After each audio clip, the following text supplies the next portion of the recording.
Bro, where were you Friday? I worked my ass off so that I could stream murder drones. And then you're just not. What the fuck, man? Like, I worked really hard on it. I bombed an essay because of it. I'm mad at you. Get the fuck out of here. And of course, someone's knocking on the door. Hang on. Housekeeping?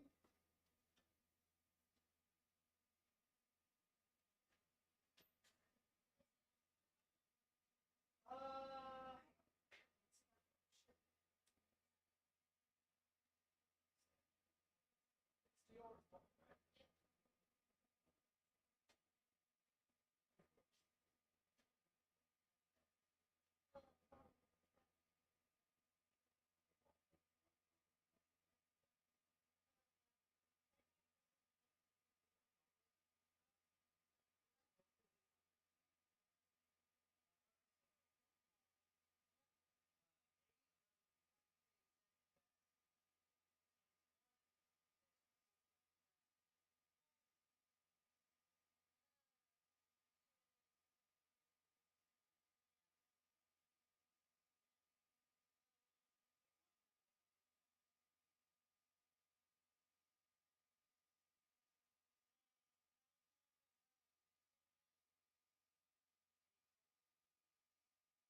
Yo, let's fucking go! Let's go! Chocolate! I got chocolate, boys! Let's fucking go! Alright. Day's turning out. That's what I'm talking about.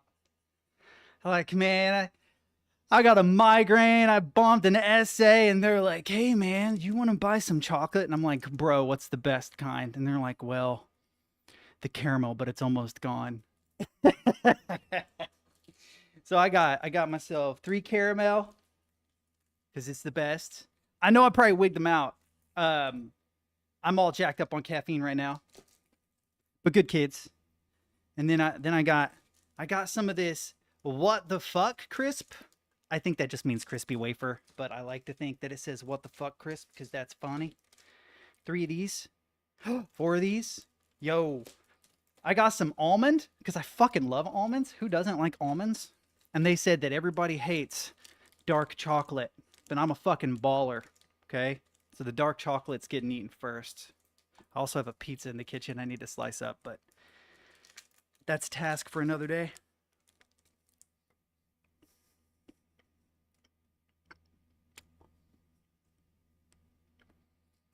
What are they bitching about? This is good. I said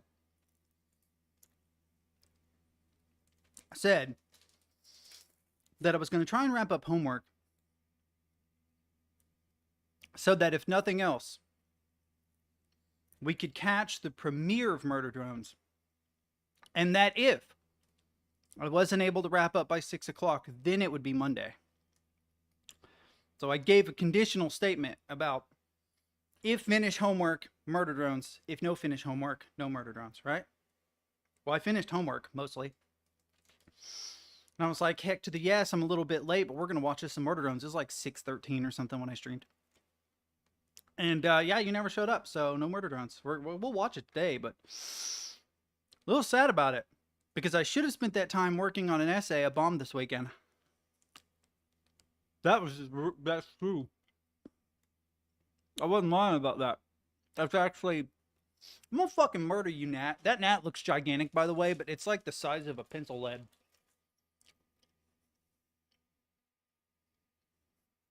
Where did you even come from? I bleached all the sinks before I left for work this weekend, you little shit. I did, really. I bleached the house so much before I left for work. I got contact dermatitis on my hands.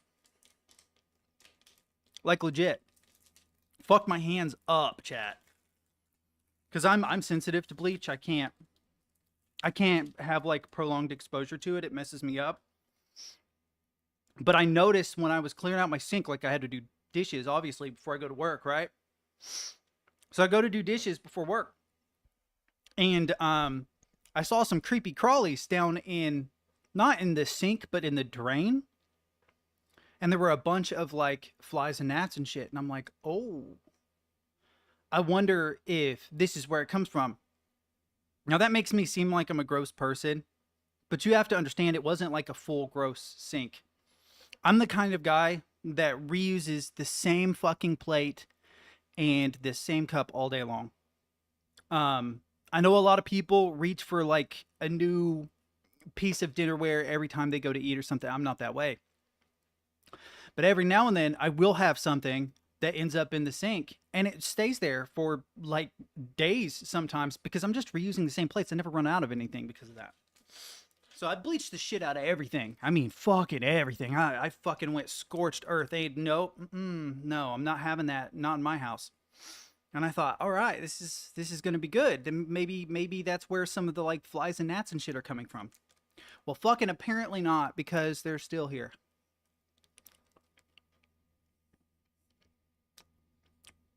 Well, good job, Extra. You ruined the premiere. Guess we won't watch it now. Shit.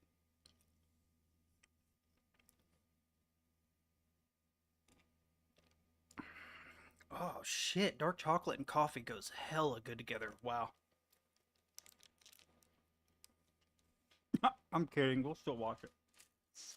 Really did bomb an essay, though, and it pisses me off. So,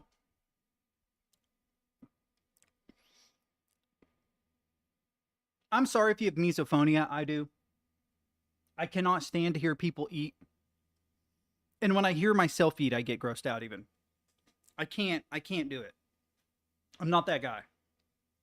So if the noise suppression isn't blocking it, I am fucking sorry. Okay? For real. Legitimately, I am. I hate it. But the way my C# class works, it is one web application. I've got to kill this fucking thing.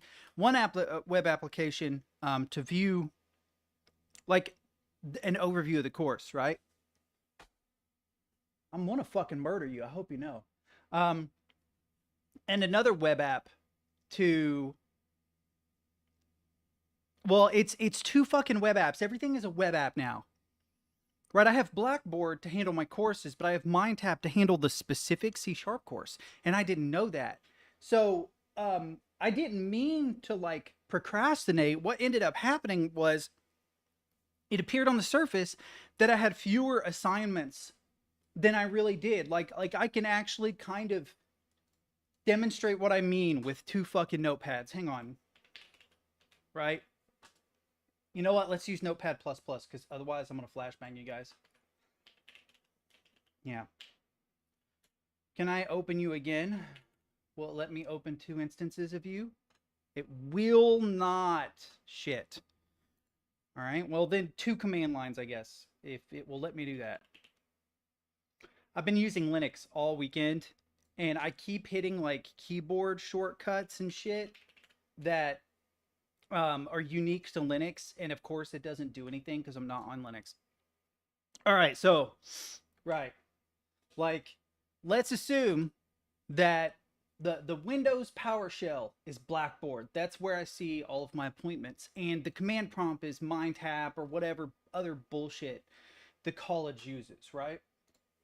So over here in my C# course, we'll have like a list of things I need to do. I need to do code problem, 1, 2, 3, 4, 5, and 6 with debug, problem. I can't spell problem 1 and 2, right? Well, I do all these right? By going into Blackboard and clicking on it. And it'll bring up, when I do, it'll bring up code problem 1 or whatever. Well, it turns out that fucking MindTap over here, let's zoom in, make this a little more visually appealing. Turns out that MindTap over here does actually have an overview, but it's buried. And I shit you not, it is actually buried. There is like a link to course that brings up a drop down that when clicked opens the overview. Right? And when I look through this thing, it's like, hey, you have all the code problems, the same as, to the left, but you also have like this essay, this quiz. There was a pre-quiz, post-quiz.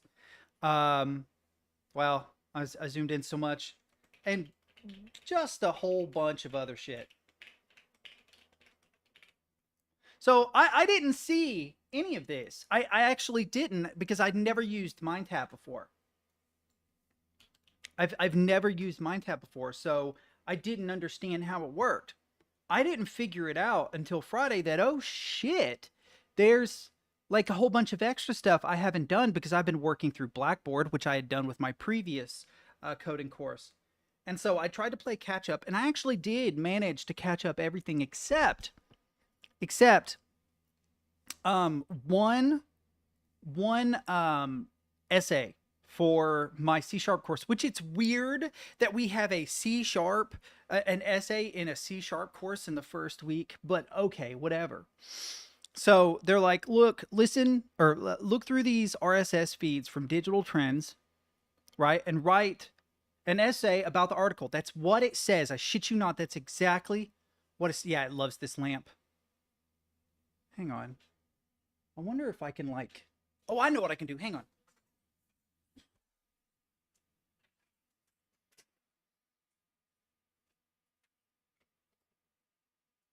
Listen here, you little son of a bitch. The winds of Thor are blowing cold. That's fucking right. How do you do with 70-mile-an-hour winds, you little motherfucker? Anyway, I'm a little scattered today. You're just going to have to deal with me. But no, that it literally says, look through the Digital Trends RSS feed, write an essay about an article. And I'm like, well, that's kind of vague, but okay, I'll do that. So I looked through the RSS feed. I shit you not, it was 9 product reviews and 1 tutorial on how to install Microsoft PowerPoint with a step-by-step guide on how to buy it. So it was basically 10 product placements, right? And so that made me think, I'm like, man, artificially generated content driven by search engine optimization has resulted in online spaces being filled to the brim with useless product placement. That's literally what we see. And so I said, fuck it. And that's what I wrote my essay on, a 1,700 word essay that I had to rush through because I've got one guy who's trying to run away, another that's trying to call the cops, and another who's having a panic attack and is beating the shit out of himself while at the same time doing all the dishes, doing all the laundry, doing all the floors, passing all the meds, documenting all the shit. Like, I'm doing all this. And every spare moment I'm going back to this essay. So I write this 1,700 word essay on the consequences of language learning models, generative AI, search engine optimization on just our everyday online spaces. It was fundamentally about the dead internet theory and how, even though it started as like this niche conspiracy theory on a fucking a tech forum somewhere, I think it was the Agora Rhodes Macintosh Cafe forum, it actually predicted a whole bunch of shit, right? And it went on to talk about how, like, yeah, it's had financial consequences, but not the ones we predicted, because we thought, oh, menial labor is going to be fucking, all our jobs are going to be taken by AI. And even Andrew Yang, you know, like, ran on a platform of, oh, self-driving cars are going to make truckers obsolete. But instead of taking all the menial labor jobs and leaving us with a life of leisure where we can pursue all of our fucking interests, it steals all our interests. Instead, it's all the knowledge industries like, oh, you're a coder? Sorry, AI. Oh, you write scripts? Sorry, AI. Oh, you are a digital artist? Sorry, AI, right? And how that has had very real negative consequences on people in those industries, up to a point where artists actually, I think it was like just this last week, got the go ahead from a California judge to sue a whole bunch of these companies because the training data used to train the AI models was their copywritten material, right? Adobe is having to backpedal because of its terms of service. When people figured out that the stuff that you were putting into their stock photo catalog was actually being used to train AI so that you can no longer make money from your stock content, and people are moving to Affinity or whatever. Advertisers are currently suing Facebook for hyperinflated metrics because the number of bots on their platforms. So it's not even just people in the knowledge industry, but advertisers that are pissed off.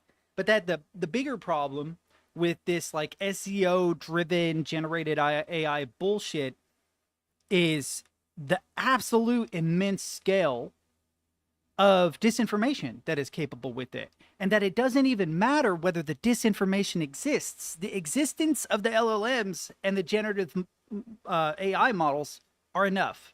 And as a perfect example of that, just last week, Donald Trump took the Truth Social, of course, his social media platform, and he's like, did you see Kamala's crowds? It was all artificially generated.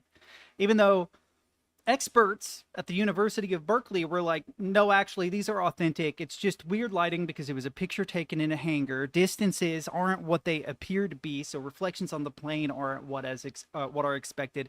And they edited the image with filters for aesthetic to make the image look prettier, but it is actually an authentic image. But it doesn't matter. No one believes that. Everybody thinks it's like a wild, deep state conspiracy to make Kamala look more popular than she is. Now, listen, I think she sucks. I also think Trump sucks. I'm just going to be real. But just the very presence of generative AI presents like a very, very real problem because now anybody can write off anything as a hoax. Oh, did they fucking use Stable Diffusion to make that image, or ChatGPT wrote that article, or whatever? You know what I mean? We got deep fakes and all sorts of shit. So I go off in this essay. I'm citing all my sources, hardcore MLA format, doing everything I'm supposed to do. 1,700 words, first draft. I don't have time for any more. I submit it, right? So I go to the submit button, and it brings up another prompt that tells you what the essay is actually supposed to be about. So the submit button was a fucking lie. I'm telling you, 11:30, a half hour before this assignment is due, I've been banging it out while working a 48-hour block shift, and 1/2 hour before it's due, I hit the submit button, and instead of submitting the fucking essay, it gives me a prompt for what I'm supposed to write about. You motherfuckers. So you know what I did? I submitted it anyway, and sent a message to my professor saying, listen, I 100% did not meet the criteria for this assignment, but there was no fucking way that I was writing a 700-word essay while getting the shit kicked out of me by my clients and not submitting that shit. It's getting submitted, even if it doesn't count. I don't give a fuck. All right, so breathe.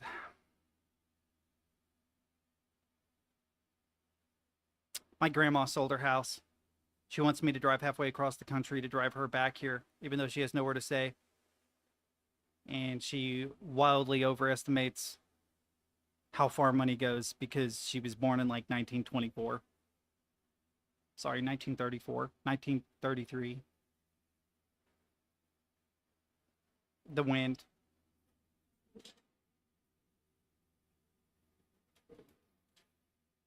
The wind, the fan. Same difference. No one's in here though, so I feel like I can go on that hyper manic tirade, and the only people annoyed with me are the one guy that left, Brant, and well, see, here's the thing. I knew that I failed to meet the criteria in the first place because the RSS feed didn't give me anything to write an article about.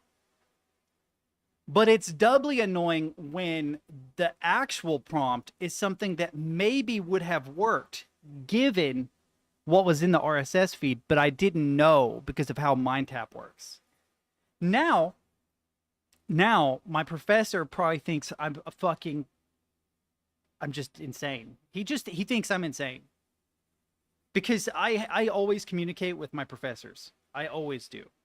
If I notice some bullshit that doesn't make sense, I tell you, you know? Um, SA2 on the usability submit failing to, yeah, for real. For real.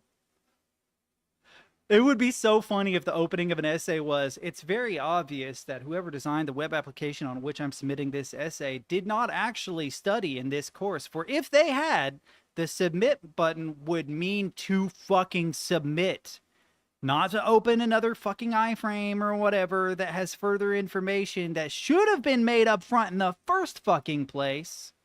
Jesus Christ. But I don't really have an issue with writing. It was kind of a shitty, like it was not a great. I wasn't able to make the points I really wanted to make because I just ran out of time. So there are parts that like I spent a lot of time on and parts that I had to rush through because I just needed to get it submitted. But it's a bummer because I've really been thinking a lot about the dead internet theory and generative AI and language learning models, and I think that they're cool tools. But you know, Timothy Shoup believes that between 2025 and 2030, 99 to 99.9% of all content on the web is going to be artificial. And if you look at like Imperva's statistics from 2016, over 50% of all web traffic was fake. They were bots. And 30% of that traffic was like web scrapers, impersonators, spammers, and hacking tools. In 2016, 8 years ago. You know, that's way before November 2022 when ChatGPT came out and accrued 100 million viewers in 2 months. Way before Stability Diffusion and all that stuff happened. Hell, in 2013, 3 years before that Imperva report, YouTube engineers were freaking out because they were afraid of what they called an inversion, which was that there was so much fake movement on the YouTube platform. They were afraid that their algorithms would see the fake movement as real. And then real viewers would get booted because the algorithm would think that they were the bots. There would be so many bots, it would confuse who was human and who was bot and kick all the humans. Right? It's crazy. It's actually, I went down a damn rabbit hole researching for this, and I'm like, wow, this is way worse than I thought. Because I remember 2013. Okay? That was a long time ago. If in 2013 bot traffic on your platform is so big, you're afraid that it prevents that it could cause a very real security threat and that it kicks all the humans from an entire platform owned and operated by one of the most powerful mega corporations on the planet, you've got a fucking problem. You know? And of course you hear statistics like, oh, well, only like 10%, 11% of Twitter are bots. Like, really though? Have you never streamed to Twitch ever? I get bots in here all day long. All day long. I'm going to get one today. Please, if ever you are going to try and advertise cheap viewers to me, please do it now just so I can like make my point and dab on the internet. That'd be cool. Here, I'm going to go to Discord and be like, what the hell, people? Where are you?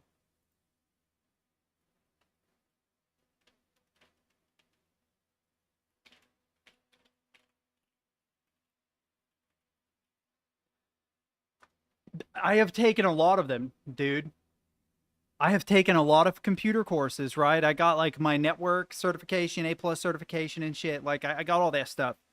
I've taken like, what was it? Like a network course, a Linux course. I think there's one called like PC Plus, A+, I don't remember. Java, I've taken programming logic and design twice. C Sharp. Also like introduction to computers too. Thank God they didn't make me take that one again. But literally not one essay in any of them. That's the first time I've ever had to do that. I mean, is there a recap video? Because I don't feel like rewatching the whole episode. And my brain hurts real bad. Ah, it worked. I talk shit on Discord. People show up.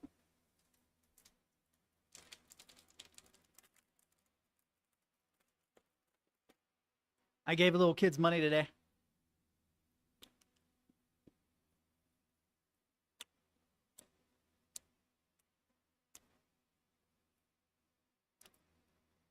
They gave me chocolate.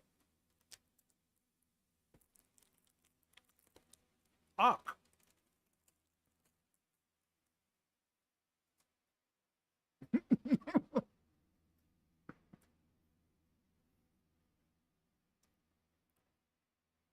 You need to know that that is so frustrating.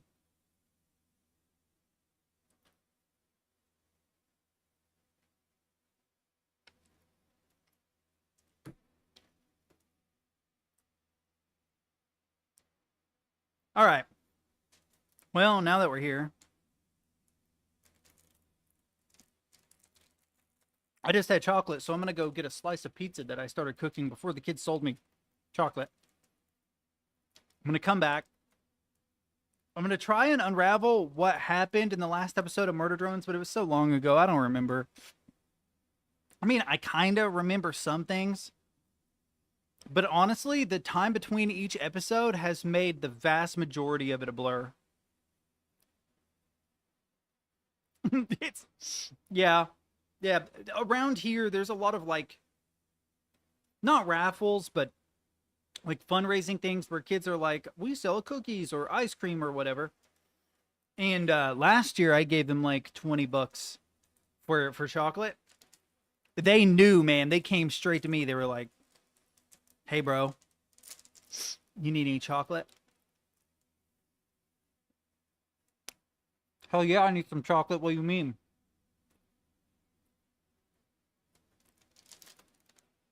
Always. Have you not seen me? I'm a fat ass.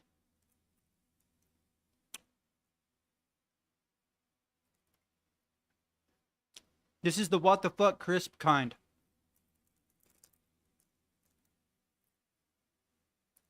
WF crisp. What fuck crisp? Hang on, I'll be right back.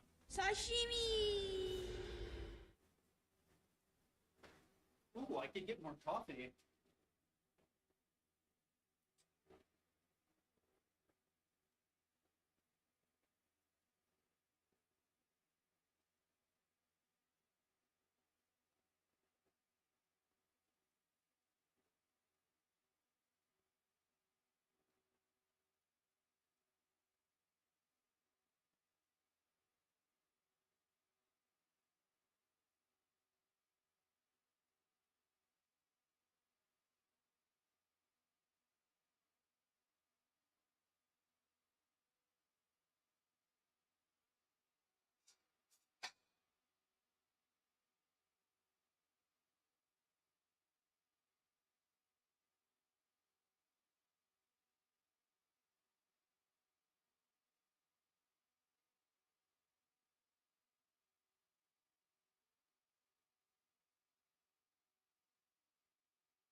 Okay, I've broken everything. Hang on. You just see a brief moment of me like, what are you talking about popcorn? I haven't bought any in a long time. Is it really that expensive? That can't be right. Why?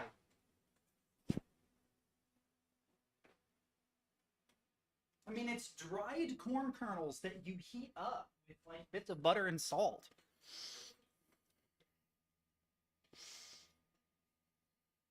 Oh, I see what you're saying. Well, I got pizza, so.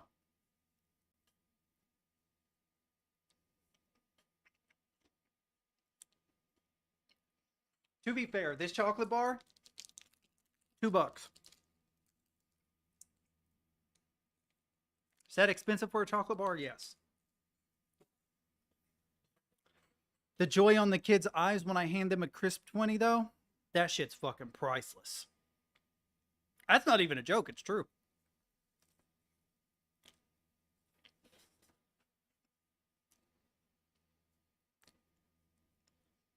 Kids like me for some reason. I don't know if I think they were a little freaked out last time because I was like, hey guys, what's going on? I was all hyped up. But I remember last year when they showed up, they like wanted to hang out and talk at my front door for like 20 minutes. I had to kind of shoo them away.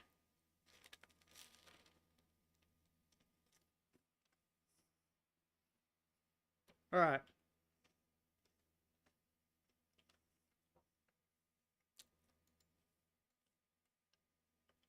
Well, you get over there. Stupid thing.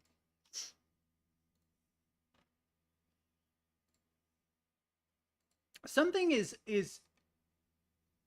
I definitely looked this up so I could get the title correct because I couldn't remember the exact quote. Na na na na na na na na na na na. A lot of this shit is made up. Well, did I really look up Cape Verde? Why would I look that anyway? I'm typing one-handed, so it's gonna be really bad. Murder drones. Recap? Is there really no recap anywhere on the internet?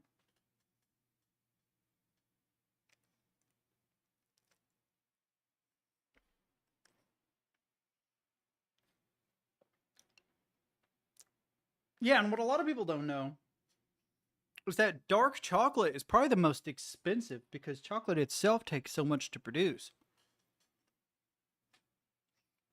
Processed sugar is considerably cheaper. So if you get milk chocolate,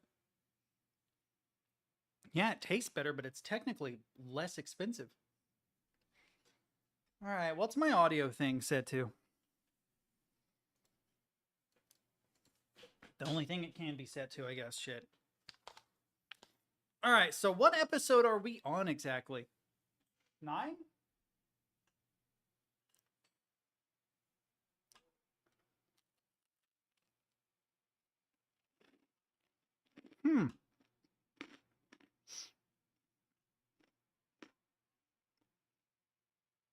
Yeah, I'm definitely not reading all that. That's a lot. Also, why is it in alphabetical order? Good catch though that you found it. But damn, why alphabetical? Why not we'll just watch episode 7 again maybe. Well, let's excuse me. Sorry, microphone.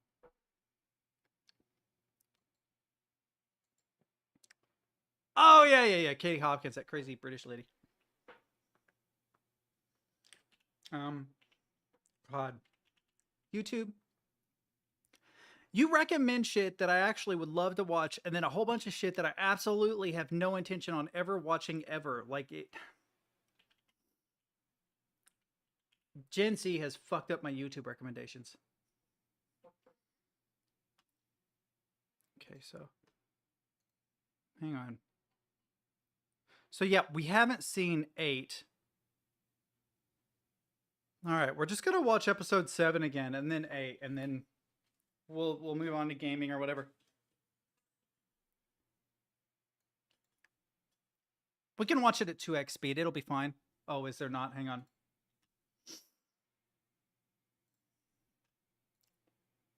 I might need to turn this ring light off. My head is killing me. Having a bright light in my face is not helping.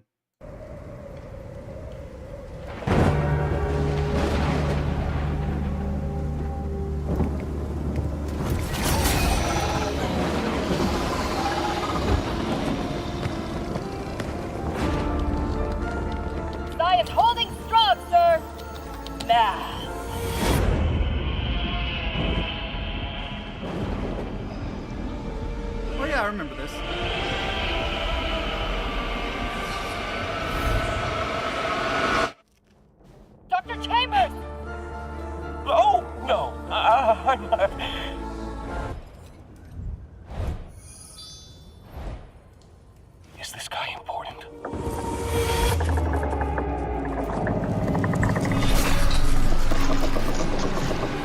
Can those chains really work?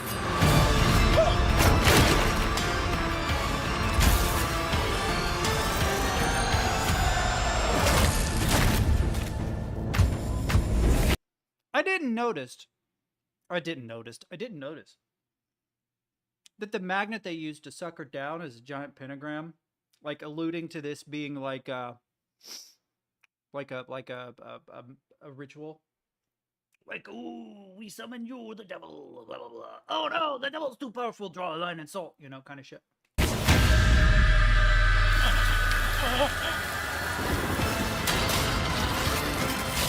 Chambers! 148! Right, so, is a doctor-specific thing?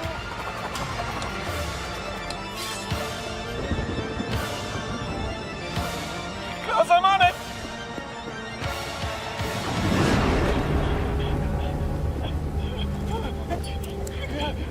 I feel like you could take the mask off now. You're outside. It's fine.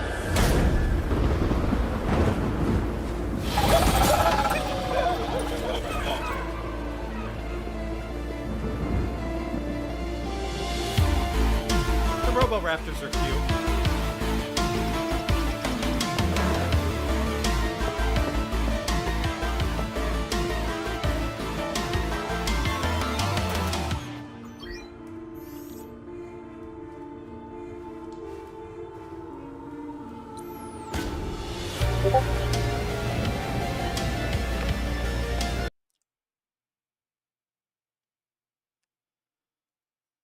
Hang on. Oh, damn it. That did not do what I wanted it to do.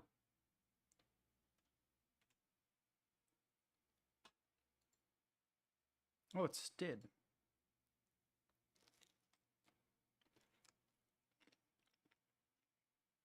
The fuck are you? What is... Okay. Good to know, I guess.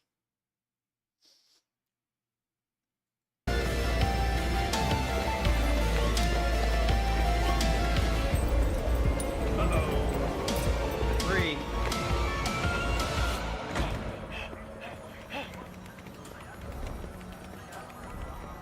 Chambers! Get over here! Yep, so I couldn't find 48?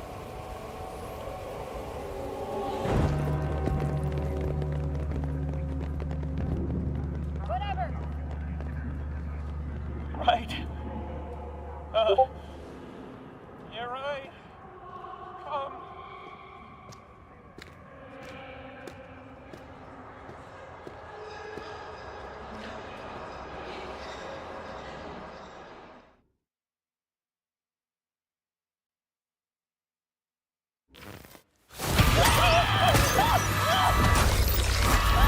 Damn, what an interesting simulation. Worked really well.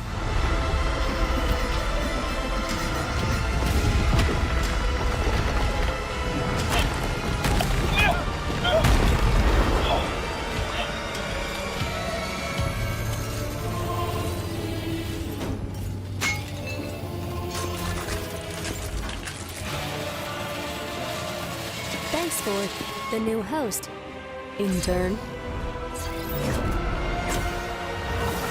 MacGuffin.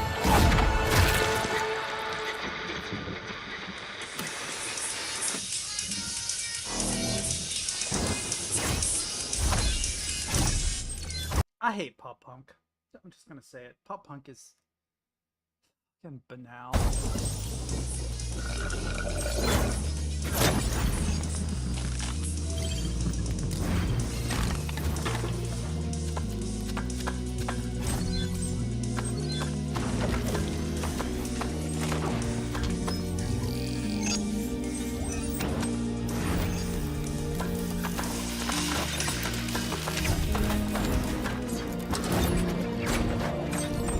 You know, one problem with this show is that it's a little bit too obtuse. Like, I remember overarching aspects of the story but it's made like unnecessarily complicated in a lot of ways. But I don't mean just like plot wise, like, oh, there's a lot of facets to this plot, but also like editing and stuff wise, it's dense as fuck to a point that it kind of fucks the pacing and makes the story hard to engage with. Like, I will probably have to go back and rewatch this entire show to really understand it. And like, I like it, but I don't know that I like it so much that I would rewatch it a whole bunch of times to try and dissect and understand it better. Sometimes simple is the way. Like, I don't remember what this is. I don't understand what just happened with the host. I get that the intern put on the wrong suit and saved 48. I get that. You know, I get that the evil thing used the simulation to trick the intern into thinking whatever. That's why it said, yeah, whatever, about not finding 48, because obviously it doesn't give a shit about that. But it is like really dense. You know, I know the word. I know the word. I hate to say it, but the show is convoluted. Doesn't necessarily make it bad, but it is convoluted. It is complex to a point that it doesn't need to be.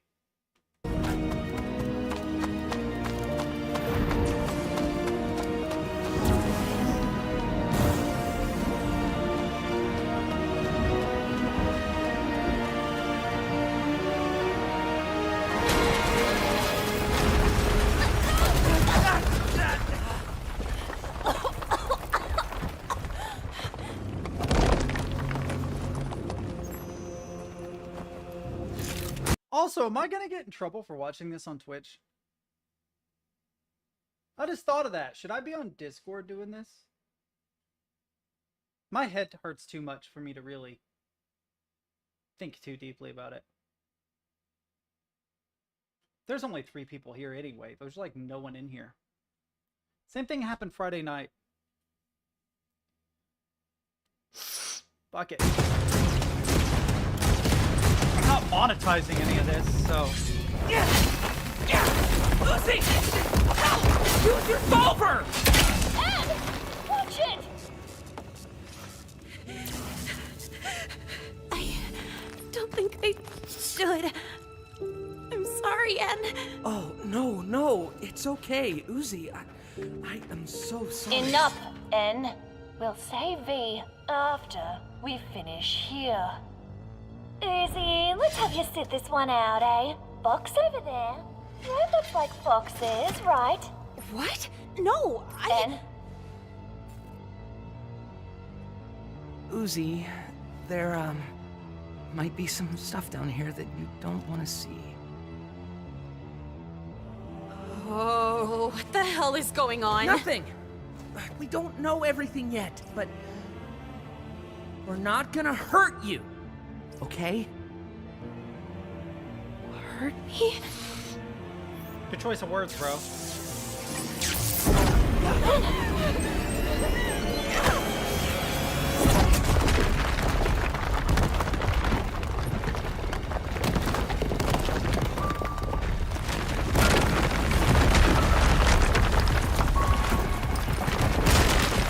Made it all the way down there just to cause the cave to collapse in on itself. Son of a bitch. Here. Oh, And you won't better. tell me why we're wandering around, 'cause... I'm a good friend, and secrets are blackmail. And it's not about football. Okay. Does your secret friend want to know about football, or...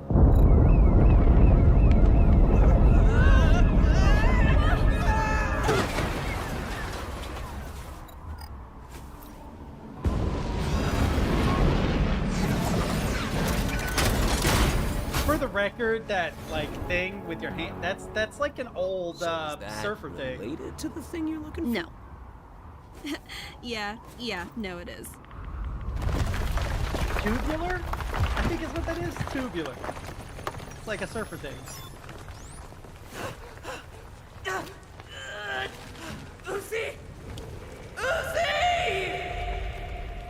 Now I can't think of her name as being spelled U-Z-I. I think of it as being spelled as like O-O-Z-E-Y or I deserve O-O-Z-Y. this, I deserve this, I deserve this!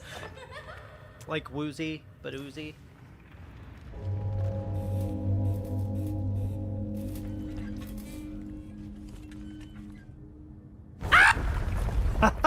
Okay, that was cute. Wait. It says overtime is optional, unrelated something. What was the unrelated thing? The singularity is actively consuming everything you hold dear. I love the mistake where they didn't hold shift for the last exclamation point, so it's a 1.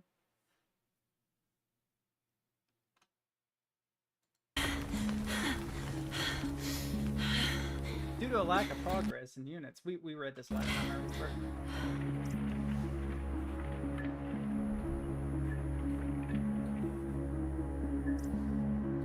Damn, I might have to take my contacts out. My head is killing me.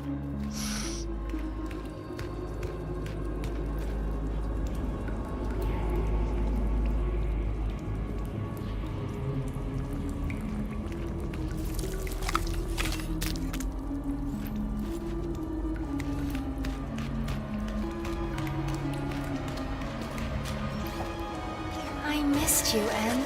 Thank you, Mind Chef. Trauma goes from here, you find from there. You know, you're one of the main reasons I wanted your team to retain your personalities. You always surprised me.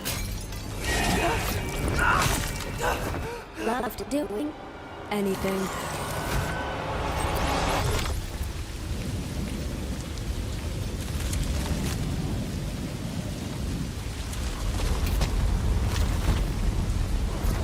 Oh, that's a black hole. I get it now. Okay.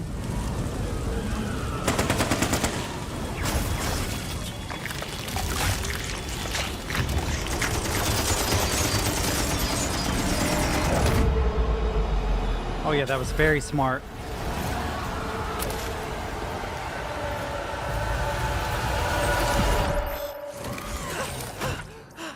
Thanks for clearing the way on this planet too. Let's eat.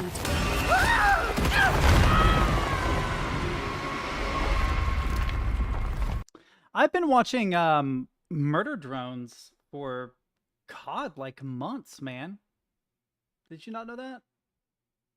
It started as like a community day thing on Wednesdays when we were watching like the Five Nights at Freddy's movie and stuff. As well as what's the one with the Jester girl? Shit, I can't even think of what that's called. My head hurts too bad right now. But no, there was a premiere this last Friday of like the series finale of Murder Drones, and that's what I streamed for last Friday. That's what we were supposed to do.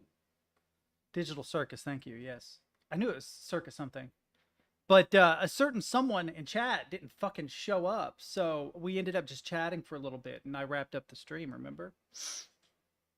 So yeah. I said if we don't do it Friday, we'll do it Monday. No, it's fine. I love talking shit. You're okay. But I told Alfred this. Alfred just doesn't remember that I said that we would be watching this on Monday. He just has selectively chosen to not remember that. But I definitely told you guys last Friday that would be the case. Although I streamed so late, it may have technically been Saturday morning for you.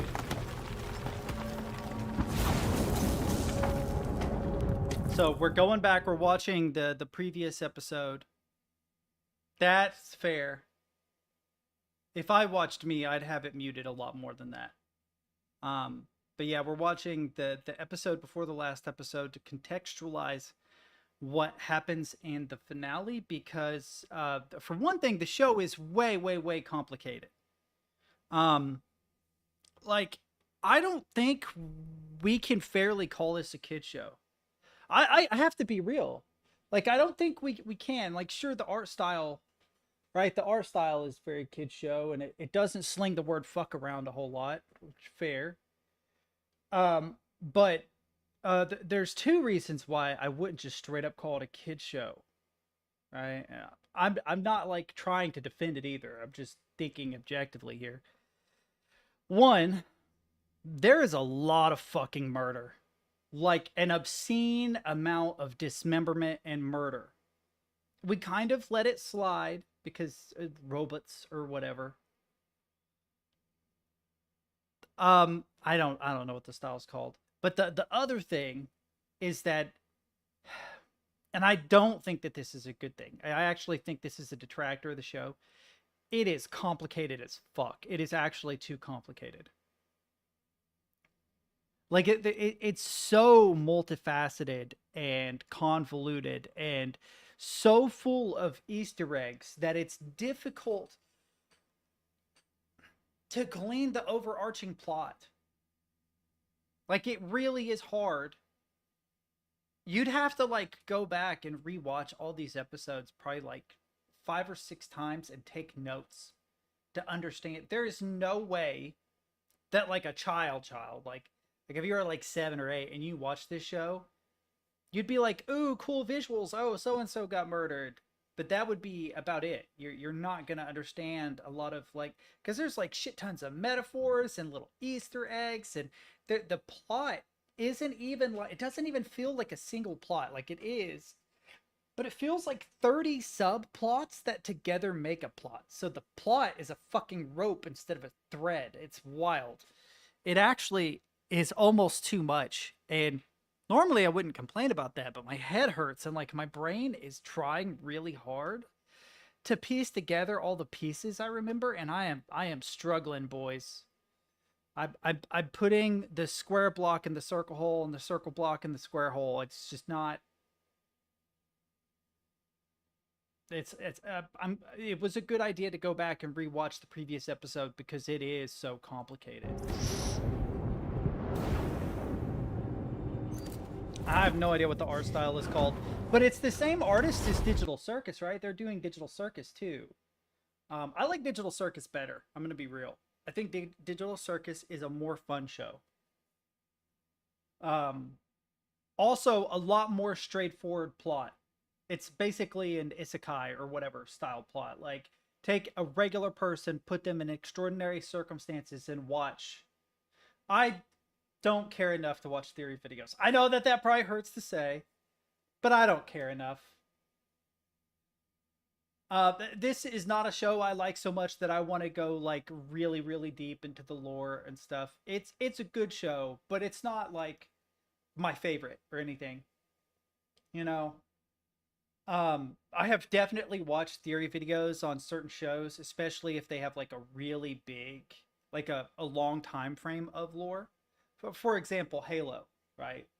I literally watched a Halo essay like Saturday, and I agree with it because I'm old enough to remember. But when Halo 1 and Halo 2 came out, it was very, very obvious that human beings were the forerunners. The Halos were triggered in order to stop the flood, and the remaining humans were protected so that they could re-evolve, develop their technology, and reclaim that technology that they had used to stop the flood, thus being called reclaimers. So our forefathers were the forerunners, and we are the reclaimers, but we're also technically forerunner, right?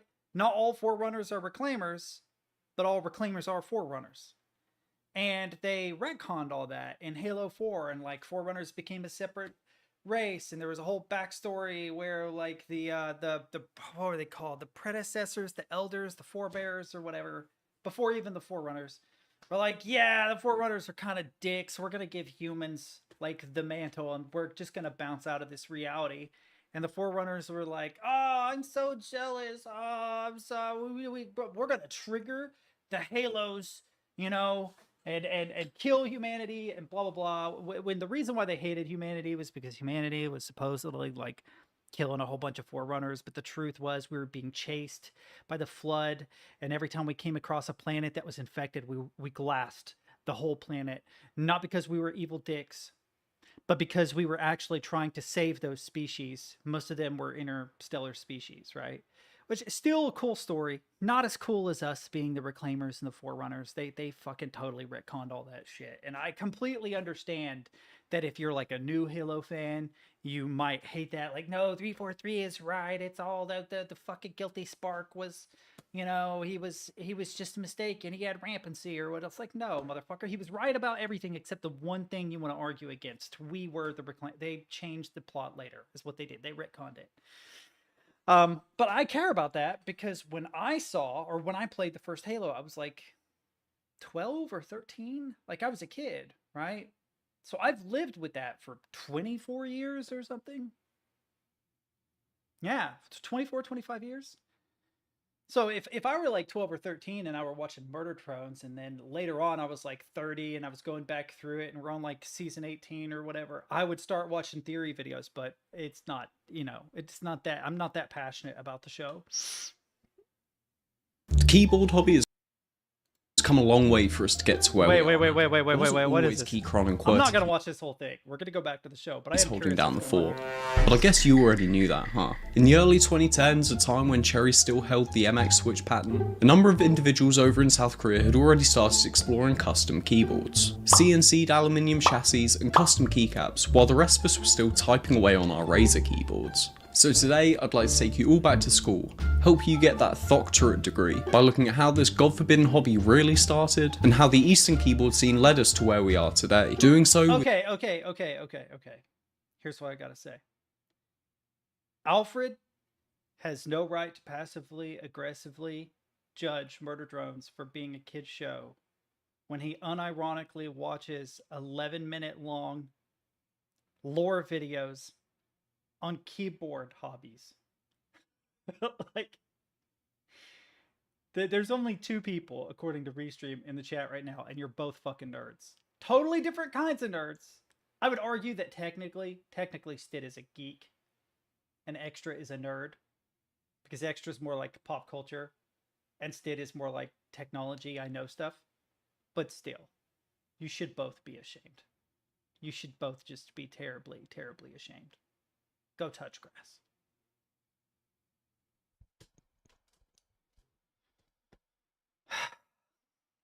That includes me. I need to touch grass. I need to touch grass. I too have no life. I am both a nerd. I am a nerd and a geek both. I got into a conversation with Slooty. I will probably end up watching this whole thing later. I got into a conversation with Slooty where he was like, I still need to record that laugh. And I'm like, okay, cool. If you do, I want it, you know, in Opus format. And if you do me a solid, just do a really short fade in, really short fade out. And he didn't exactly ask, but I understood that he probably didn't know why. And I kind of went off on this like little explanation of like zero crossings, and even sent a picture of like a sine wave with the zero crossings. And he's like, oh yes, a sine wave. And I'm like, oh, you trolling motherfucker. Like, I was the geek in that case, because I knew what a zero crossing was, and I knew that you could force one by fading in and fading out. If you didn't know what a zero crossing was, it's easier just to tell people, hey, use a noise gate or fade in and fade out the audio and you're good to go. But yeah, he made me feel like a geek for knowing a thing. So I'm just as bad as everybody else. But I want to get through this show.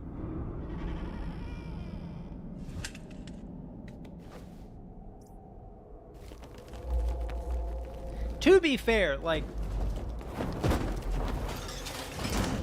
decent music, fucking amazing animation. This show has ridiculously good animation. Not a fan of pop punk though, but that's not their fault. Okay, that was pop punk. That wasn't nightcore. That was like some emo shit. Why does it say nightcore? Fucking nerds these days just put core at the end of everything. And my generation put post in front of everything. It wasn't punk, it was post-punk. It wasn't metal, it was post-metal. Right? And then the generation that came later is like, it's not emo, it's nightcore. Fuck, shut up. Post-core.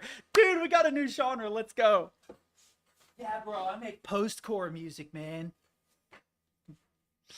To be fair, I like post-industrial. I actually like post-metal too. Post-rock. I like a lot of the post, because there's just shoegaze. It's just shoegaze version of whatever it is. Like, it's just an ambient version of whatever it is. right? Metal, you got like Megadeth, you know, Slayer or whatever. Or I mean, there's so much metal, but you get what I'm saying, right? Post metal is like Catatonia, Neurosis, like elements of Tool, right? Just like ambient metal, right? Then you have like, you know, rock, like Radiohead. And then you have post-rock, which is like God is an Astronaut or some Sigur Rós shit. You know, you have industrial, which would be like Skinny Puppy. But then you have post-industrial, which would be like Trent Reznor's The Fragile album, like very ambient industrial music, right? You have punk music, like Sid Vicious and the Sex Pistols and the Ramones and shit. And then you have post-punk, which is like that goth music, like Bauhaus and shit, you know? The Lebanon Hanover kind of stuff, like a lot of the post genres are actually good if you like shoegazy shit. If you don't like shoegazy shit, then you're gonna hate them all. Core is just like, let's speed up and make electronic everything, except metalcore and deathcore, which are just poppier versions of death metal and regular metal, I guess. I guess. I don't like metalcore. I'm gonna be real. I don't like the one genre of metal I don't like is metalcore. I know there's some really talented people in it, but it's like, why are we merging poppy, like pop sensibility with metal? Like, I like metal so raw and unbridled, like emotionally, that others hate it. There's a reason why I really like sludge metal, because not many people can appreciate it. There's a reason why. Oh, grindcore. I have to take it back. So grindcore, deathcore, okay, metalcore, garbage. It's just grindcore is also fun though. I have to admit. Grindcore is just thrash metal turned up to 12.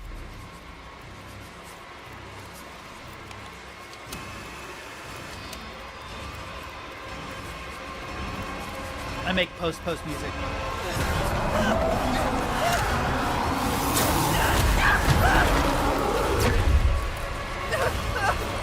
Why does Mickey Mouse have long arms, and why is he reaching for me? I'm never going to Disneyland again.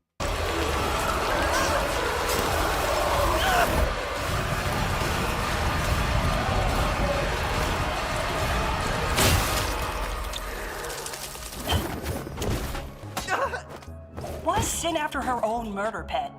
You stupid or something? Oh yeah. Roll by me then. Try. I remember this scene. This scene is actually super cute. I love that, where it's like just grips his head, drive. You know, last time I told a girl that, I thought my soul left my body. My soul probably did leave my body, to be fair. Hey, you look familiar. Watch the road. You got wings? You want to know one kind of small, like, weird complaint I have about the character design in this show is the androgenized, perceivably male character. I don't actually have anything with a problem with characters being androgenized. I was fairly androgynous when I was in high school. I was like a long-haired goth kid with black fingernails. And one of my closest friends, Casey, was a short-haired kind of goth girl with black fingernails. Like, we were friends, right? I wonder where Casey is. Oh, shit, I might hit her up if I can find her. It's been a minute. But we were kind of friends because we were both sort of androgynous, somewhere in the middle, you know? The problem is that it bleeds all your character designs together. Because it's like a lot of long-haired characters. All the characters are long-haired. He looks almost exactly like the character that just came and ripped him from his arm. Like, it's, oh, long white hair, yellow eyes, identical. Like, fuck, man. Focus! Left. Think you could get this across the surface? I'm looking for a hunk named Khan. Uzi's dad? What?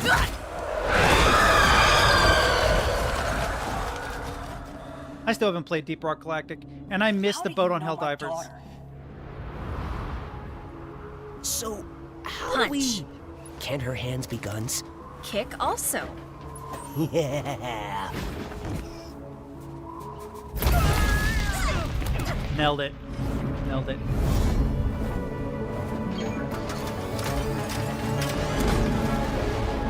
Me and my homie chasing the goth baddie at IHOP.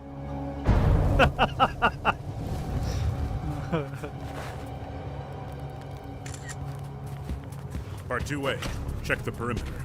Mr. Doorman? Sir? Bad crowd, those murder drones. Destroying ways off the planet. My wife. My daughter having interests beyond cannibalism and nightcore. My daughter having interests beyond cannibalism and nightcore. Oh my god, this guy's like a man after my own heart. I literally am like, god damn it. What do you mean? What do you mean? It's the end times. If my wife's closet is right, the planet's gonna try to eat us soon. So like, don't. That dude is literally me. You guys like know better than to say shit around me because I'm gonna be like, oh, okay, I'll elaborate.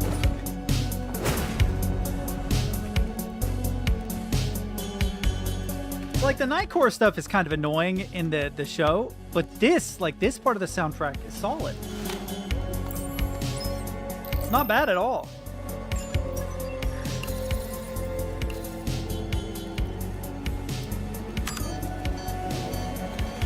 Also, isn't she actually human? Yeah, she's like real. Yeah, stepping away from explosions with your Minnie Mouse fucking hairband. Not sure what you mean. Избавиться от вычислителя. I already had this discussion. Most core music blows, just period. Где он? I even like within the metal genre, like I said, other than grindcore and deathcore, not really a fan. Metalcore is too poppy. Hardcore is like if young bikers made metal music. Young chubby bikers is what I picture. You're a young chubby biker. You probably really like either hardcore or Godsmack for some reason. What is Godsmack? New metal? It's not really new metal. That's what they were doing down here, huh? Let's get through this show, then we'll do some music. Так ты не знаешь. Had my suspicions. Thought they kept cutting my feed. Had to save yourself, huh? Я не позволю вычислителю использовать меня и поглотить планету. Not sure it needs you, buddy.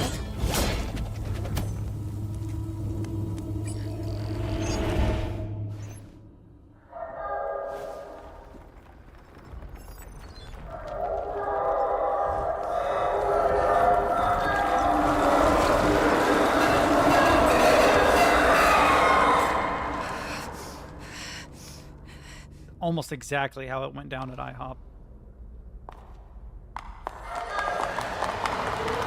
Cough patty incoming.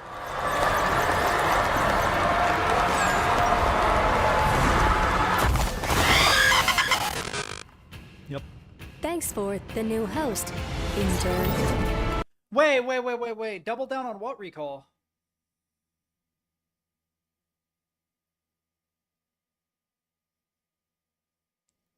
I remember something about a recall, but I don't remember.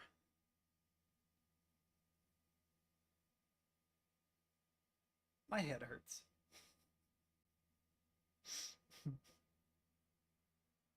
The app, right?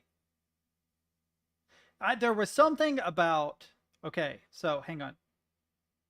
There was something about Recall, the application that keeps track of all the shit you do, like screenshots, everything, right? Or it's more than screenshots. It's like memory snapshots. It's like snapshots, basically. But there was also something about them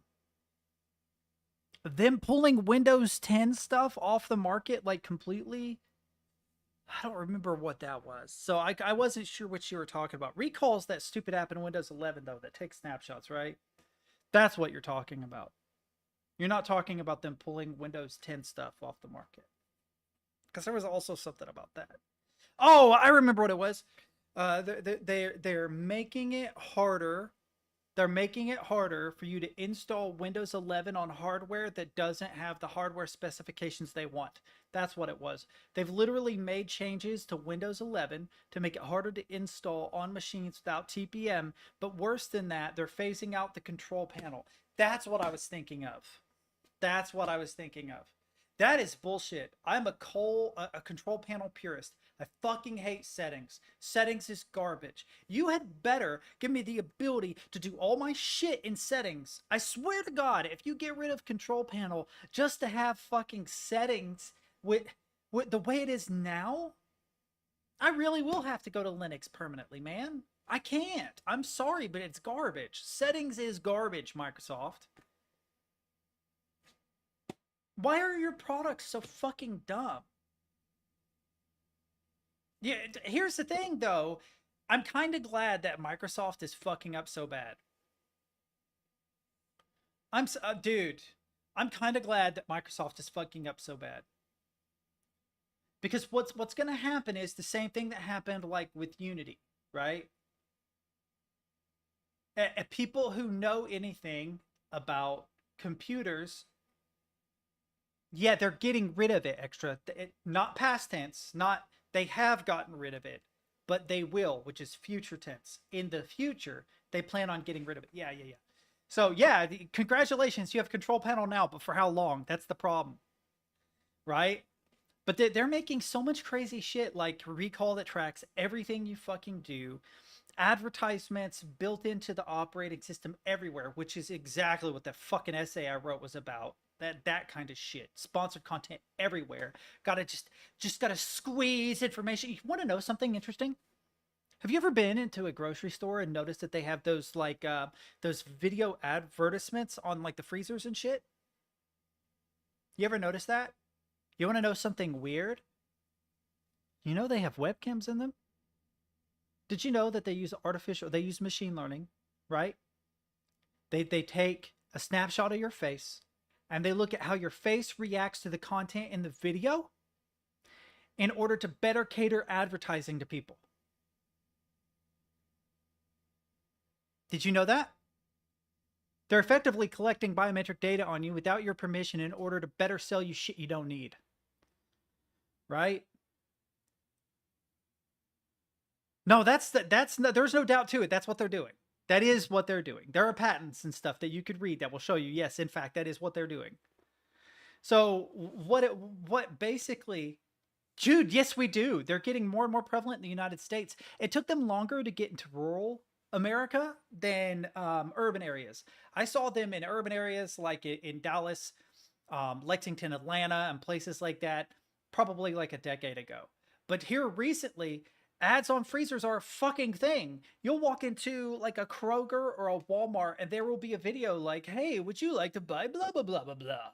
You know what I mean? And I always thought, I'm like, this is weird. Why would you spend the money on a screen when you could just put a sticker for fucking ice cream or something, right? And then I found a video. There's a guy I follow who's kind of crazy.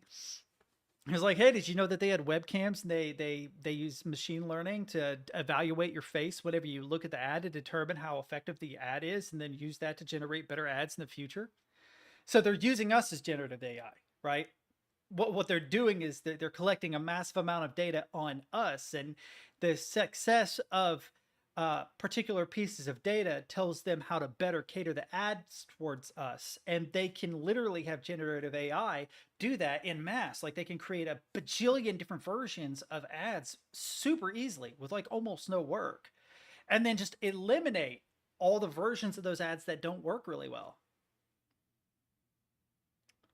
Okay, so here's the interesting thing, because it knows who you are, and a lot of these places now, like at Walmart, have some restrictions on using self-checkout. It hasn't affected where I live now, but there was some suggestion that what they were going to do is they were going to tie your face to your card and to a Walmart account, right? So you go into Walmart, and it knows from your face, because it's seen you use cards before. They have cameras at self-checkout that also have this biometric scan of your face. So I go to checkout, I'm like buying fucking Tide laundry detergent, takes a picture of my face. And then it records the data of my card. Okay, this is Adam. He's buying Tide. This is his face. Then the next time I go in the store, it sees my face. And it says, oh, that's Adam. We have his card data, right? And it advertises conveniently Tide. I'm like, oh shit, I do need Tide. So I go and I buy Tide, right? Then when I check out, the machine learning algorithm's like, oh, we were successful. We gave him a Tide ad and he bought Tide. It's not about like, oh yay, look at the ad. It's about connecting, diverse points of data into like a weighted algorithm to determine what will successfully cause people to buy things. And I'm like very against this type of shit. I'm very, very, very, very, very against it. And like I try to tell my ex's mom about it, and she's like, "Yeah, that's a fucking conspiracy. You're too smart to be thinking that shit." And I'm like, oh, do you not understand?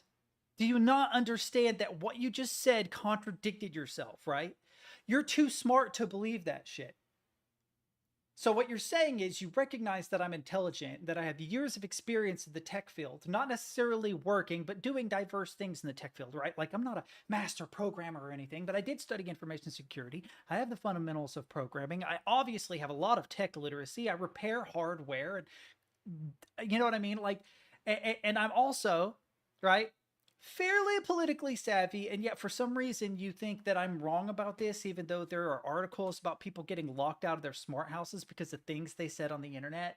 And Britain recently passed legislation that lets them arrest you for shit you say on the internet. And the stores we go to are collecting data on us about our age, our demographic, what our faces look like, and whether or not we buy products that it advertise. It's crazy, dude. The world has gone mad. As a guy who studied information security, and I know that Alfred will agree with me on this, I want the dumbest fucking house possible. I want really difficult to pick machine locks. I don't want an electronic smart fridge, an electronic smart washer.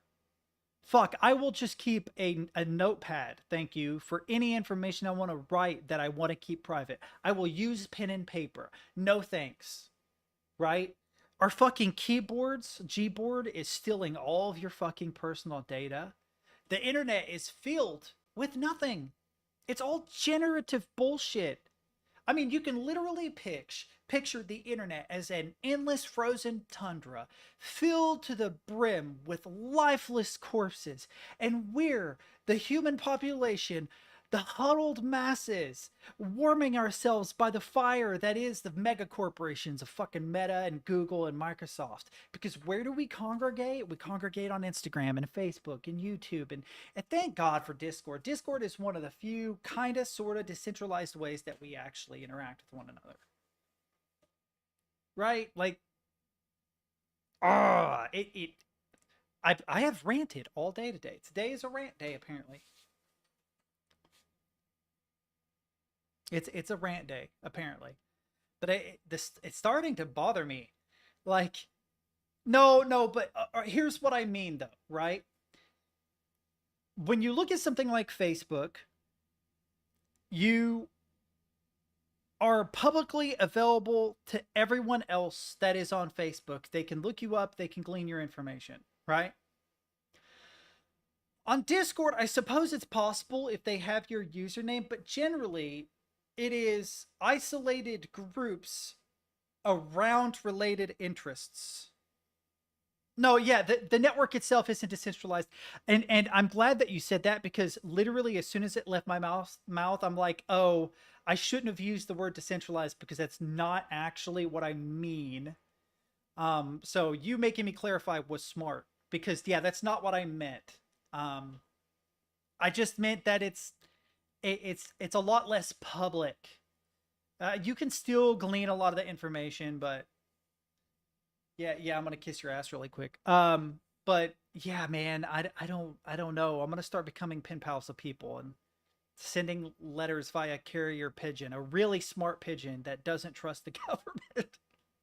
I'm gonna move to fucking Alaska. Oh, not Alaska. I'm gonna move to Paraguay. It's really cold in Paraguay. They have grizzlies there. I'm gonna build a cabin. No, I didn't. I thought about doing information security related content on YouTube, because I know a lot of people, you included, that know a lot about it. And I'd be able to do a lot of content on it very easily, but that was a lie. Why was he arrested? Because he didn't keep data on people? Fuck, I have to know what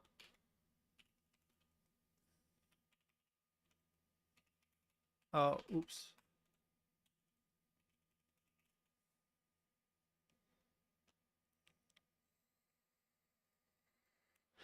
Listen though, this is bullshit. Imagine if we arrested Mark Zuckerberg for the same thing. For the same thing. It's a gigantic fucking platform. Discord. Do you have any idea how much drug trafficking and CP is on Discord? Oh my god, Facebook is fucking terrible. The reason is that Telegram is fairly private, and they can't have that. That's what it is. Telegram. What's the other one? Signal. Private. That's what it is. Like I discovered this when I was reading legislation about. When I was reading legislation about computer-related crimes, I actually read a lot of the laws on the books for computer-related crimes. You want to know how batshit they are in the United States? It basically boils down to this. If you use any kind of electronic media, hardware or software, any other way than intended by the creators of the hardware or the software, that may constitute a felony. A felony crime.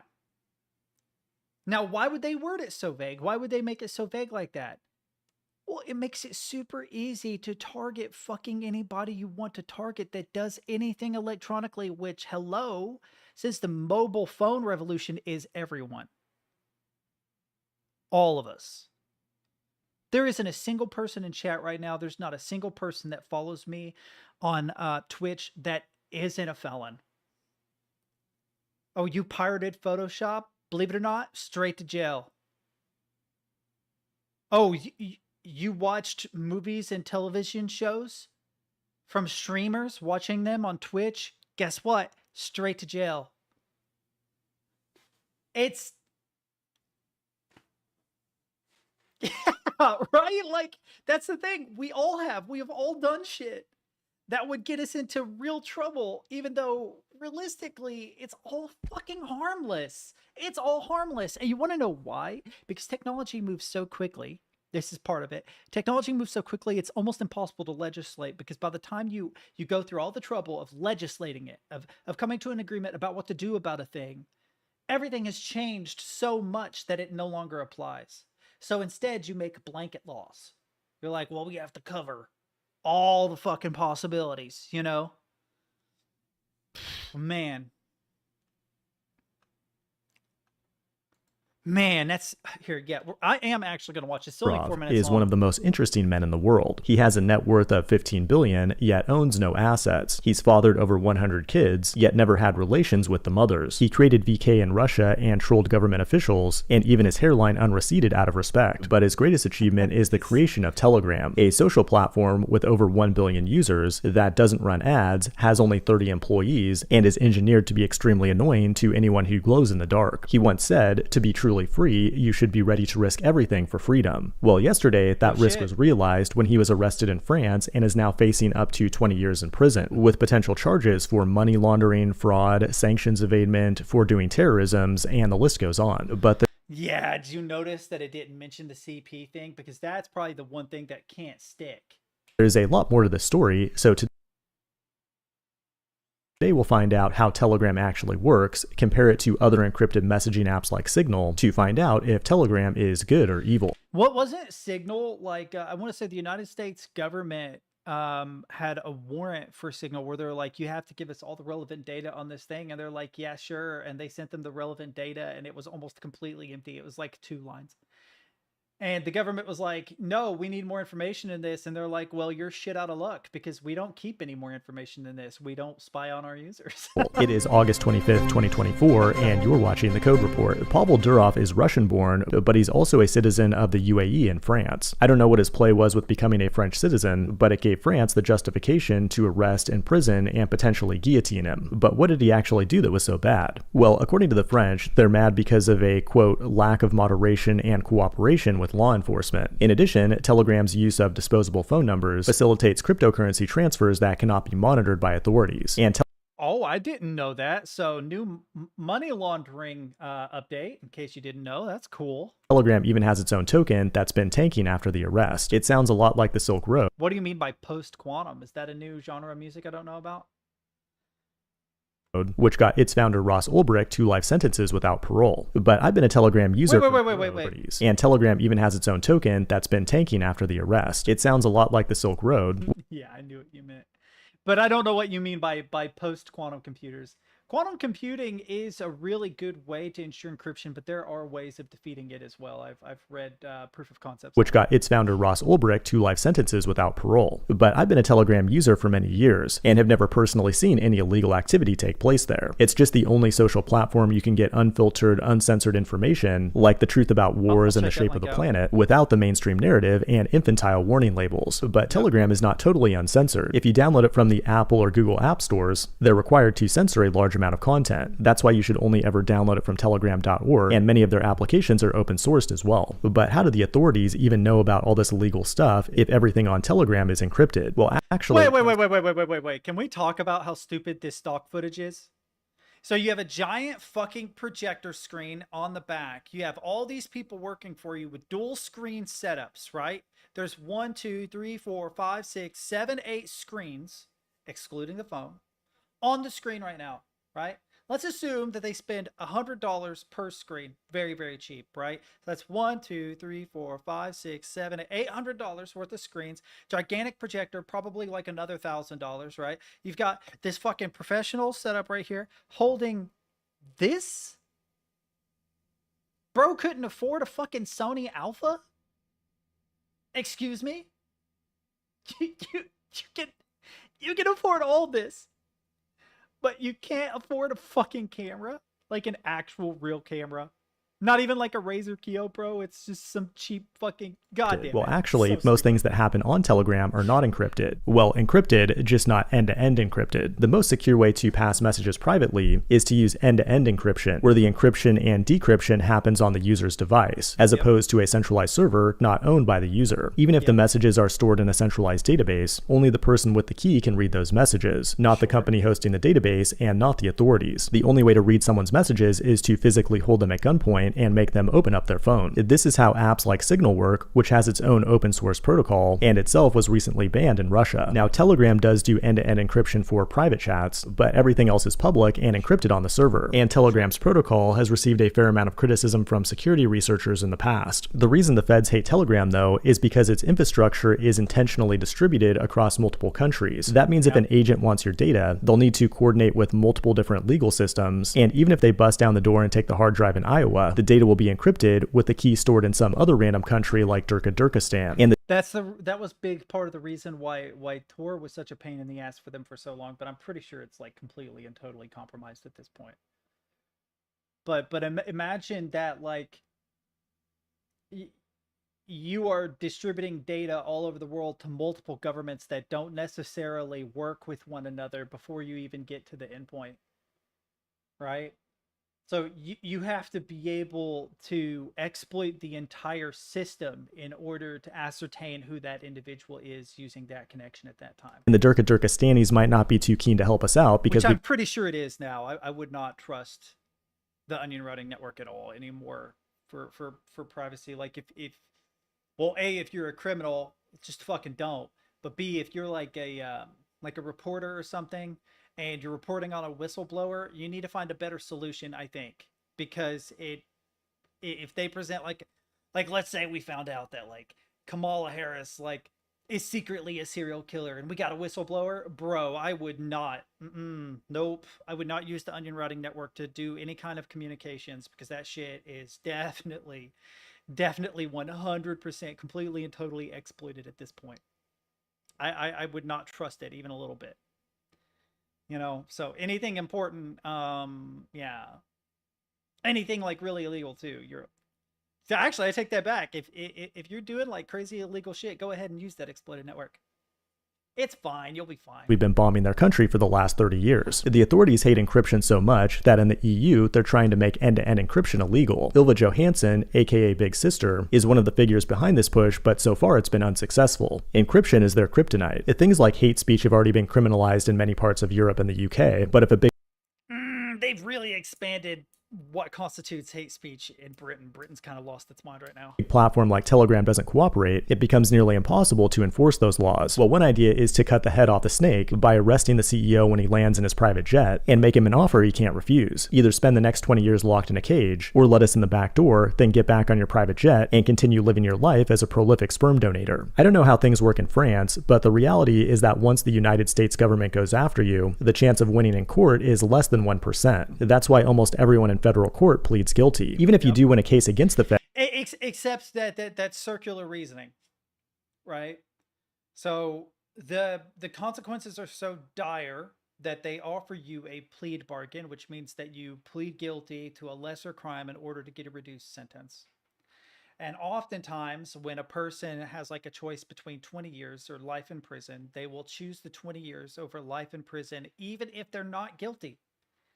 And we already have a really real problem in the United States of people being pressured into committing to guilty verdicts when they're innocent. Like the guy who they convinced had killed his father. They convinced him he killed his own father and had him plead guilty before his father showed back up. And he's like, no, I'm fine. What are you guys talking about? Like it is stupidly complicated. Okay. I just know that like every couple of months, or it's been a while now, every couple of months there was like a new mental outlaw video like, oh, they figured out how to do this, and oh, they figured out how to do that, and the government did this and the government did that. And I'm like, the problem is that it gets so much attention from law enforcement agencies that I would be sketched to use it at all. There is a thing that kind of hides that you're using Tor. I can't think of what it's called. But like I get nervous in Brave because Brave has like a built-in Tor feature, which I don't use, but I have accidentally opened a new Tor window in it because it is literally under that. Like I can show you. Like if I go up here, see new tab, new private window with Tor. I have accidentally done this before. And just doing that makes me feel sketch because I know that my internet service provider can see that I am now running an onion routing network, that I'm running through it, which would automatically make me the target of attention. I'm too fucking boring.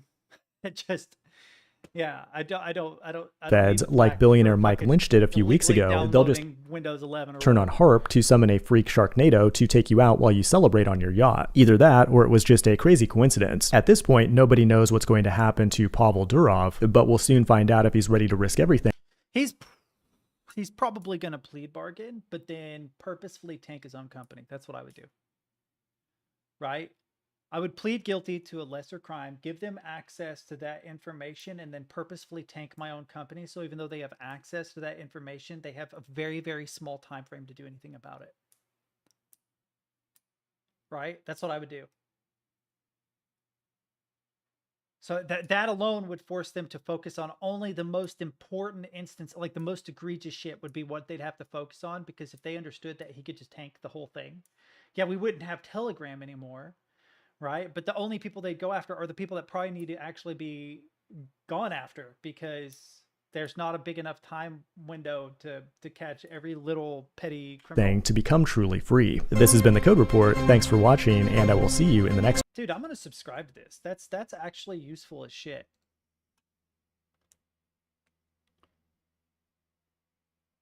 Yeah. I didn't know it was called this. I remember reading a proof of concept of quantum cryptography in like 2014. Wow, that's actually okay. That's been 10 years ago. Holy shit. MacGuffin.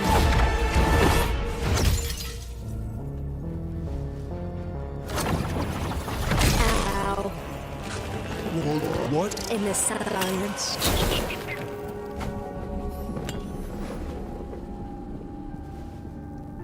Is that okay? Dude, you have to admit, that's really solid of me to have remembered that it was 2014, because I wasn't just spitballing that. I was like, I'm pretty sure this is 2014. So if they did in 2014, holy shit, good job, brain. That's not going to happen again for like another decade. I'm not going to remember something that accurately for a while. I have a very lateral way of thinking that isn't good for remembering specific details. It's better at like accumulating really broad details and finding connections between shit.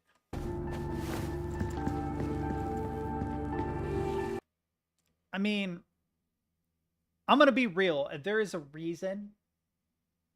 There is a reason. And I can't talk about it on stream. If I were rich, I would. But I am not as smart as I used to be. I am nerfed. And I can't say why, but I was literally like nerfed.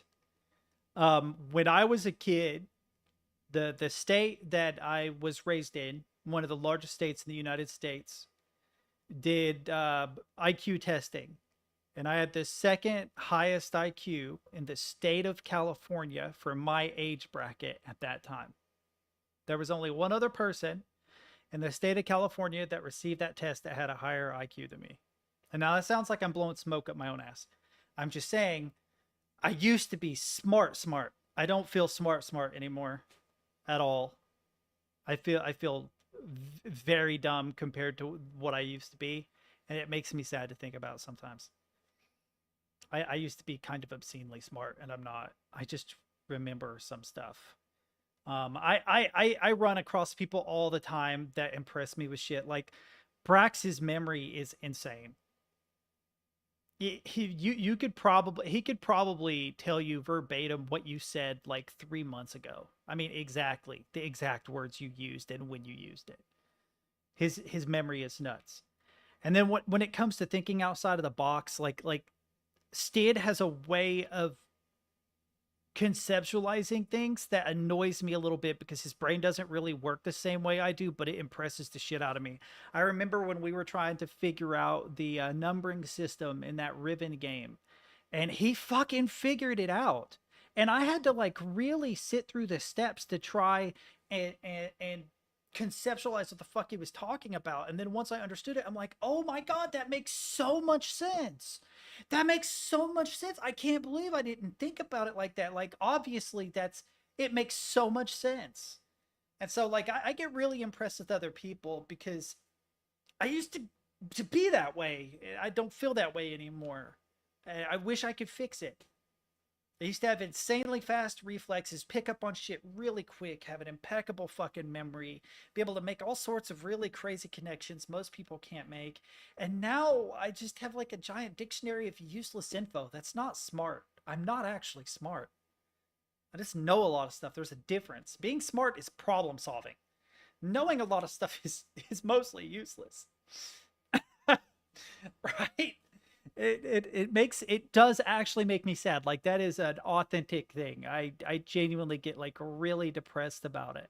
And I remember pretty clearly when I first started to notice that my brain wasn't working the way it used to. I remember feeling dumbed down. So that's a bummer. But yeah.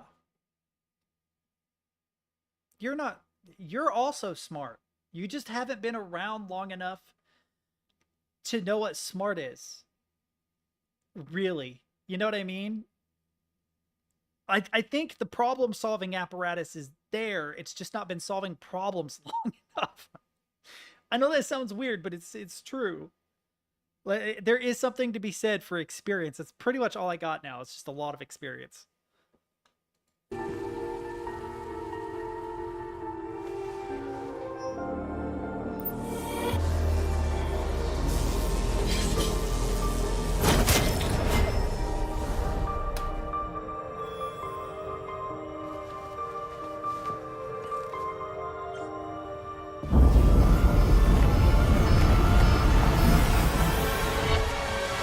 Oh, was it 2016? Damn, see? I'm not as smart as I thought. Oh, well, this was when it was published. So there may still be some hope for me. They probably spent a couple years working on it. Here, let's just read this abstract really quick.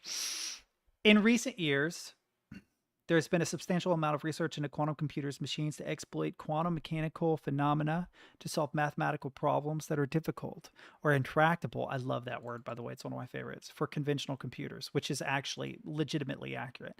If large-scale quantum computers are ever built, they will be able to break many of the public key crypto systems currently in use. Absolutely true. This would seriously compromise the confidentiality and integrity of digital communications on the internet and elsewhere. Oh, so now we're arguing that cryptography is important. Go figure. The goal of post-quantum cryptography, also called quantum resistant. I remember this phrase. I don't remember post-quantum. Is to develop cryptographic systems that are secure against both quantum and classical computers and can incorporate with existing communications protocols and networks. This internal report shares the National Institute of Standards and Technology's current understanding about the status of quantum computing and post-quantum cryptography and outlines NIST's initial plan to move forward in this space. The report also recognizes the challenge of moving new cryptographic infrastructures and therefore emphasizes the need for agencies to focus on crypto agility.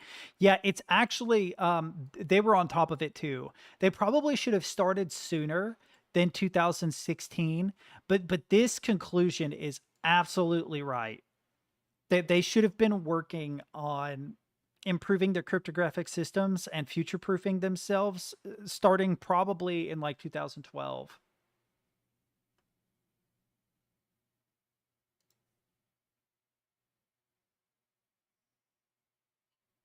Oh, I can't read this whole thing right now, but it's interesting.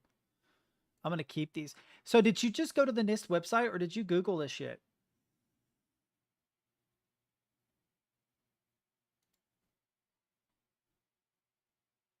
Give me a sec. Abstract. The recommendation specifies key establishment schemes using it. Wow, you literally just copied and pasted the, yeah, you're right, the abstract. But what is pairwise key establishment schemes? And integer factorization cryptography. What does that mean?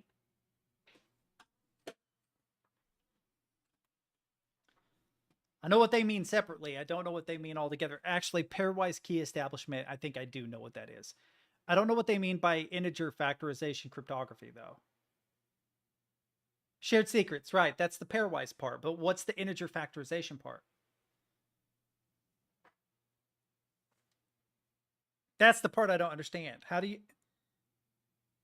yeah, see? Yeah. Maybe our brains are more similar than I thought. I don't know why that makes me so happy that our brains both did the same thing. Like, well, we get the shared secret part. Fuck, all right. Oh, that's funny. What's more near sending memes? Ah, how did I know?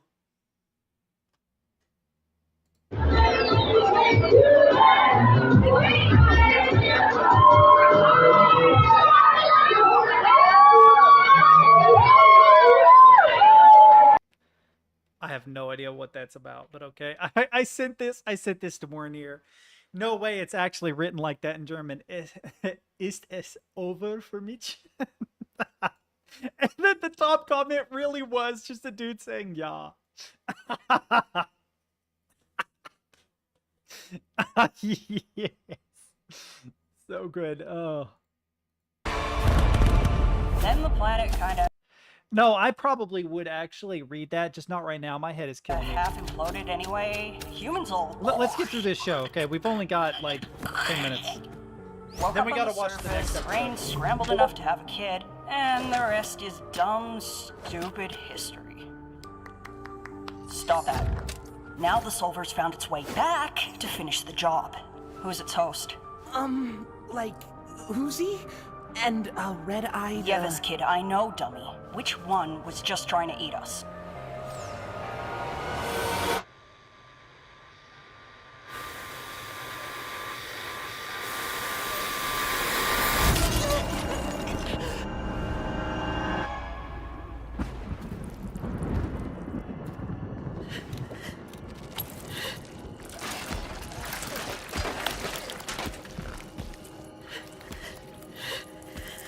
Man, it does not seem to matter that I took a lot of Tylenol. It's not helping. It's not helping at all.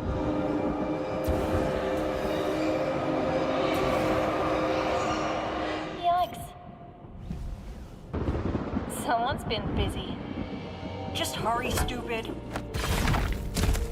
Of course! She's gonna freak out when I tell her! Tell her I'm alive, you dumb. Emotional roller coaster, yeah. Sorry, ma'am.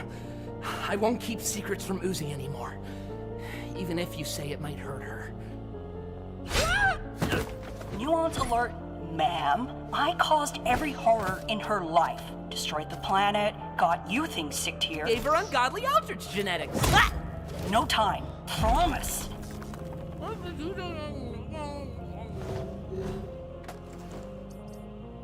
I promise. To wait until you're ready to tell her yourself? Ugh, bite me. Tessa, I never finished Mr. Robot, but I actually really enjoyed it. There are definitely issues with it, but the plot itself was good, I think. I didn't. She just. Wait! Something else did this to Doll. You have to believe. No worries.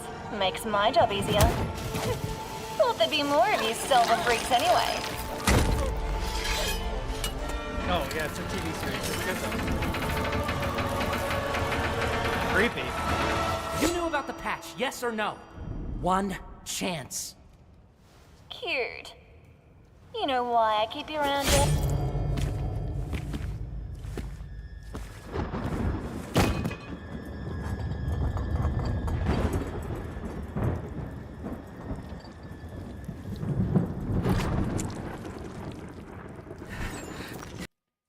Yeah, the oh, you use Gnome, I use KDE myself. I remember that. That was pretty garbage. But the overarching plot is good. Like, the story of a schizophrenic guy who's gifted is cool.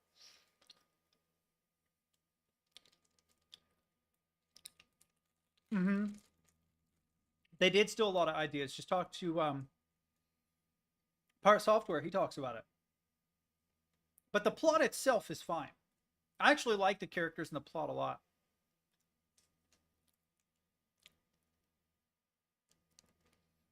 There's this one song I really enjoy called Goodbye Horses.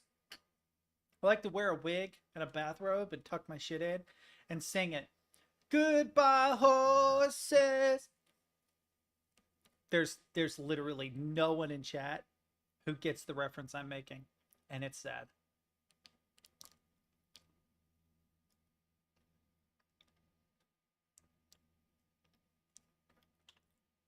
Hang on.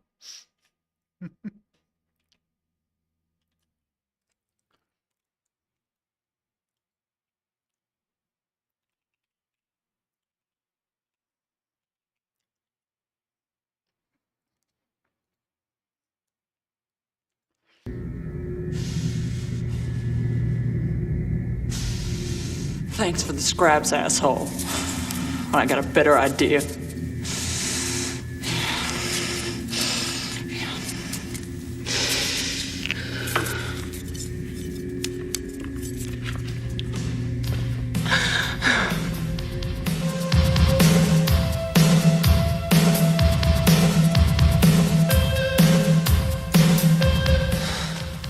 Okay, precious, time for a little treat. I read the book. The book is fire. Thomas Harris is a great fucking writer. Recommend his stuff.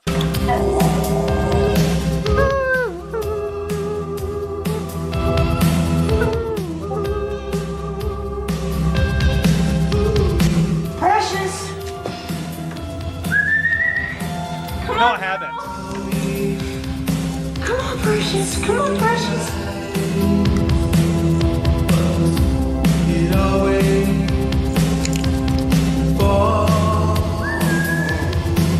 Come on, Precious.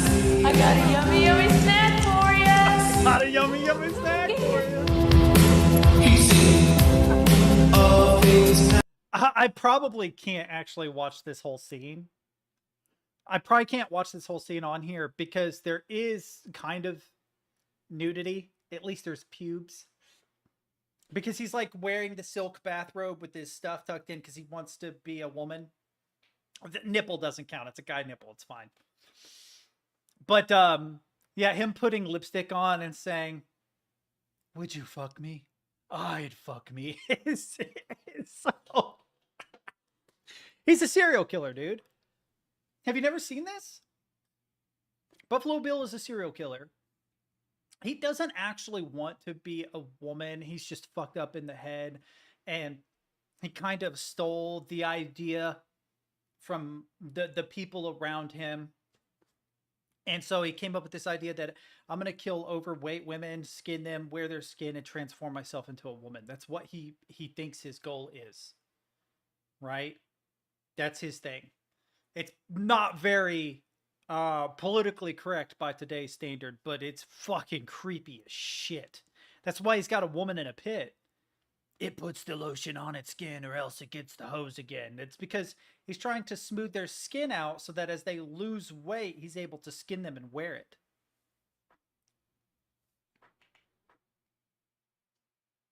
It's a wild movie, but I love Thomas Harris, man.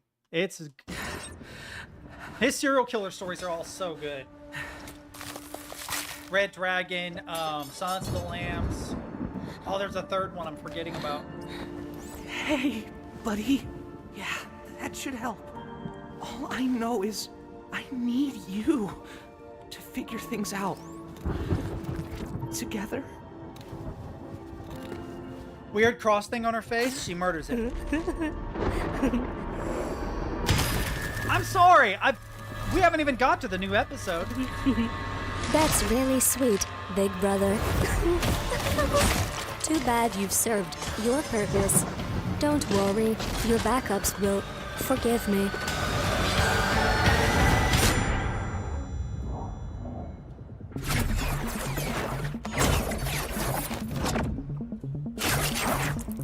To be fair, the soundtrack's kind of fire. Nori, you're dead. You're frickin' grounded. Angry.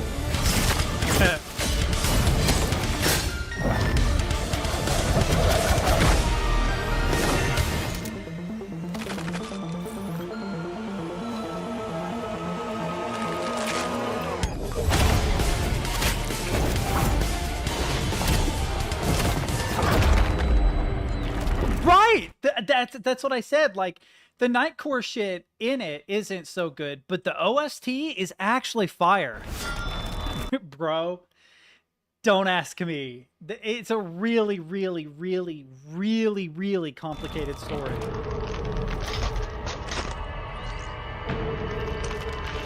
There are humans, there are machines, there is like this blight that is kind of a weird amalgamation of organic and machine that takes over things. It's a very complicated story.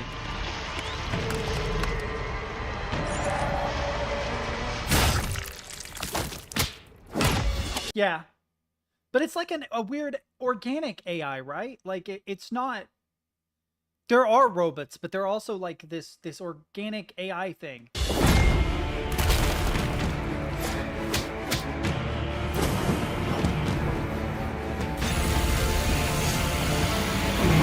The animation is also super good. Like, we can diss it all we want to, but look at that. That's like solid fucking animation.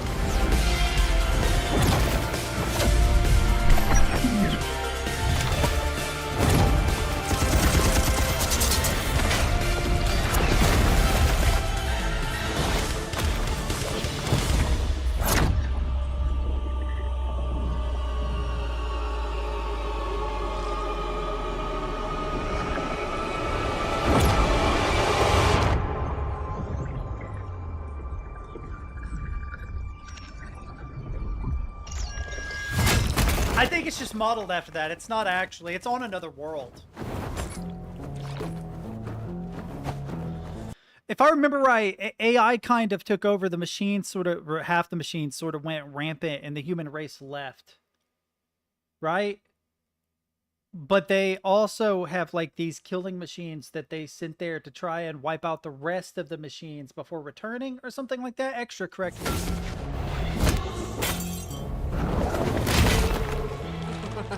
It's the episodes are so far in between. I am kind of lost.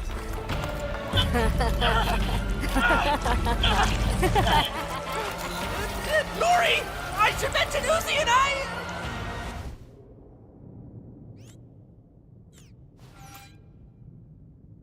What? Uzi Dorman. Those things killed your frickin' mother! Oh shit! Little crab lady's got some fucking. I'm not. Hey, lady, you don't frickin' own me!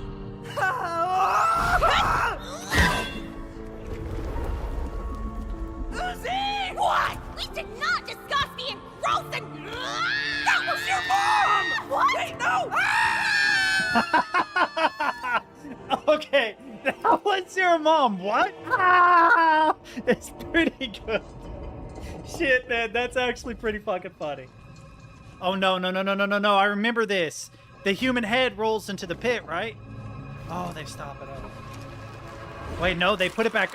What? I thought she was human. I don't remember this, chat. Oh no, is she infected too? She's got some good legs though, for an animated monstrosity.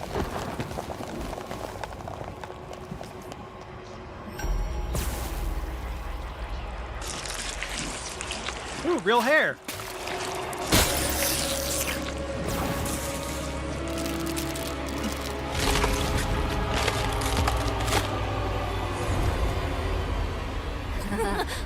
Oh yes.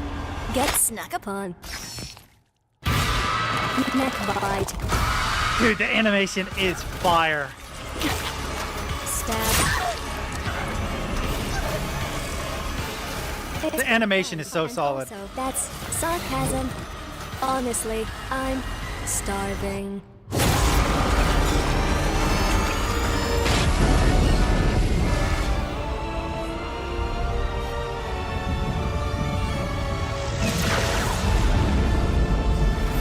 See, they're not on Earth. Oh, these two shitheads. Ride's good to go, boss. Just say... A lot. I think that's just an aesthetic choice because they're able to exaggerate it. Copper 9 is the name of the place. They're able to exaggerate it because it's not actually blood. They do use a lot of blood too, but it's considerably less than the oil shit that they show. Who are you idiots?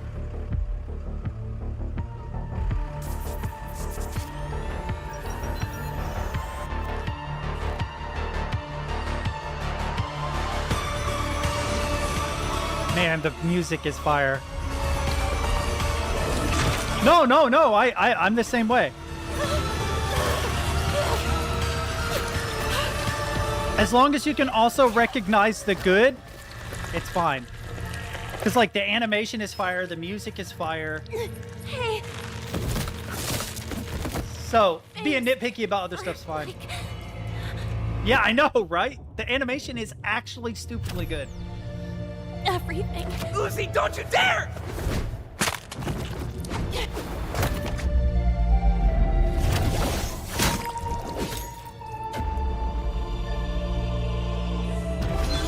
Die, mad. There was no call for that, but okay. The evil amalgamation that was tossed into the pit, right? Went in after the mother, right? The evil amalgamation grabbed the two of them to try and drag them in, but she tossed him to safety and sacrificed herself, presumably, because she needs to save her mother from the evil amalgamation.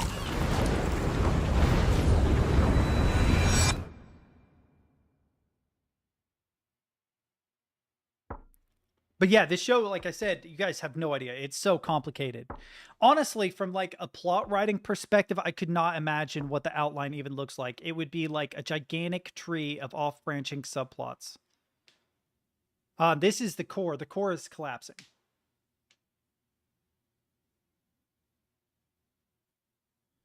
Yeah. They're trying to stop the planet from being eaten. That's right. I would say the story I still have to watch the next episode. I would say that the story is good. And I think that in order to tell the story, it needs to be pretty complex. But that I do think my biggest gripe with the plot is that it's too complex.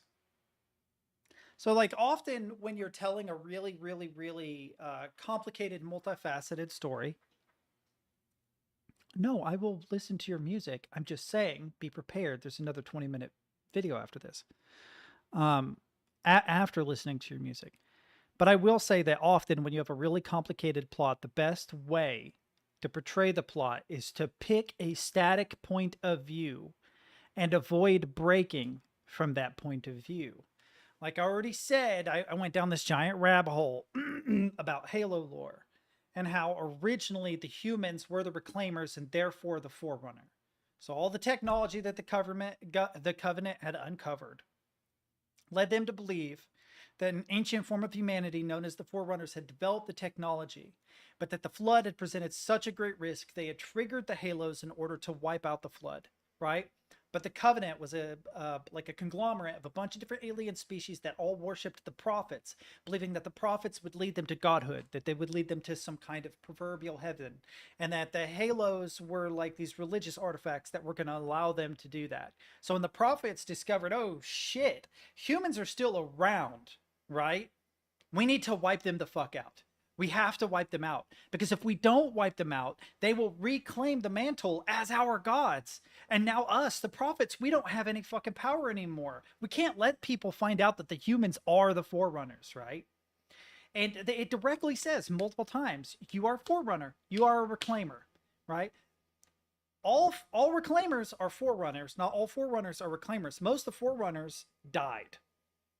The ones that managed to survive grew technologically to rediscover and reclaim the old technology, thus becoming Reclaimers, right? So you have this incredibly complicated story about like the interstellar politics of multiple alien species fighting in a battle while at the same time unwittingly releasing the Flood. But you don't tell the story that way. You pick a guy, just a guy. You call him John or Master Chief. You follow Master Chief around as he uncovers this information, right? If the story is really complicated, you can have a foil and side characters like Captain Keyes and his daughter Miranda Keyes, right? The drill sergeant guy whose name I always forget for whatever reason, right? But the most important being Cortana. Cortana is the foil. In fact, she's the closest thing to like a romantic interest for John. And whether anybody wants to admit it or not, there is a romantic interest there. John is an incredibly solitary character whose only significant, long-standing friend is this female artificial intelligence, Cortana. And Cortana, unfortunately, the way the AIs work in the Halo universe, the longer they exist, the less the stopgaps put in place for their emotions work. And so they become more and more emotional. And they start to recognize all the times they were slighted and all the shitty things that happened to them. Right? And so at the conclusion of 4, I won't say what happened, but it's kind of revealed that there is a very real emotional bond between those two characters. Incredibly complicated story. Right? But you only have a handful of characters. Captain Keyes, Miranda Keyes, the drill sergeant guy, the Arbiter. There's some perspective from one of the prophets, but vast majority of it is Master Chief and Cortana. You know, if you include Reach, you've got Noble 6. If you include ODST, you've got like Dutch or is it Butch and Dare and Rookie and shit, right? Like there are some more characters. The problem with this show is there's so many different subplots from so many different perspectives that it's really, really hard to ascertain what the basic plot is. I went back and replayed all the Halo games and then went down a lore rabbit hole, and I will piss people off by saying humans are Reclaimers because they retconned that in 4. And I still haven't played 5 or Infinite, but I'm going to.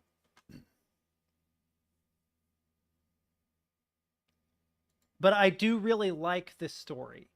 It's not perfect. There are My name is Alexander Van Straffen Doofen Floefen Schloefenflaft, and I am Dutch. This is a day in the life of myself. I wake up at 7 because that is when I need to be awake. For breakfast, I enjoy a coffee and some crack on a waffle. I put on the same outfit that I wear every day and open my laptop to commence my job, which is working in the technological flaffle. My colleague Gerta has not sent files we needed on time. Her performance is bad, so I tell her. I then go into the center of the city making the use of the working transport system and smoke a spliff with Gouda wrapped around it from a vending machine for lunch, which is a Dutch delicacy. My girlfriend has just made the purchasings of a new haircut and she asked me what I would think about it. I tell her that it makes her look like a man. I return to work for more Technologie Leuvenflaffel and I'm receiving a call to tell me that my father has only a few minutes left to live. I tell him that it is sad that he is dying, but ultimately I will get over it. For dinner I have a small portion of MDMA. My girlfriend says she could come and sleep in my bed. It is a very strange thing to say. I say no and spend the evening listening to very intense techno beats which send me to sleep. Today was fine. Hang on. Give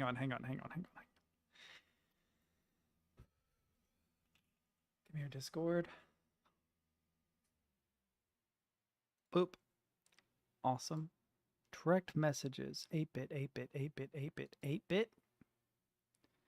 Beautiful. Here we go. Hang on. Add. Upload file.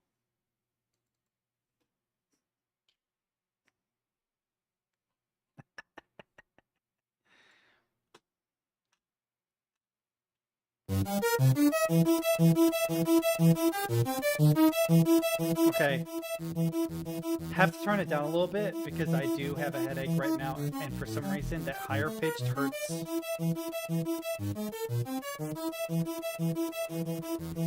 Like it actually physically hurts. Please give me a baseline or something, please. A little better.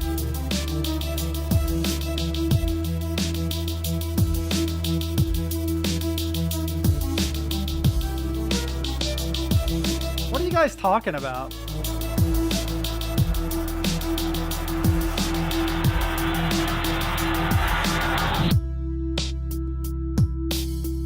Oh, 2033 Redux.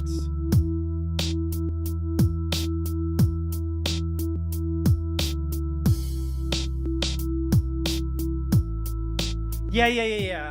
But generally you have one storyline at a time, and you try not to bounce around too much. If you bounce around too much with plots, it can get convoluted too quickly.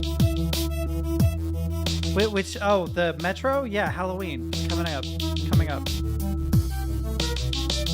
It's on my Halloween list, along with like Alien Isolation.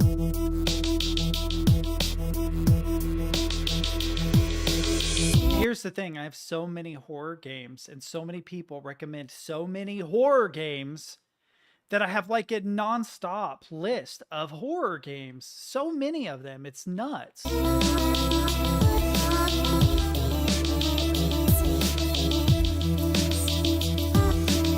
I prioritize the games that are recommended the most by chat. Not by an individual, but by groups of individuals. If you think I don't, then what the fuck have I been doing for like the last 2 years? Because when I started, I played games I wanted to play. Now I just play what you guys tell me to play.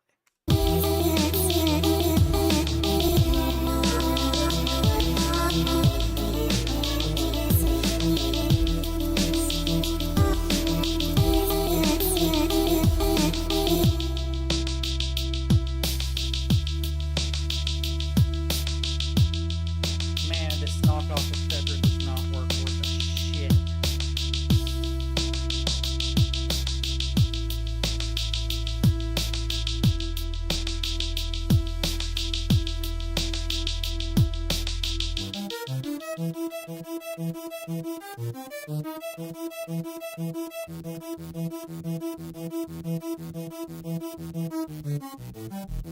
I mean, to be fair, this is really solid. I just wish I didn't have a headache while listening to it. I'm not trying to be mean at all.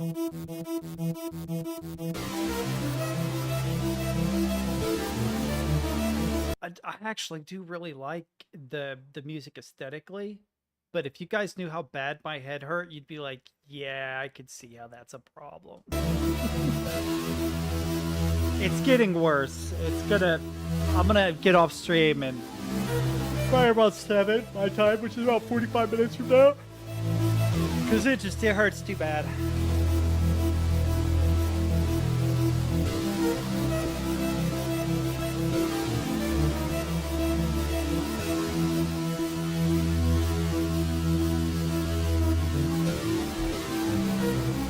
The worst part are my eyes are swelling.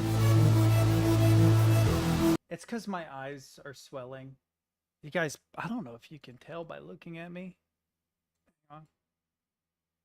No, you can't tell. They're actually inflamed, so it hurts around my eyes. And I did spend that 48-hour shift fucking dealing with nonsense and writing an essay that ended up, it's just, I don't want to talk about it anymore. I'm probably going to finish the fucking essay and then actually do a video on it. I do like vocal chops. I am a fan of that. Vocal chops can do a lot of work.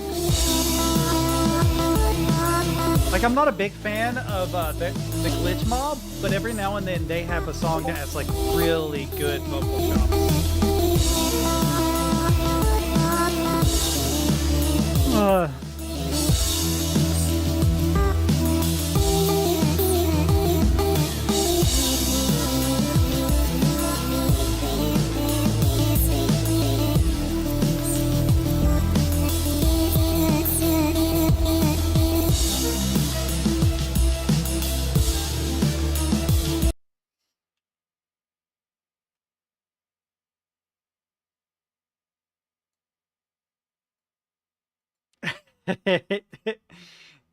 This is literally describing how it feels too. Hotline Miami Hotline Miami 1 was the alcohol fueled rampage, and Hotline Miami 2 is just like that, but the brutal hangover is included. It's so accurate. No, it is pretty fire though. I swear if this is brutal death metal, I'm gonna murder you. Okay, this isn't so bad. What is this drug for?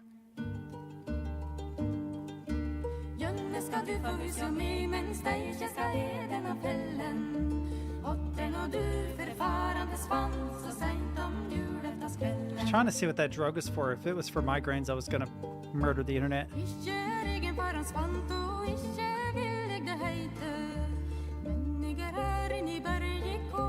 Here, hang on, chat. I'm gonna get my my gaming headphones. No. I'll have to change audio devices. But I need to get some like some tea or something. Because I did just eat a bunch of aspirin without anything. Ow! Shit! Ankle? Fuck. Everything hurts. I'm too old.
So I don't remember it, but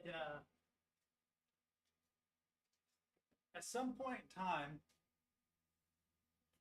in the middle of the night, I think I had, I'm not even joking, I think I had think I sleepwalked. Tell me I got the... I did. Okay. I think I sleepwalked last night for the first time ever that I know of. Because I woke up and like a lot of shit had been moved around since I laid down. And apparently I fed the cat in the middle of the night. Don't remember this. Straight up dumped an entire bag of dry cat food onto this tiny ass plate. And when I got up this morning, shit was moved all around, and I looked down and there's like a fucking mountain of cat food that had so totally covered the little plate that you couldn't even see the plate anymore. I don't remember that. I do not remember any of that at all. Don't remember any of it.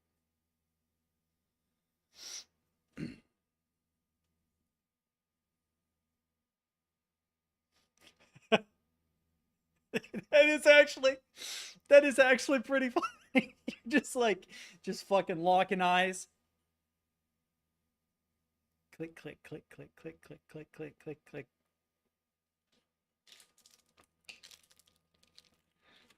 That's so funny, dude.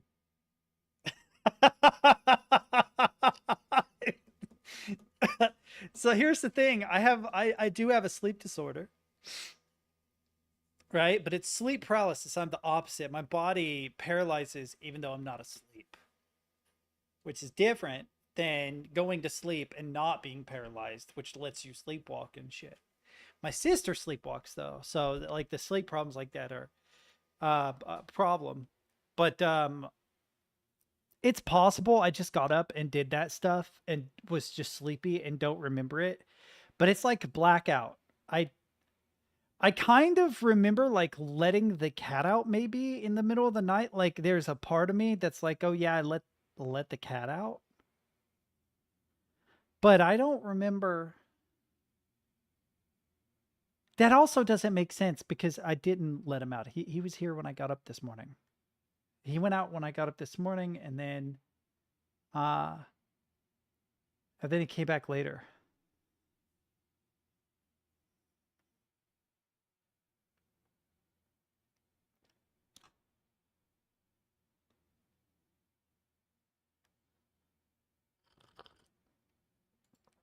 All right. This is it. Oh, that's right. I switched audio. Hang on. No, not filters, you fucking thing. Sources.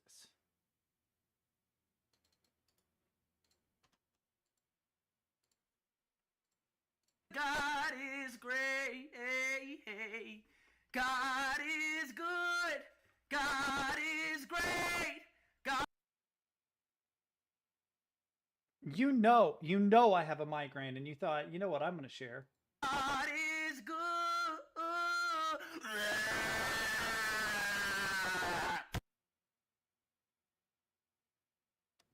Oh, did you? Wait.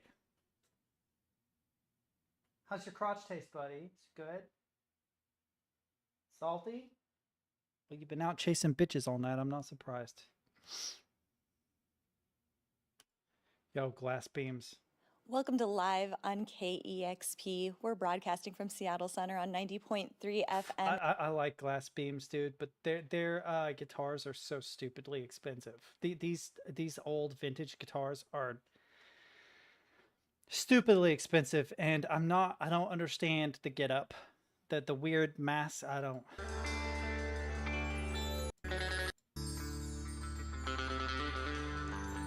But I love the guitar style.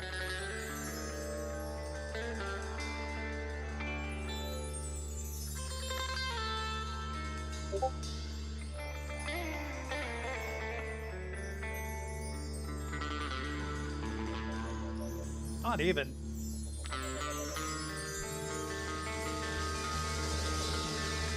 I mean, I guess they do wear masks.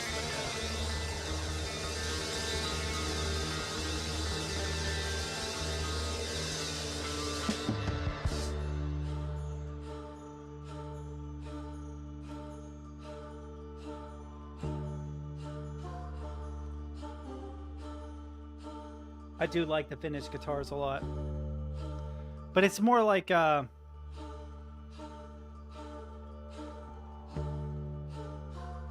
don't know what this genre would be called.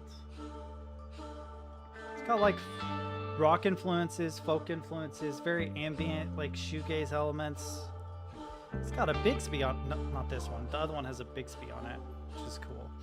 That is a very fucking flat radius guitar, especially for a vintage guitar.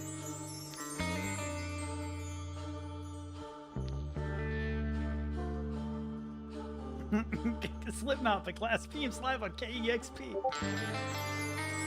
Dude, Glass Beams are cool, man. They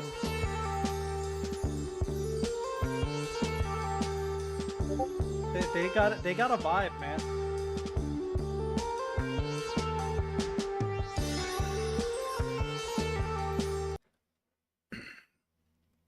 Anal Beads live on KEXP something.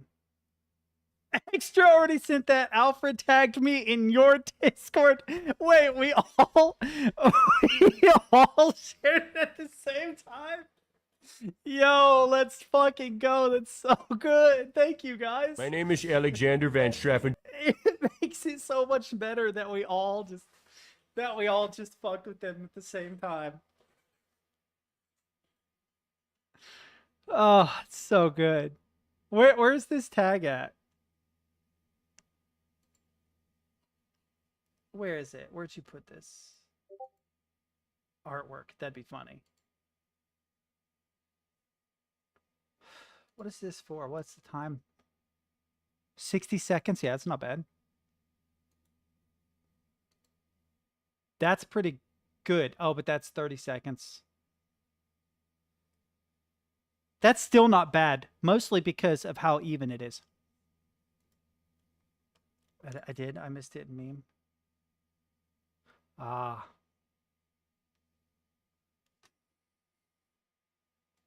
I didn't know that.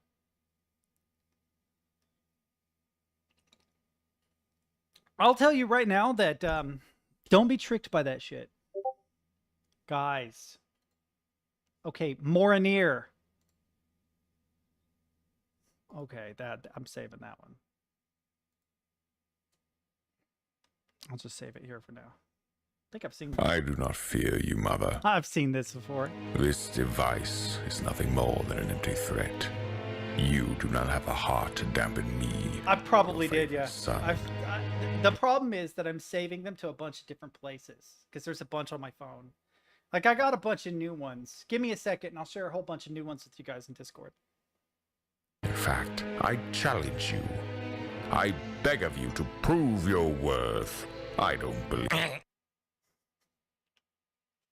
Hang on, chat. I got a whole bunch of new ones. And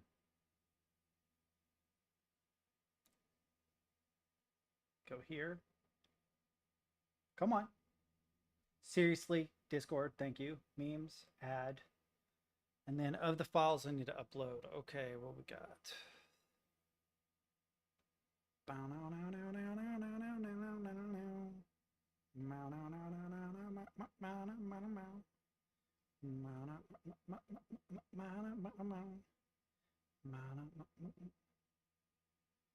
My God, how many do I have? I have so many. Is that the maximum number? Oh, it's cut me off. I selected 10 new versions of this meme, and it's like, listen, you can't do any more than that. All right, and then I can go further down and get the other versions I found.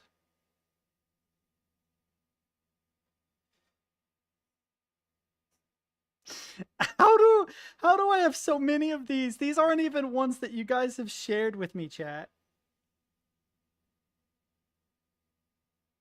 Yeah, so I got 15 new ones.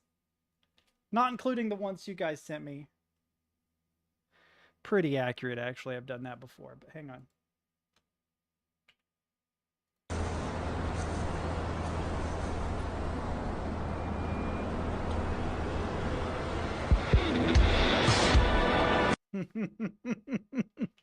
That song is so fire, by the way.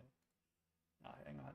All right, so I got a whole fucking bunch more. Look at all these. These are all just ones I found recently. Right? Like these are all weapons made by like IBM, Rockola, Underwood and shit. It's a square hole. I fucking hate this job. Finally, a normal American company. Oh, Jesus Christ. I do love making common household appliances. Then it's just like a gun and an A10 Warthog. Bic. Are they ever going to change the design of this thing? The Octakantaka hexagon maker is finally... These are fucking circles. Right? I sure do love populating the earth with God's creations. And then there's a platypus. I guess we're doing philosophical conundrums now. I guess we lost World War II. I guess we race cars now. I fucking hate this company. Guess we're making Skyrims now, which this is like... It's so true, dude. Yeah. Yeah. Oh, it's looping back through. Hang on. There's more. I guess we doing milk now. I didn't know we had cows. Oh, this one was this one from you? This one was from you, wasn't it, Stid? Pretty sure this was a Stid one. A circle and a triangle factory, and then it's just a bunch of little triangles. Okay, Live Leak I've shared. And I shared that one. Okay, so I accidentally reshared too.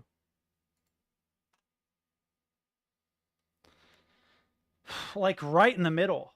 Like this region. Here it's too dark, but like this region.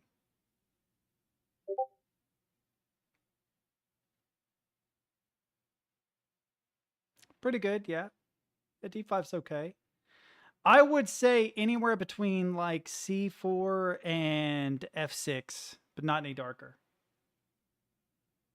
F3, that's not bad. The thing is, though, that this is the wrong kind of diagram for this. That is really, you got to be looking at the diagonal, because everything along the diagonal is the same level of toasted according to this thing. Right? So like, let's say you like a D6, right? That means that you also like C7 and B8. Okay, this one's a little bit darker, but you get what I'm saying. Like, it's not perfect, but... All right, let's see. How many messages do I have from Morinir since I stepped away for 30 seconds? 8. 8.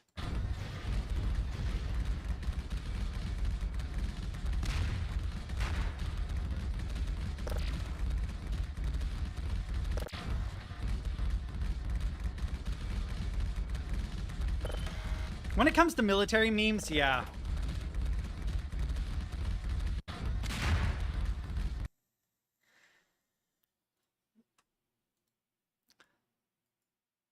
I got it to run, Doom? Okay, that's a good one. I like that. I did.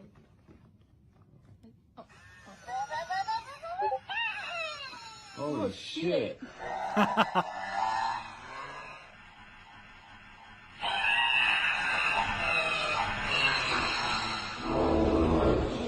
Motherfucker, goddamn. Wow, man, the new thing looks scary as shit. Up. Be careful, man. Those cookies make you want to fuck dudes. I've seen that one before, but I love how he just takes a bite out of the cookie right as he's saying it. To completely reconstruct your face, have a look. Dude, that song is so fire, though, man. Good on you, Duran Duran. Like, way to accidentally become relevant, like 30 years later, for a song that was never in the video game it's associated with. I've only played the first 3 Metal Gear Solids. I think I did play a part of Metal Gear Solid 4, but never finished it. I'd love to go through those and replay them again. Metal Gear Solid 1 I loved so much, I beat it 3 times in a row. I beat it once and got invisibility. Beat it twice, got infinite ammo, and then beat it the third time wearing the James Bond tuxedo. Dude, the first one, if you okay, so if you ever play the first one, there's a scene where you're being tortured. If you survive the torture, you unlock one thing, and if you give in to the torture, you unlock another thing. So what you do is you play it through once, you give in or you don't for the torture, but whatever you do, when you play it the second time, do the opposite. One gives you an invisibility suit, the other gives you infinite ammo. One's invisibility suit, the other is an infinite ammo bandana, which is random. But if you manage to beat the game twice, once getting the suit and once getting infinite ammo, on the third playthrough, when the credits start to roll at the beginning of the game, he comes down an elevator with a fucking bow tie and he tightens it, and you get to play through it the third time wearing a James Bond tuxedo. So I beat Metal Gear Solid 1 3 times in a row when I was a kid because of that. I was like, this is straight fire. I'm look at me. I'm James Bond now. Accurate. Except with UDP, you would be launching a bunch of these boxes, just hoping that enough pieces of each box made it to the end that it was a coherent box.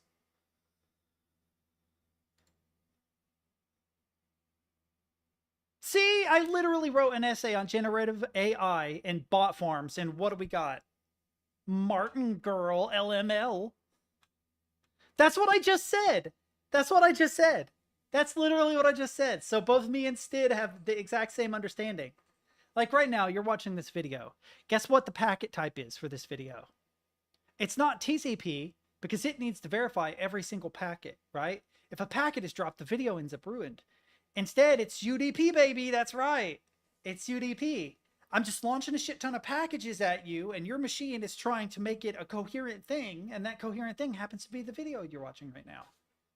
So they're both good at their own thing. If you need the information verified, TCP, which makes sense. Like if you have like a really concise text, say that you're sending someone, you don't want to drop a letter. You know, that's how fuck becomes duck and vice versa.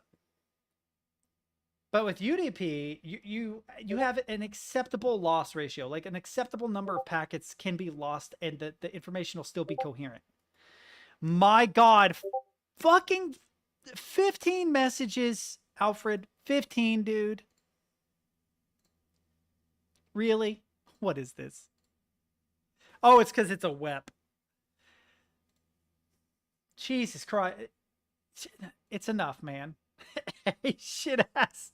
Oh my God, that's actually good. How many are there? What is going on? I'm going to have to start blocking you guys. This is getting ridiculous.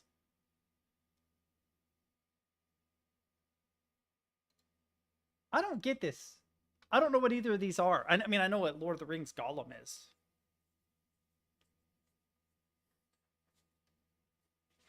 What is Kankara? What is this? I don't know what this is.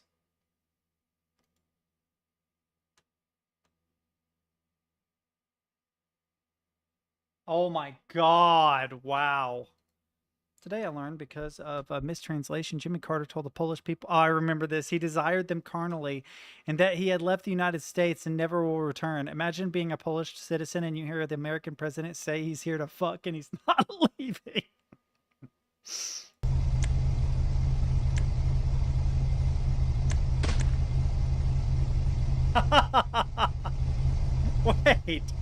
Wait.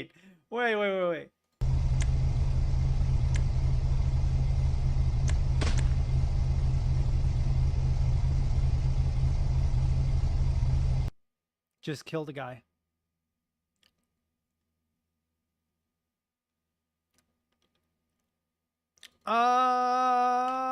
So I think the setting broke because I did have it on. I think that the setting broke and it reset.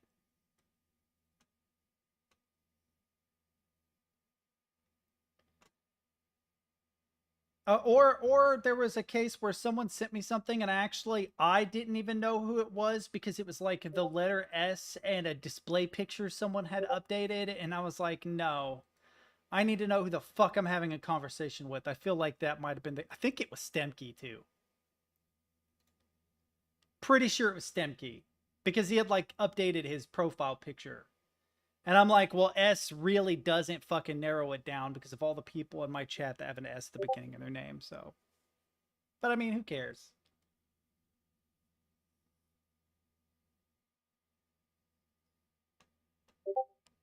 I mean, I can switch it if you want. I'm just not gonna.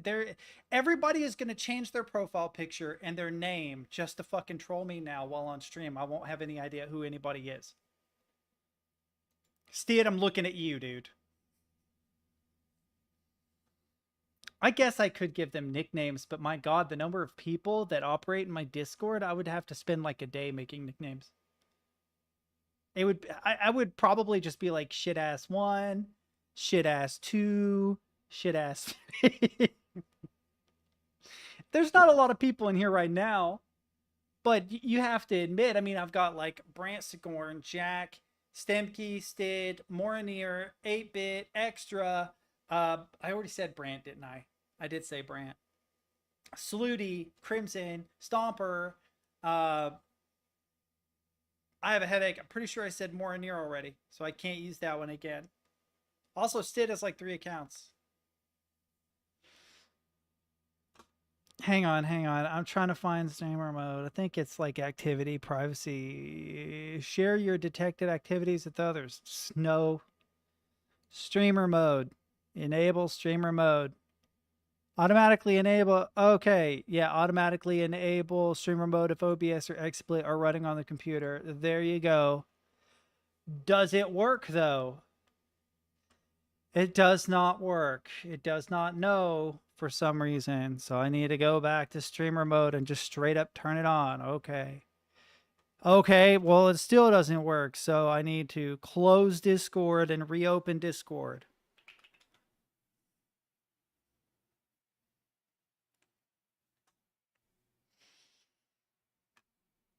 $20? Oh, it still doesn't work. I just enabled streamer mode. It still doesn't work.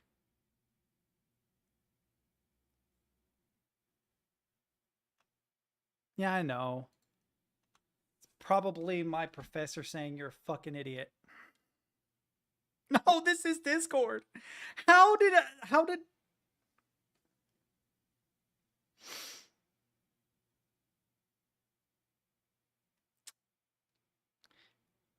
Stid? How are you forwarding this to my phone? What is going on? Why am I not?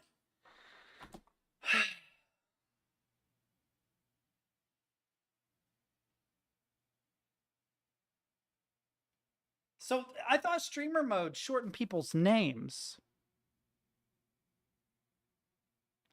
I thought it hid people's names. So that's why my phone is now going off, because the bleeps aren't on here. Thanks. That's way more annoying than just hearing badoop. I'd rather hear badoop than the Cyberpunk 2077 text notification sound that I downloaded and used. Oh, you got to put some swaz on it, Gromit. Don't do it, boy. Welsh or C standard library function. Holy shit. I don't know any of these C standard library functions, so they're all Welsh. They have to be. Real numbers, mental disorders. What? I don't get this. I actually don't get this. R is radius, right? Oh my god, the x-axis, y-axis, origin. The fuck is C? I'm gonna have to investigate this letter for later for scientific purposes. When you get paid once a month, week 1, week, yeah. No, just wrong. Who makes $10,000 a month? If you dudes are out there making $10,000 a month, you need to donate more to me. Just straight up. That's like 5 times what I make a month, if not more. Yeah. It's more than 5 times what I make a month.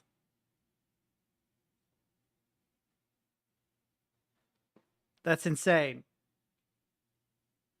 I wish I made $120,000 a year. It literally says phone test.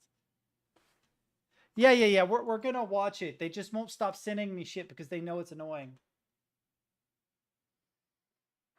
Maybe instead of Unalived, it should be called Disney Plus. Yeah, Boeing totally Disney Plus that guy. Bro.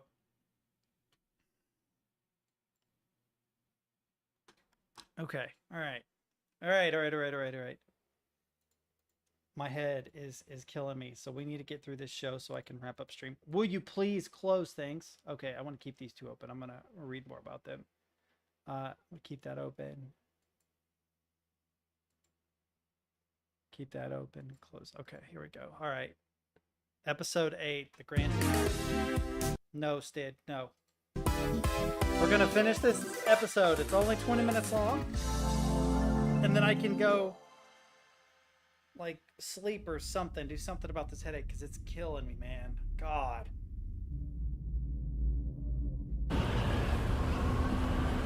You always say that, but then it's actually a totally unfunny meme. I love you, dude.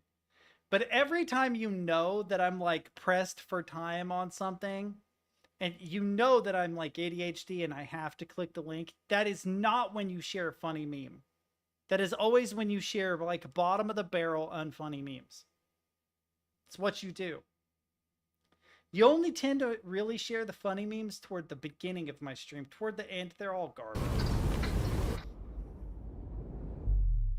Fuck off, Stephanie. You're full of shit.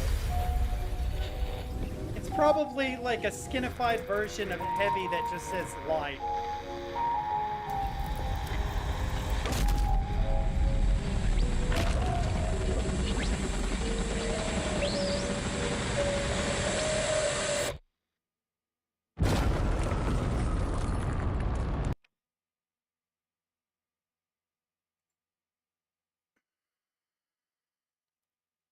Told you. I told you. Obnoxiously close. How did I know? I don't have a scan. I don't have a scan app. I don't have a scan app. I don't scan QR codes. It isn't either. It is not built in on my phone. It is not.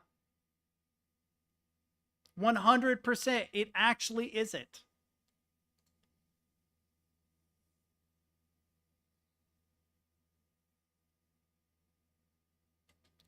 Look at that. I took a picture of it. It didn't do anything.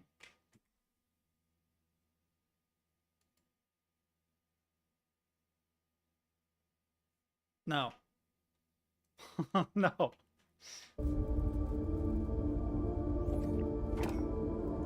Just no.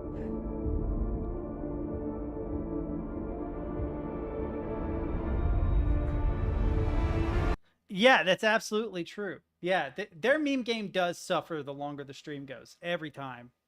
Memes at the beginning are hilarious. Even if I had a QR scanning app and I was in a life or death situation where I had to scan the QR code, right, to live, I still wouldn't. Who's out here assuming I want to live? You really don't get millennials at all, do you?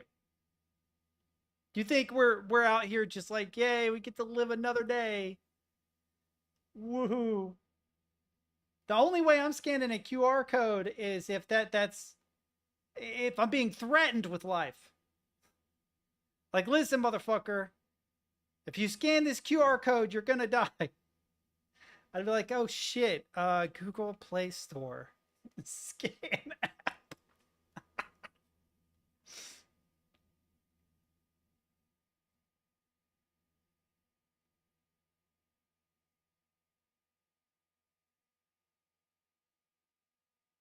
There's like literally not a scan app on my phone.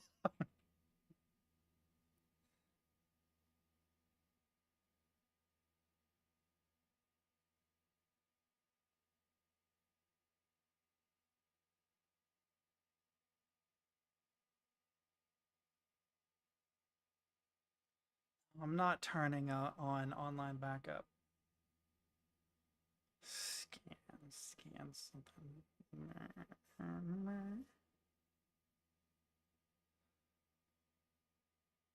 Google Lens, maybe?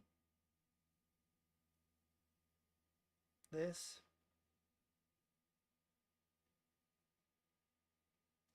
You're ugly.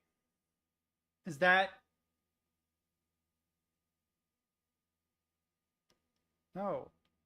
I don't know what you mean by quick settings menu.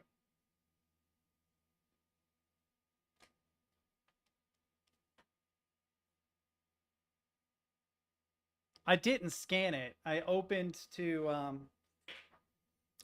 Google Lens and then opened the image in it. Oh. Yeah, there is no scan. There is no scan in my quick settings menu.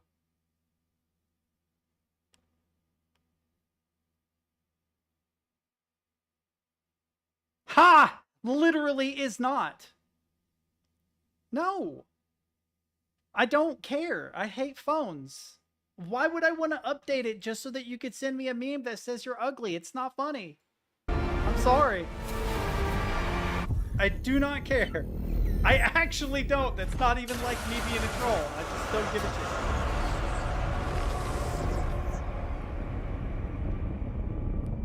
I have never liked phones. I've always liked computers. I have always hated phones. If I did not have to have a phone, I would not have one. I had this argument with my ex. And she was like, oh, you just have like post-traumatic stress because you used to get phone calls about bad stuff. And I was like, no, I fucking hated phone calls before that. Before I started getting calls like so-and-so has died or so-and-so has pulled out their G-tube and is in the hospital and blah, blah, blah. I just hate them. I hate them. I don't like phones. I really don't. My life is objectively worse now that I have a smartphone. Legitimately. I had a very fun life before I had a phone. I don't know why, but I know that it's probably, you know, correlation isn't causation, but it does seem like life is really just since. It's not even the operating system because my first phone was a fucking Nokia brick.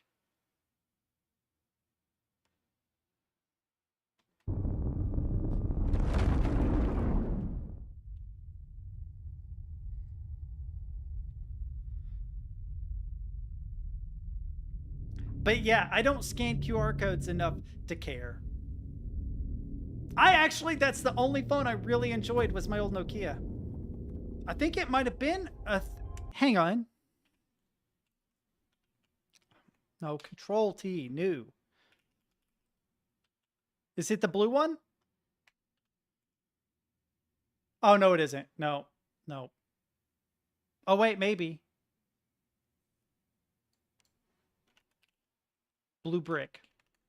Oh, I can't type my head. Yeah, this guy. This is the guy. Okay, so mine is even older than yours. Mine was a 3210. This is like, this is the phone I had. I don't remember the thing lighting up like that, but yeah. I actually think it might be older than this because I don't remember having an up and down key. I do not remember having an up and down key. I remember there was like an arrow here, an arrow here, an arrow like on your number pad.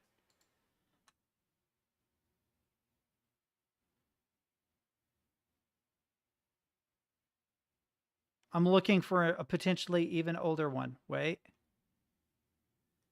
Actually, that might have been it. That looks even more like it. I still have it somewhere. It had Snake on it.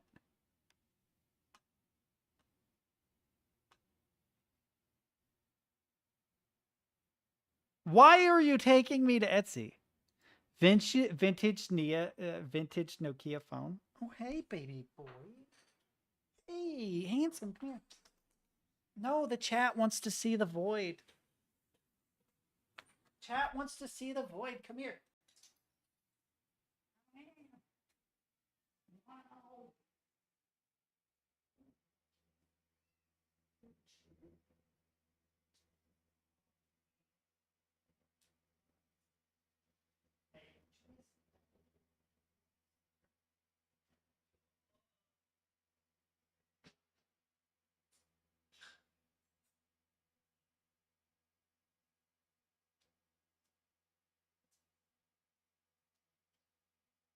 The void abides.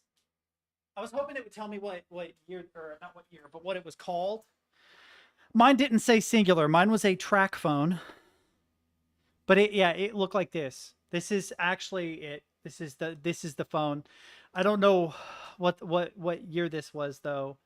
1990s Nokia brick. Yeah, like these I think are newer than mine.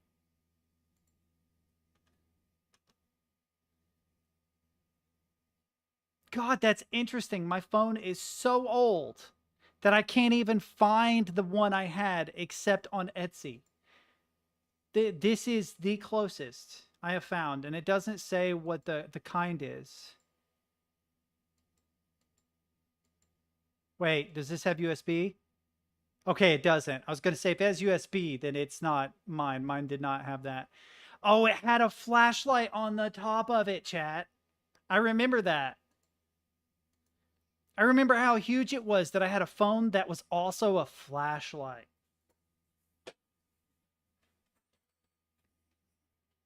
Wonder if you can still connect these to like, what, dude?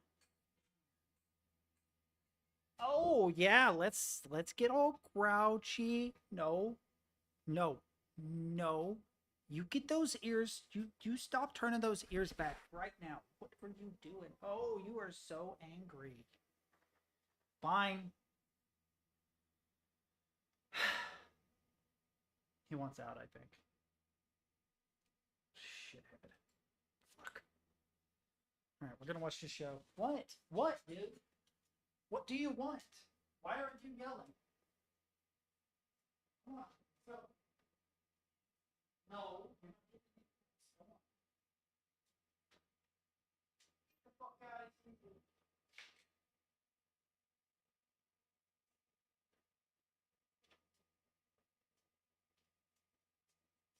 Alright. Whoa.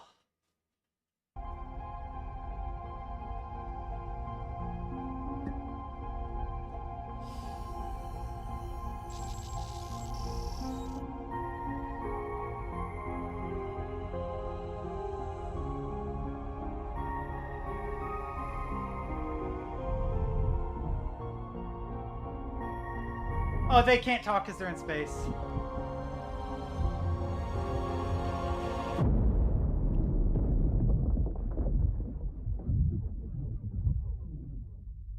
See, the interesting thing that a lot of people get wrong about there not being sound in space is sound doesn't move through vacuum, but it does move through material. So like if you're in space and you were to like flick your arm, because there's no other sound, right? It's like a gigantic noise gate. You would hear the flick. Or you'd hear the impact because it would travel through your body and eventually get to your eardrum. Your eardrum would vibrate and that would register as a sound for you. And so this is kind of almost correct because of the ambient sound wouldn't exist, but the sounds of the impacts you'd hear. Yeah. Spaceship pilot! Anne! My mom was back there! Sorry, I didn't know! You were supposed to get away. Yeah, I'm kinda like actually mad about what you did. But we can talk later!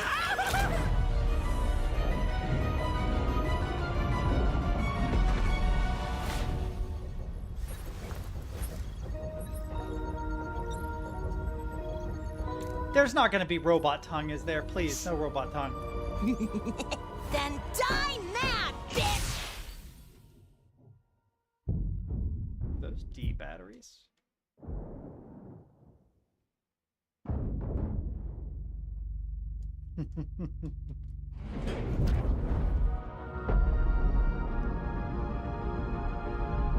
Long tongue. For those my Half-Life brothers.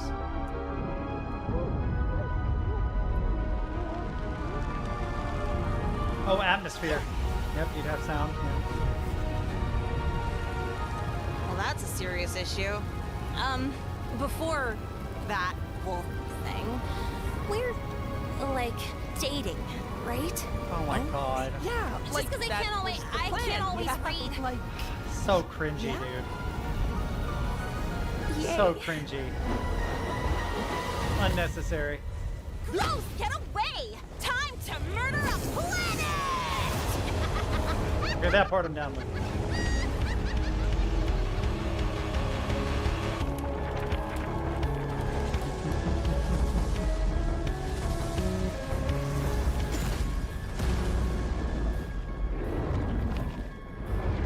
Yes, thank you, boss. Good as new. Yep, there's cool. Thanks.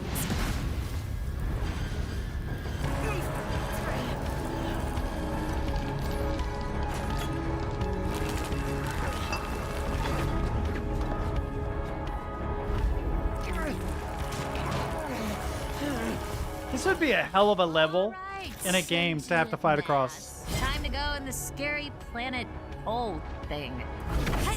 Ow! Gravity! Okay, I'm fine and calm and go away!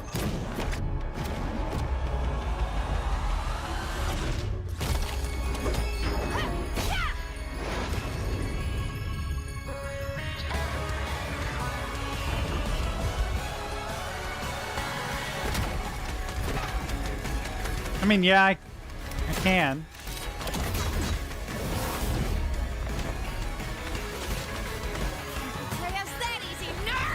It's senior informant. You can't revoke my moderator permissions. Working with Zen!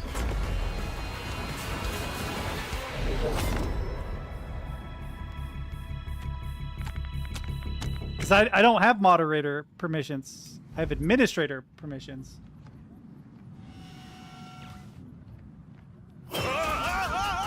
Wait! Wait, does that work? He's in Discord, by the way. There's no way that works. Hang on. Hang on.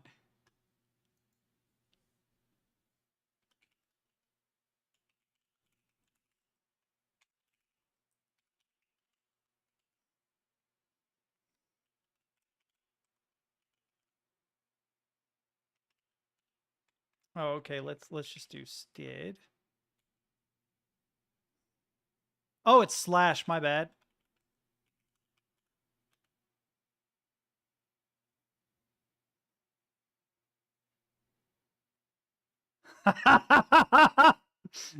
Sorry, I misspelled your name. Whoops.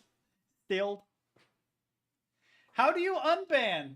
You know what? I don't know.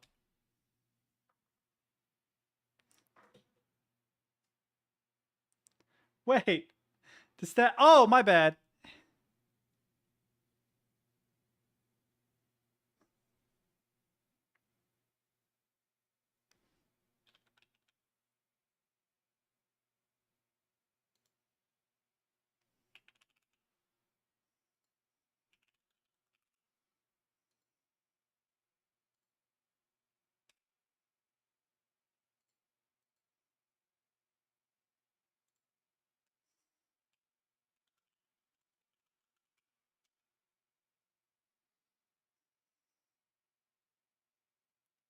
Wait! How does this not work? Not a valid choice. How is that delete message not valid? Oh.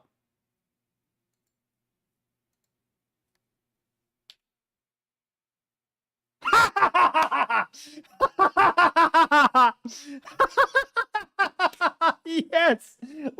Let's go!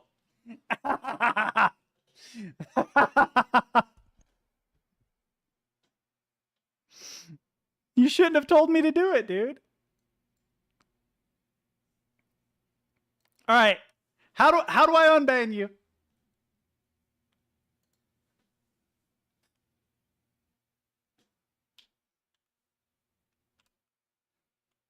You were being trolly. You deserved it.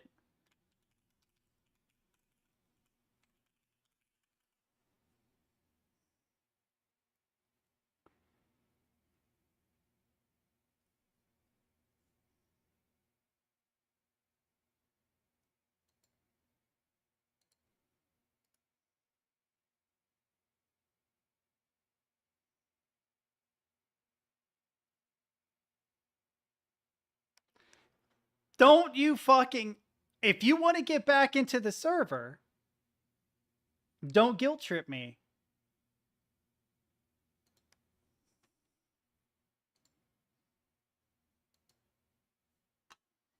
Welcome back, by the way.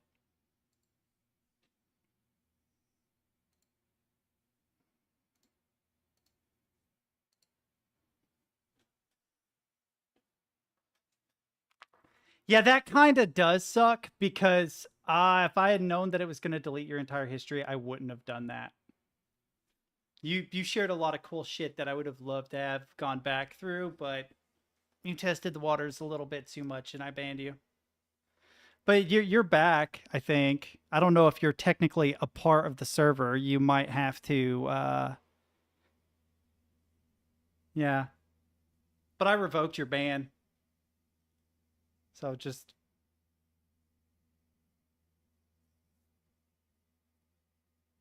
No, I revoked your ban. What do you mean?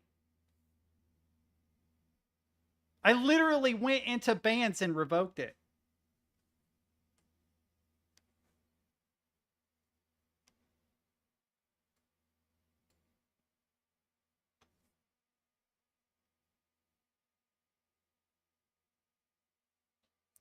Wow, that sucks. I'm going back to murder drones now.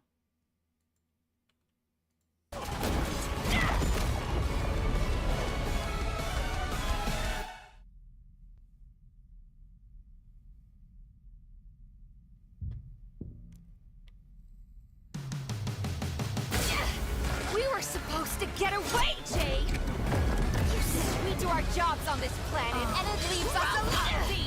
It tricked you. If I promised you anything, it tricked me too. You know there's no escape, even in death! I promise it's better on the winning team. As a team. He's got multiple accounts anyway.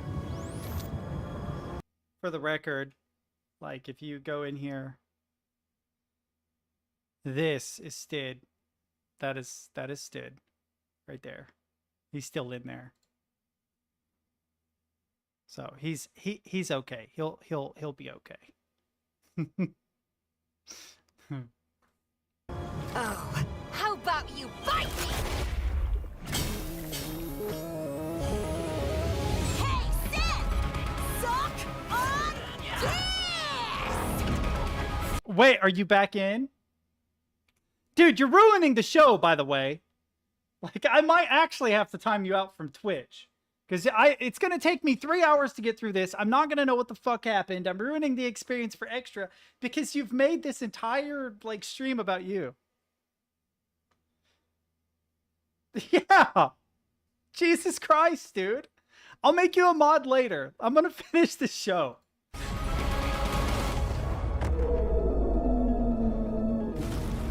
Yeah, I'm sorry, Extra. I will give you your mod privileges back in a minute. Just wait till the show's over.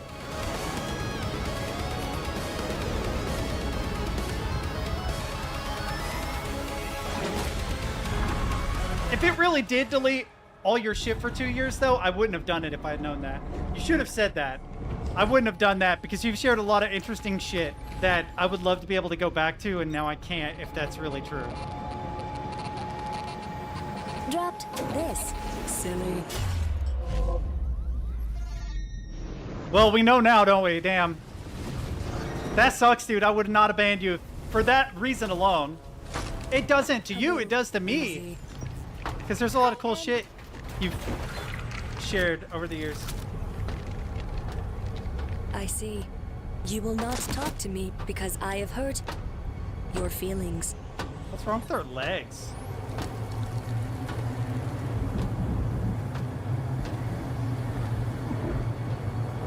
Easier to assimilate than explain anyway. Bite me.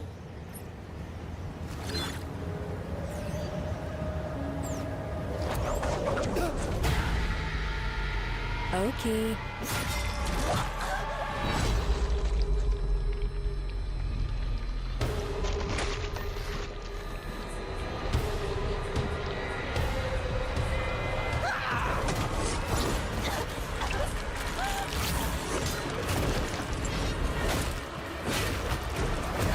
Okay, you first, eager beaver. Let me in, let me in, let me in, let me in, let me in, let me in, let me in, let me in, let me in.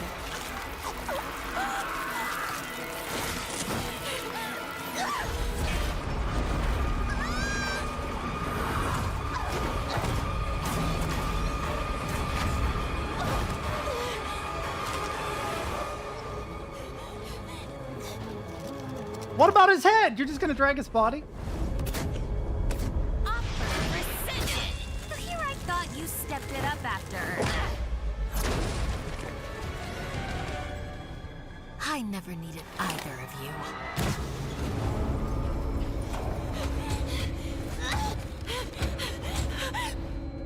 Yeah, as far as I could tell, it looked like she was dragging his body in, but not his head. His head was tore off by her. Leg. She did not need to say leg like that. That was uncalled for.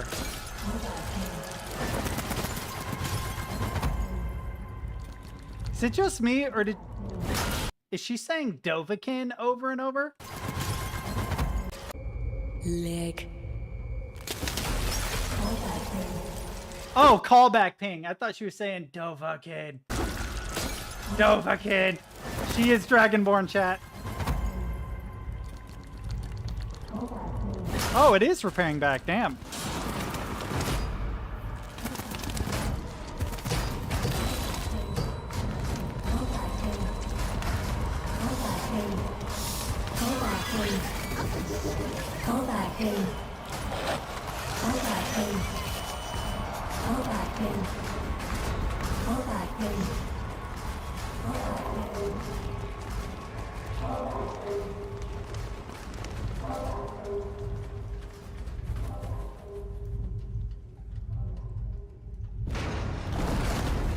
Dude, the ambience actually is really good. That.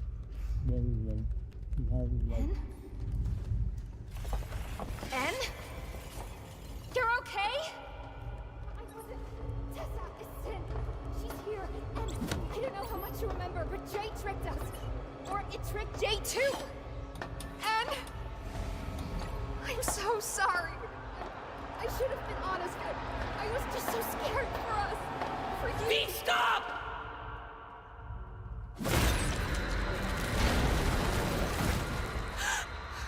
Do your job and I leave you and N alone. Right, V? Still. Bad job, V. That's a lot of heckin' hands.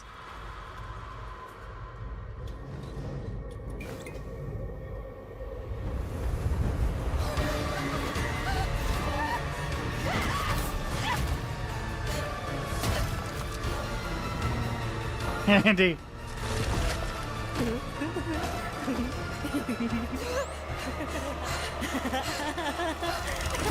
Squirmy worm.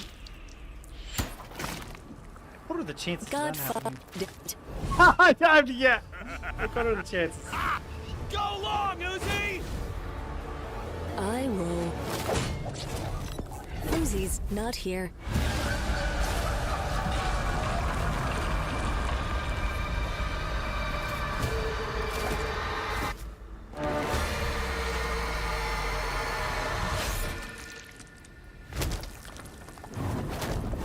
Hands off! No one traumatizes these weirdly hot robots but me! Glad you're not dead or whatever. boring, and annoying. Sorry, just me in here. I think dumb things are frickin' cool, and I am... There are some cringe moments in this show. I'm just gonna be real. Okay. Fucking Nightcore. Okay, that's cute.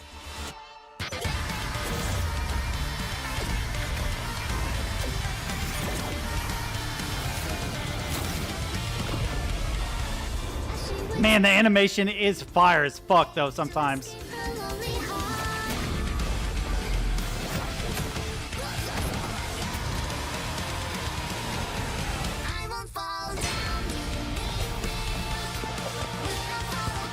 No.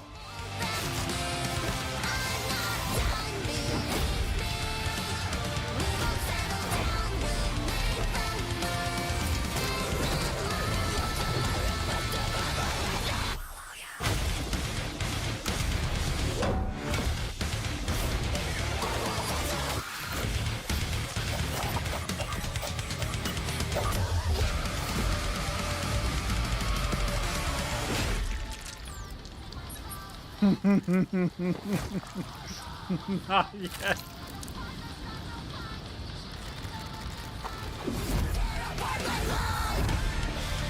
Wrong team. No more tricks.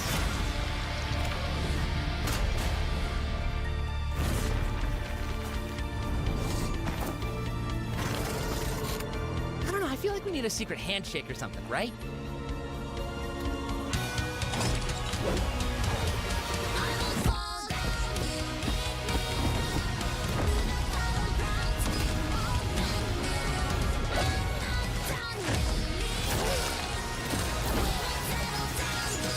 Would be cool if your head like got cut off and you just like grabbed it, put it back on. It's handy.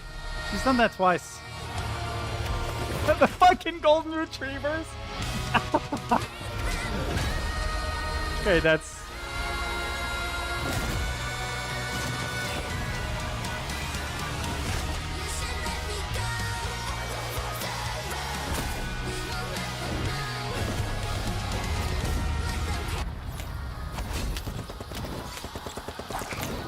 They're working out the secret handshake.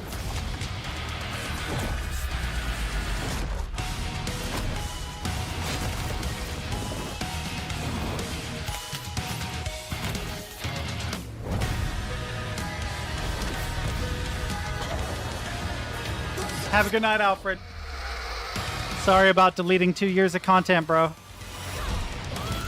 I'll make you moderator after this show. If I remember.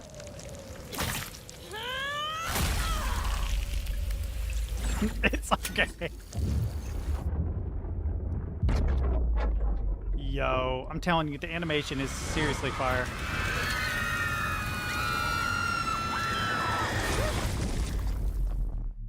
I believe that is a black hole.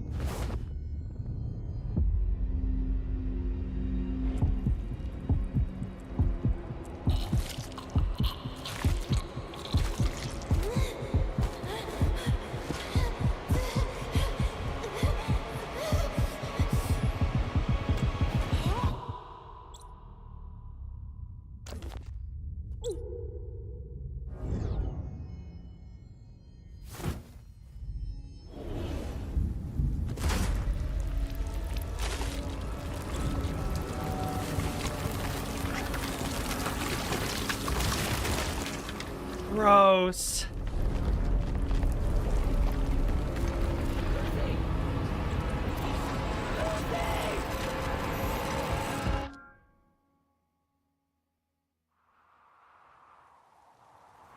She survive it?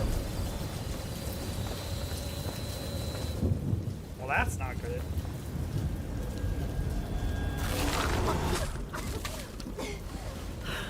I mean, we knew she was going to survive it though, right? Wait, why do the planets look like that? That looks cool, but it's like a sticker someone would have on their bedroom wall that only glows at night.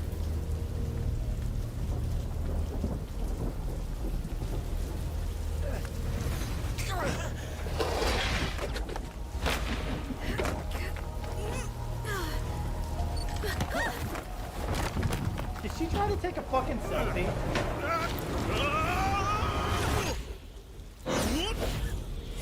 Cue the Slayer music. You don't know me and I hate you!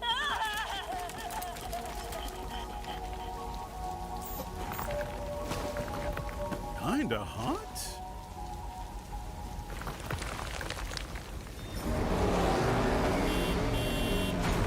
Oh yeah, because that's how buses work. What's up, Raptor Jesus?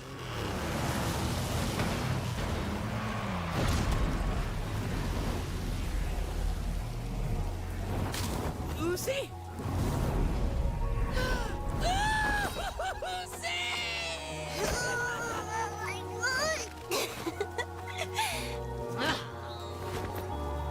Get back!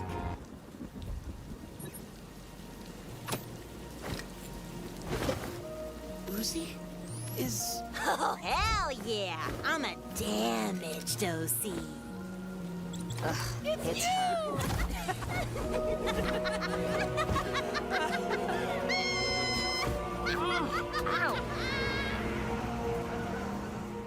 I love how Yep, that's how the fucking raptor robot's still doing donuts in the bus. I learned nightmares are real, and we probably should have stayed behind the old doors. And that maybe I don't actually hate it here. Oh my god, I cannot believe. The hero's journey is useless. I mean, yes, there is a hero's journey. The hero's journey is used for this story. But this is a wild oversimplification of how convoluted the story is. It's like 6 heroes' journeys all having like a really weird orgy together.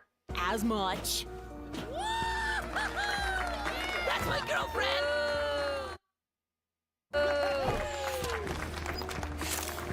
Wait, is she dead? Yo, is she just straight up dead?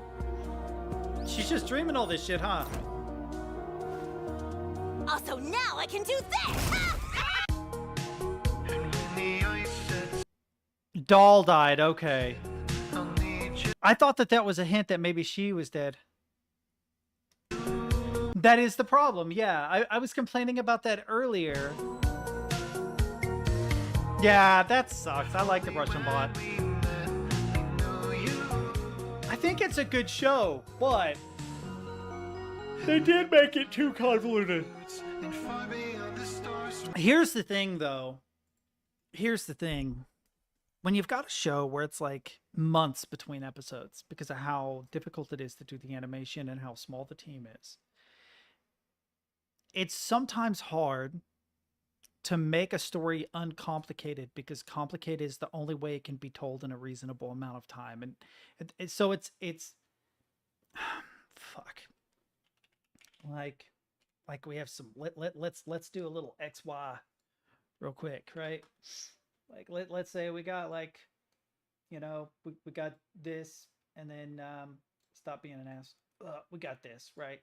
And like this is shit. This is how complicated it is, right? And this is like how long it is, right? Right?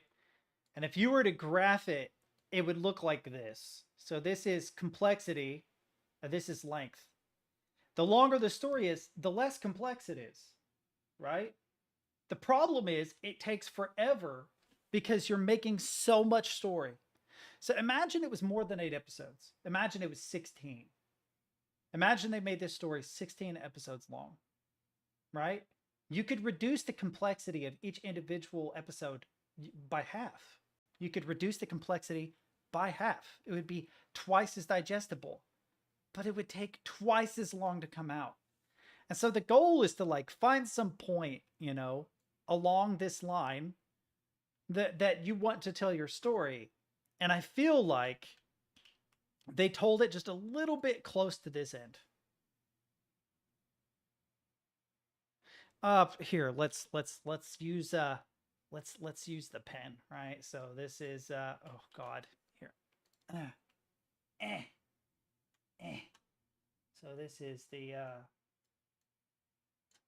complex And this isn't really time. This is the amount, period, of story. It's really hard to do this with the mouse, right? And then let's say like we've got 1 episode, 2 episodes, 3 episodes, 4 episodes, 5 episodes, 6 episodes, 7 episodes, 8 episodes. Given that we're on 8 here, right? We have this much complexity. So we have, oh, oops. I hate that it does that, but okay. Boom. And then we'll do a circle. Boom. And then we'll make it red. We have this much complexity. Whereas if we were, say, on 16 episodes, which would be out here, we would have this much complexity, which is a lot less. So this is more complexity, less complexity.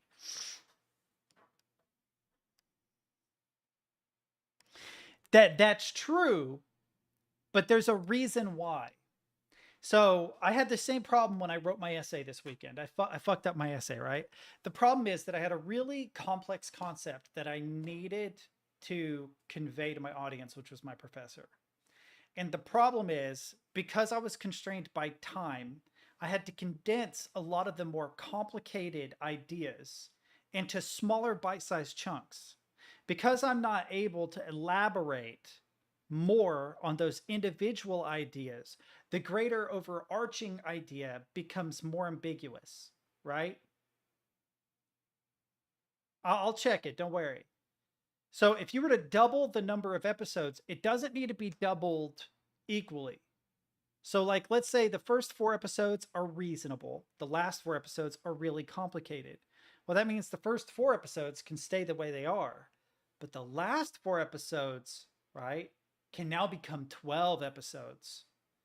And so you can spend more time on the individual concepts within each show. Let's say there's 3 complex ideas being told per episode.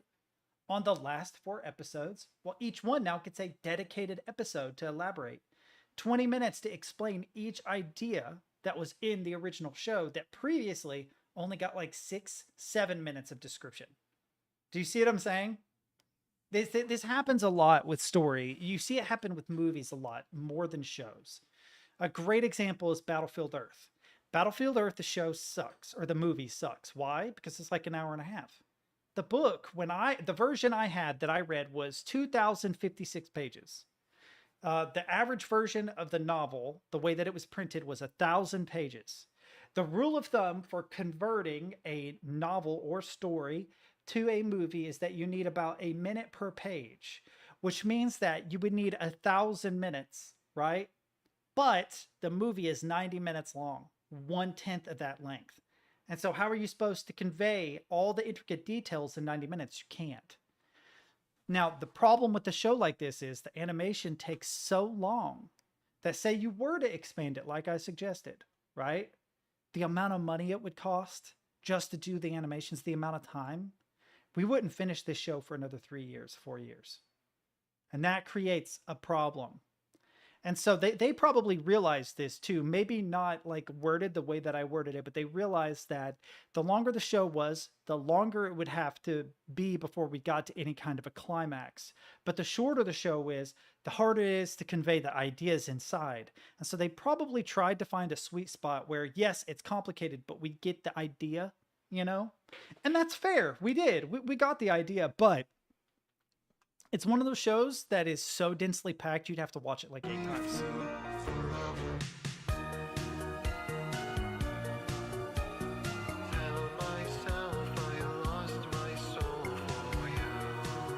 You're right. That's exactly right. Like, now imagine, right, that there was an explanation for the null factors, that there was an explanation for the robotic powers, there was an explanation for the cannibalism, or the vampiricism, let's say, right? And an explanation for the smaller, seemingly organic robots inside. Like, what if you broke them up into individual chunks and covered them each individually in their own episode? So, like, the null factor thing, right, would be an episode. The magical robo powers and maybe the cannibalism even could be like put into one episode. And then the small robots inside can be put into one episode. And you just have 3 episodes, an episode each, that breaks down what those things are with a plot driving it forward, driving you to understand, right? Then when you get to this episode, you're like, oh, I understand why there are little robots inside. I understand why they have powers. I understand, but I don't get any of that. I don't know what the fuck happened. And a big part of the reason why I don't understand why any of that happened is because it's been months since I watched the last episode. And so they really do have a problem. If they had continued the show and expanded on it like I suggest, you wouldn't get to the end until 3 years from now, right? The last time a major plot point happened would have been like a year before. You would have forgotten. So what I would actually say is this is not a good show to watch as individual episodes. The best recommendation I can make for Murder Drones is that now is the best time to watch it from beginning to end. I wish that like starting today, I watched episode 1 and I worked my way through all 8 episodes throughout this week. If I did 2 episodes a day for 4 days, I would get the entire show in 4 days and have a better understanding of what's going on.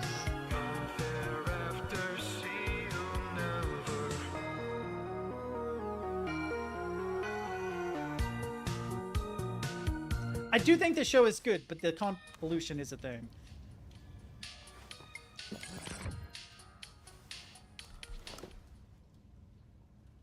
You look great.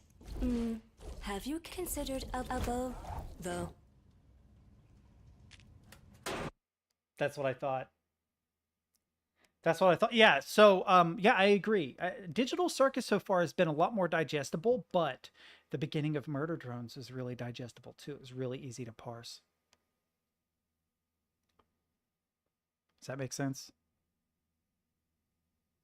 So that doesn't mean that they're not going to go the same direction. But I also will say that the main character being implied to be human, thrown in a wild situation, also increases emotional resonance.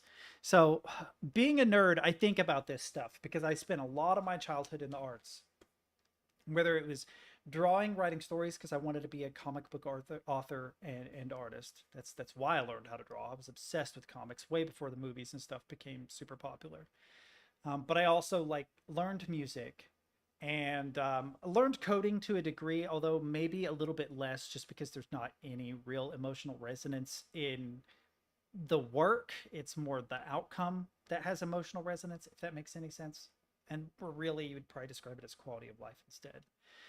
But like, there's a reason why I like sludge metal. Okay, I can give you, that's a perfect example. Say something like Neurosis, right?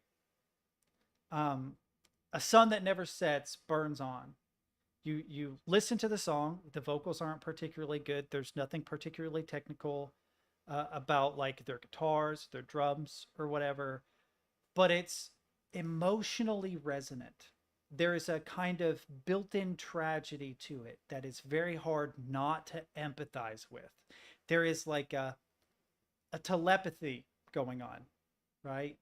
Where they experience a feeling, they translate that feeling into an artwork. You ingest that artwork, and it is transformed back into a feeling that is reminiscent of what the artist felt when they created it.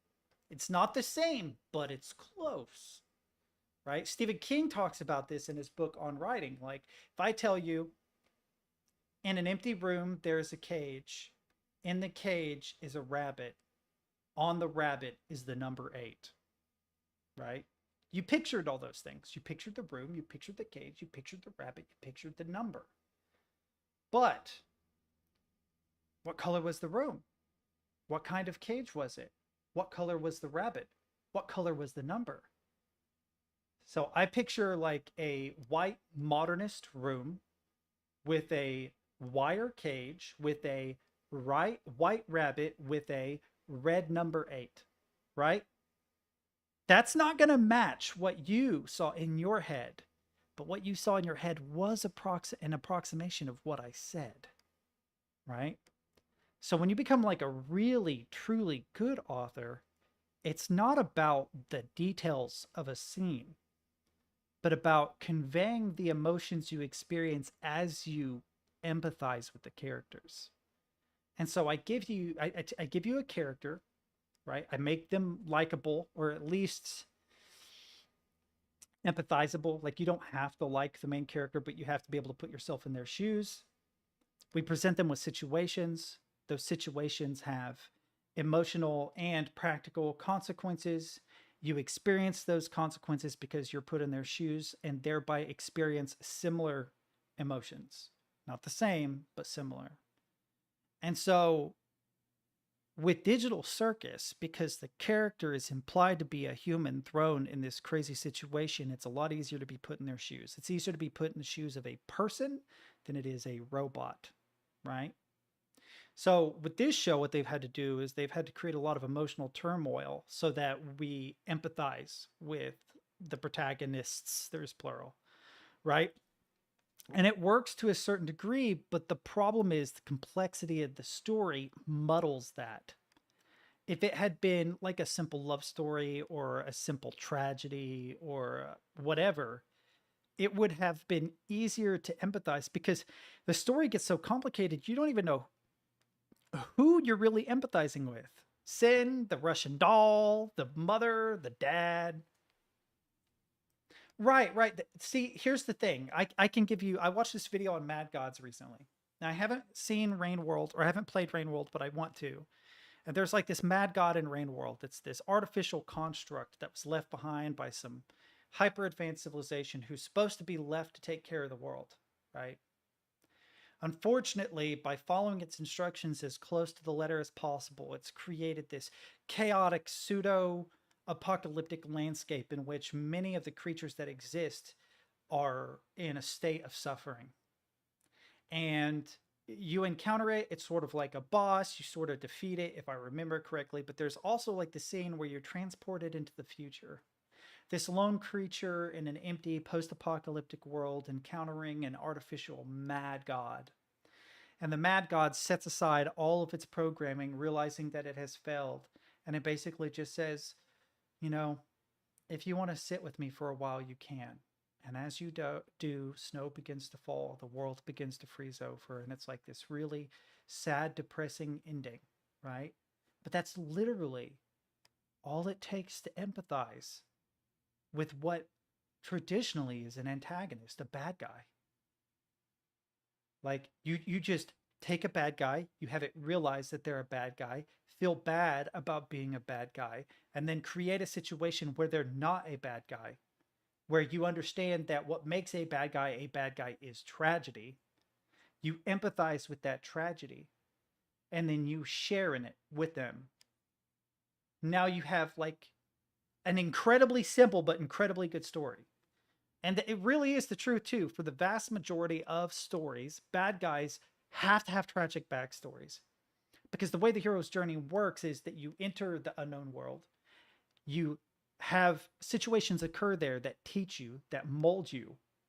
Whatever your fundamental flaw was in the normal world at the beginning of the story is eliminated and replaced by the end of the story. And so whatever that weakness is gone. You overcome the weakness, defeat the bad guy, return to the normal world, changed. A flawed character does not learn. They do not overcome. They don't improve. Or if they do, they work on the wrong aspect. They identify the wrong flaw within themselves. And so they invariably fail.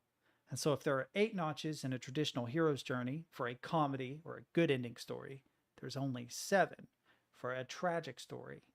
And so if you ever do write a story and you want a bad guy that's really good, write an outline of their story in which they go from the normal world, they reject the call, they get a mentor, they enter the belly of the well, they go through all these crazy things, they have monumental sacrifices, they think they've learned their lesson, they think they've returned to the world changed, but they learned the wrong lesson and they fail and they lose everything. And the dark night of the soul continues forever. They don't overcome it. And now you've got a good fucking bad guy. Yeah, basically, yeah. I love understanding how stories work. And what's interesting is it really is like how we parse the world. The way that we interpret the world around us is through story. So it's less about like how do I write a good novel or how do I write a good character, but how do I understand and empathize with the people around me, especially the people that seem to be nothing like me. And it's not universally applicable, you know. A lot of the things I said aren't always true, but damn if it doesn't really help you to understand people better. Almost every horrible person you've ever met has had something bad happen to them, period. It doesn't even necessarily have to be sad. At the root of their, so tragedy in the sense that they don't have a good ending, but that doesn't mean sad. In the same way, comedy doesn't mean ha ha ha. It just means like a satisfactory ending, a cathartic ending, right? The bad guy just needs to not have a cathartic ending. They need to have not learned their lesson. They need to have failed at something, right? I mean, even if you were to write like a big bad into a story, like a proper big bad, like the demon from The Exorcist, right? You could trace that back. You could be like, well, you know, in this story, they're possessed by Lucifer, right? Well, if you carry the story of Lucifer far back enough through Christian mythology, and I know I'm probably going to get flack for referring to it as such, right? It's literally a character whose pride got the better of them. They didn't learn from it, and they were cast out of heaven because of it. The big bad, right? There's actually a couple of different kinds of bad guys. There's like, oh God, I used to know all the different varieties. There's like 3 or 4 common tropes when it comes to bad guys.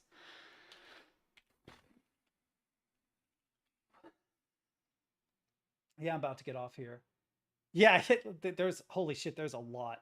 The mastermind, the authority figure, the femme fatale, the bully. The bully is one of my favorites because the bully generally is the kind of bad guy that never has any redeeming quality. They have a tragic backstory, but they're not redeemable. Yeah, there's also like the fanatic, the corrupted, the beast, the trickster, the betrayer, the machine, right? So on and so forth. If you really want to get deep into that, you need to read about Carl Jung's archetypes. I think Carl Jung is right about archetypes. I don't know enough about you, I don't think. The truth is that we're an amalgamation of different archetypes each. Yeah. Hang on. Banned Stid today. Will not be seeing any more of them for a while. You would not believe what he did.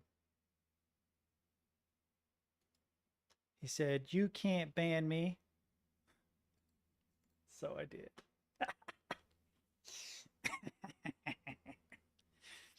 I unbanned him, but I didn't know that it would legit erase like all of his data. Whoops. So there's that. I got to give him mod privileges back. Hang on.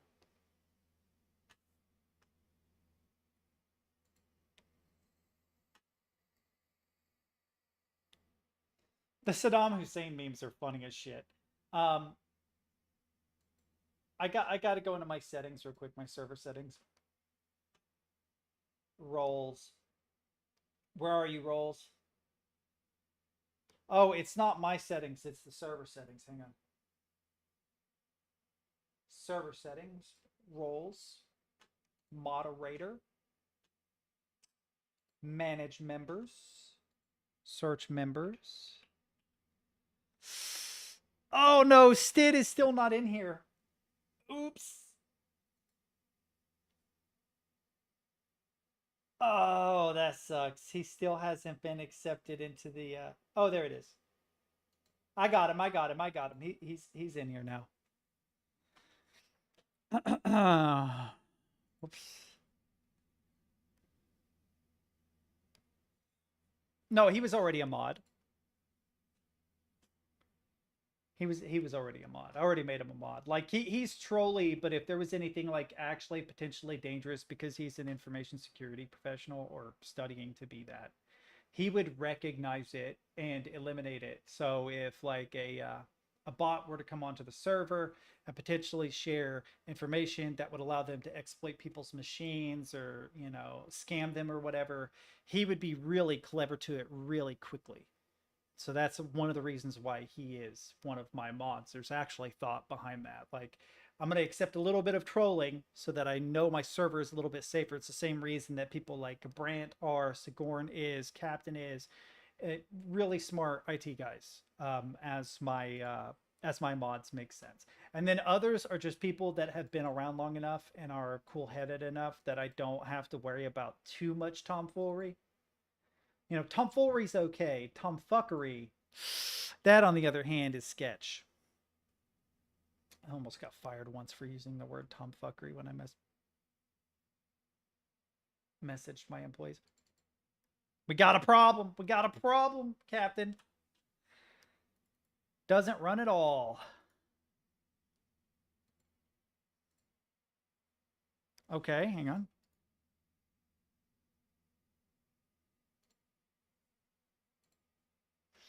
I think we discovered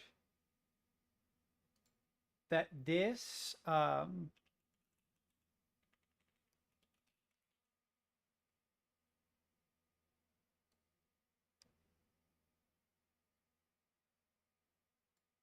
what is chatter.exe? What is that? What is this? Neither one of these are in this folder. Hang on.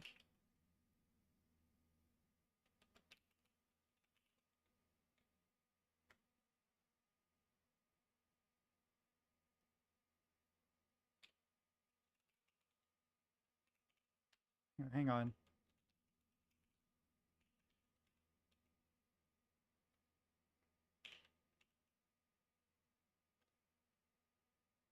I have a headache. I did replace it, yeah.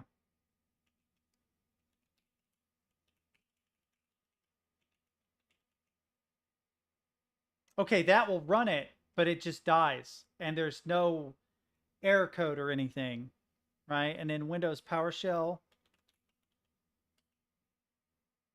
nothing. Yeah, I replaced it. And after replacing it, it doesn't run at all, which is weird. Hang on. Oh, the config JSON? Okay.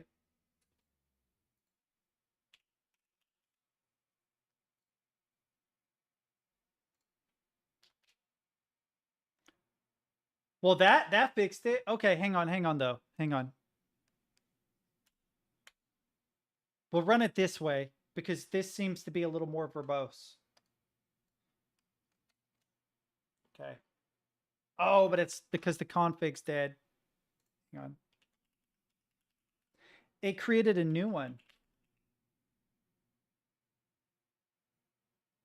What? At top. Remove config.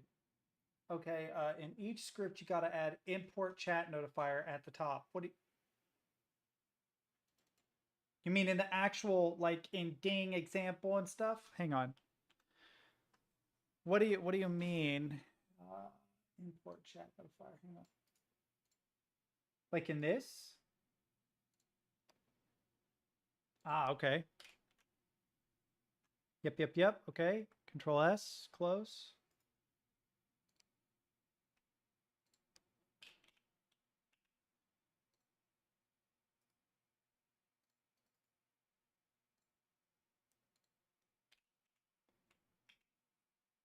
I don't know why I'm doing it like that when I can just Alt F4. Then I can connect. Redirecting automatically. Error, failed to OAuth. Already connected, it says. So it didn't. Okay. Refresh scripts. This says already connected. So here's what we're gonna do. I'm gonna close this and connect again. Yeah. We'll go ahead and refresh scripts again. Interesting. Huh. Failed to get O auth, but if I do it again, already connected. Sorry, my camera's kind of in the way. Yep, that is new. Yep. You could try sending a CC or a TTS message. See if it works. What does ding do?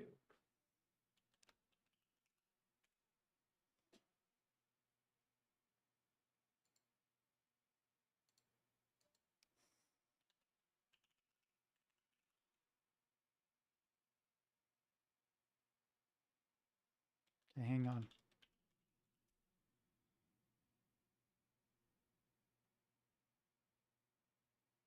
Yeah, I don't think it works.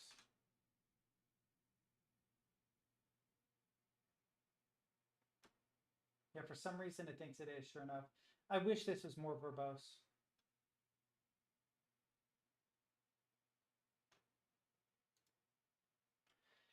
I'm guessing that the fundamental, like the main application is this still C++, but you're using Python alongside. Is it? Yeah, it works locally. Or is it all Python now? I need to look at your GitHub. My head hurts.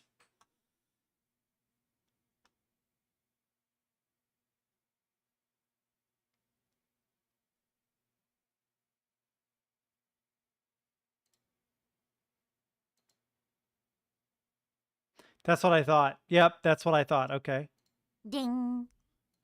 Okay. That's blank, of course. Test message.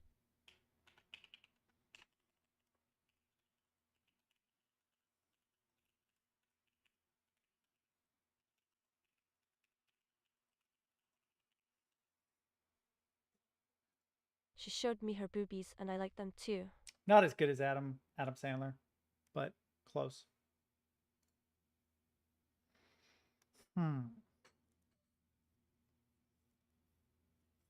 What do you think?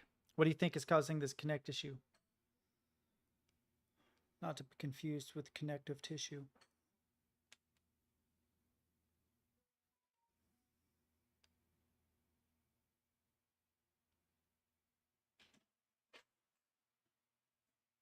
What do you want there, tablet? What are you yelling at me about? Peacock has sent me a notification. What? No, no, no, no, no, no, no, no, don't do that.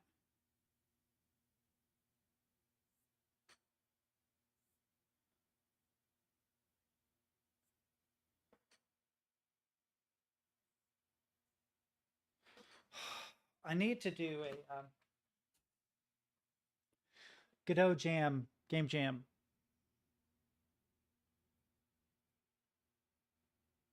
What do you mean try lowercase? You mean in here? Hang on. That's right. You mean try... Oh, AssassinTeddies lowercase. Sorry, dude. You have to be patient with me because I have like a terrible headache.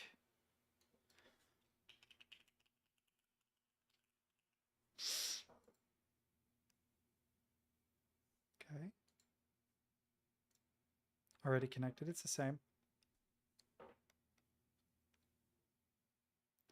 It is the same. As they say. Sacre bleu. Here, yeah. The old one or the new one? I'm assuming the new one. Here, let me actually look at it really quick. Yeah. It didn't update it though. What if I do it manually? Like this, right?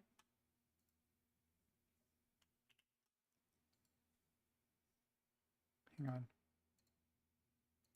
No, it doesn't do anything. Refresh token is blank. Is 1 true?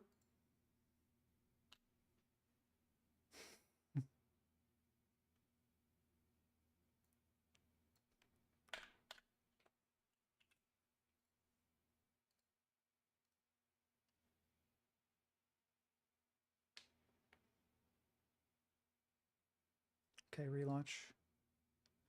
Let me check it really quick because I just hit. Yeah, I knew it would do that. Hang on.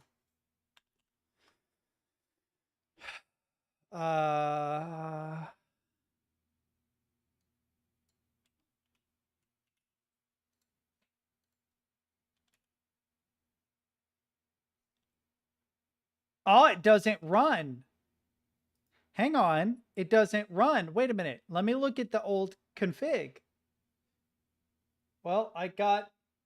Okay, thank God a big chunk of that is cut off. But yeah, there's a refresh token here.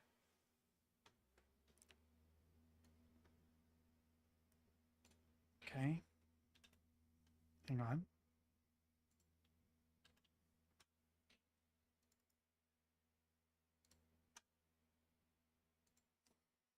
How is refresh token written? Okay. Camel case, sure.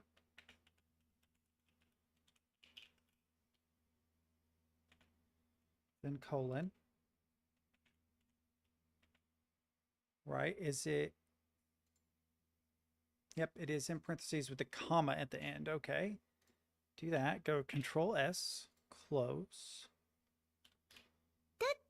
Yo, chat notifier runs now with the refresh token. And if I connect, still error. How weird is that? But it runs now with the refresh token.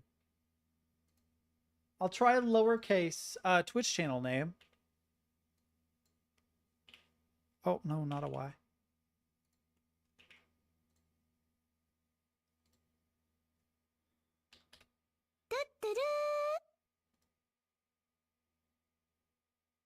Huh. Nope.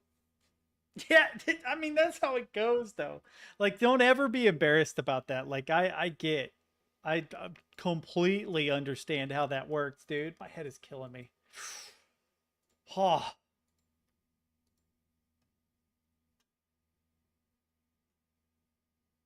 Yeah, I mean, yeah. I feel like I've taken half of my daily allowable dose of Tylenol, as well as aspirin, ibuprofen, caffeine, and Benadryl. There's nothing I can do about it. It's better than it would have been without them, but it still sucks.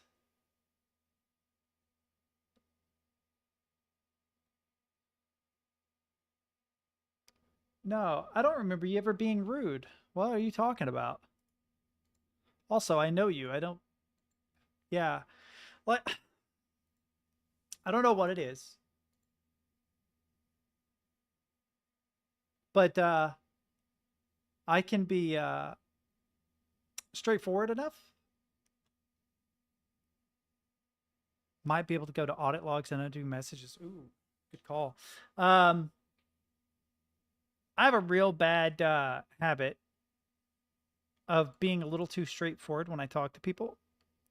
And I don't mean anything bad by it, but it results in them thinking that I'm like being snarky or shitty or just rude. And that's definitely not it. I'm not trying to be. You will know if I'm trying to be an ass. God, how do you get to the audit logs?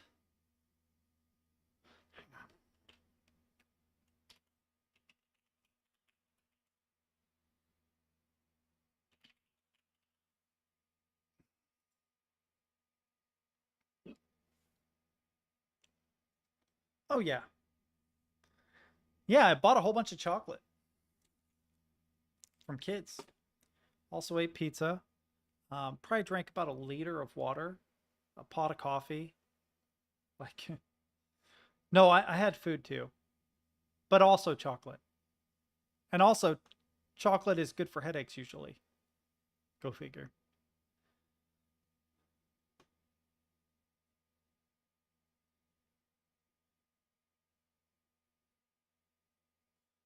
Okay, so server settings, audit logs. Ah, there it is, audit log. All right, turn off streamer mode. Okay, then go back to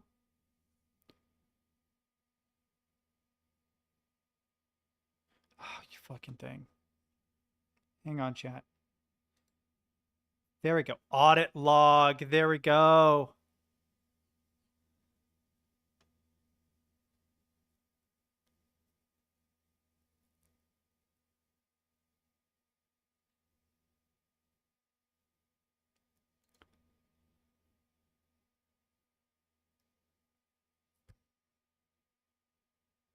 Why does it say Topra updated a bunch of people? Check this out. Hang on. What? Topra updated the Morineer. Topra updated Topra. Topra updated Stemke. So, what?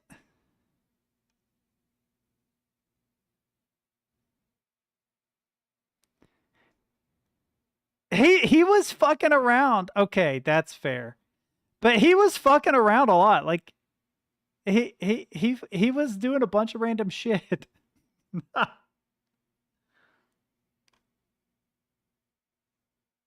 Oh, I wondered what that was about. I was like, why is Morinair sending me this random video? I kind of figured you would out had fun. Oh man.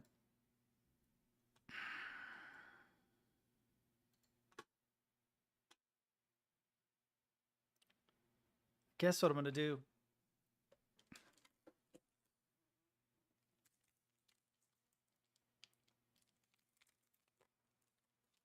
Wait, have they been using the IRC API this whole time? Oh, wait. I have no idea. That's crazy. So you mean Amazon Web Services? Their chat implementation is just IRC.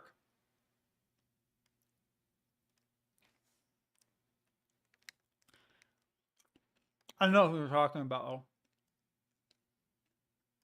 Was it that one song, Wet Ass Pussy? Because I will pay good money to watch a 56-year-old woman sing wet ass, sorry, WAP.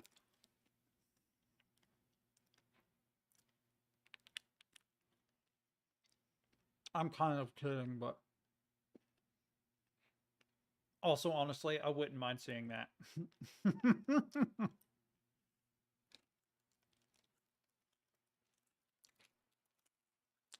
Mmm.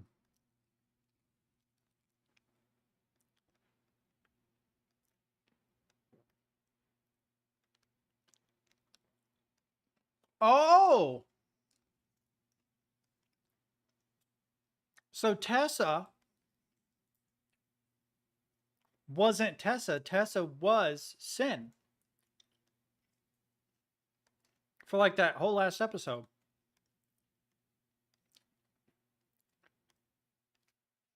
Dude, it sounds like you had a lot of fun. Where was this? Like what city? Like I know Germany's kind of a big place, so my brain wants to say Berlin, but I know better.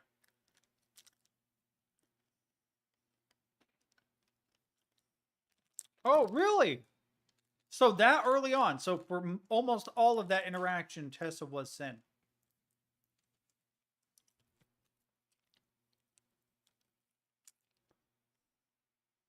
Yeah, but what city?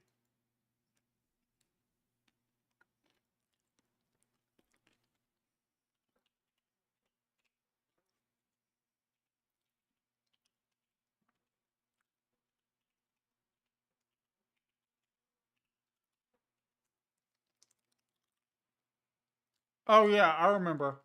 Oh, it is Berlin.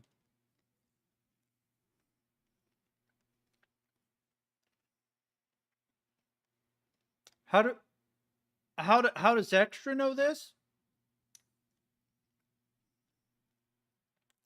Oh, wait, is that? Oh, that's because Berghain. Okay, never mind. Hmm.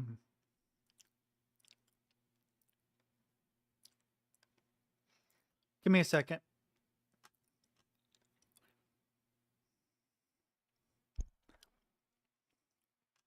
Sisyphus? Tresser?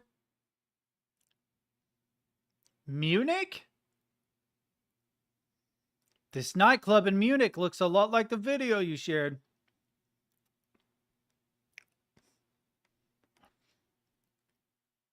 Bro, is it? It's not. No, it's not that. Subscribe now for free. No, I'm good.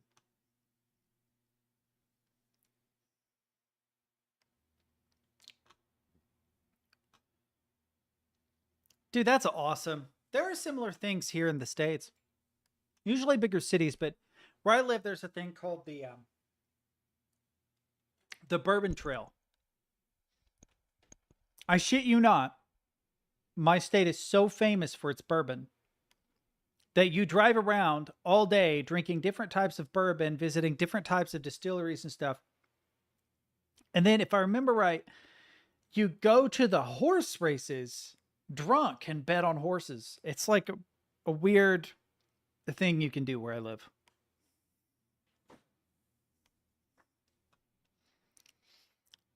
I've had tobacco sauce with liquor before. I'm not really a fan of it. It does help sometimes, though. Especially if it's like a very citrusy alcohol. It becomes sweet. I don't know why, but for some reason, Tabasco sauce tastes sweet when it's mixed with citrusy things. Like on grapefruits. Makes the grapefruit taste really sweet. I'm pretty straightforward when it comes to alcohol. I like rum and Coke. I like Irish car bombs, okay? I don't mind a margarita. It's okay. Not a big martini guy. Gin and tonic's okay. But pretty much my go-to is simple. Rum and Coke. A cup of rum. Yeah, a cup of rum, shot of Coke. It's good enough for me. But I don't really drink a lot anymore. No, Stid stuff is recovered. Yeah, Stid stuff came back.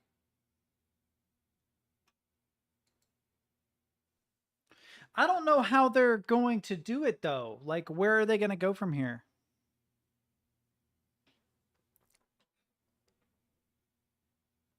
I'm talking about the murder drone stuff. I don't know how.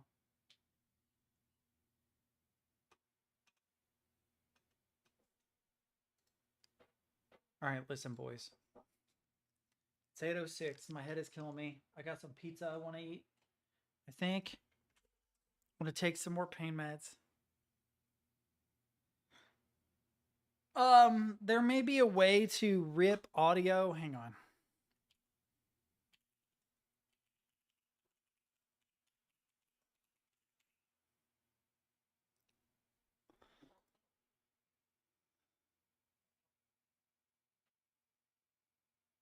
Yeah, I mean, if you need me for more stuff, you can try messaging me on Discord. So there's a tool called Asset Studio that you can get on GitHub that people claim to be able to rip Unity assets with it.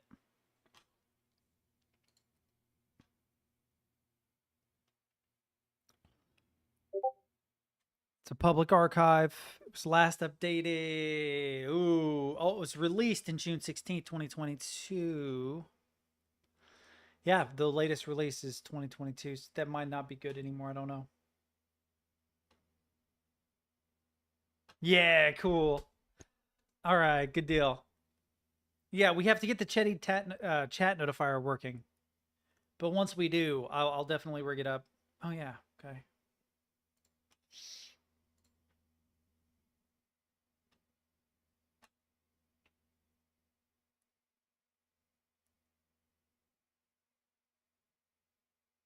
Whoa, that's crazy. So Intel has Audacity plugins for separating vocals and more from music. Hang on. Anything important? No, we're good.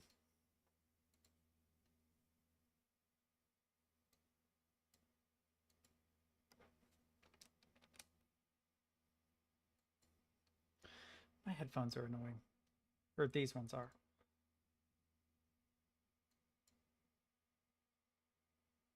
Is there no audio? The speed has got me. Oh, there we go. The speed has got me. The speed has got me bumping and jumping.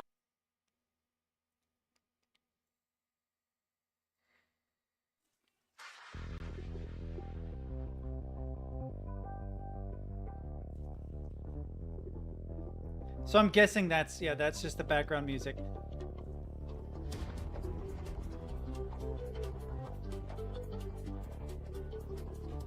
The edges of the vocals are still there, though.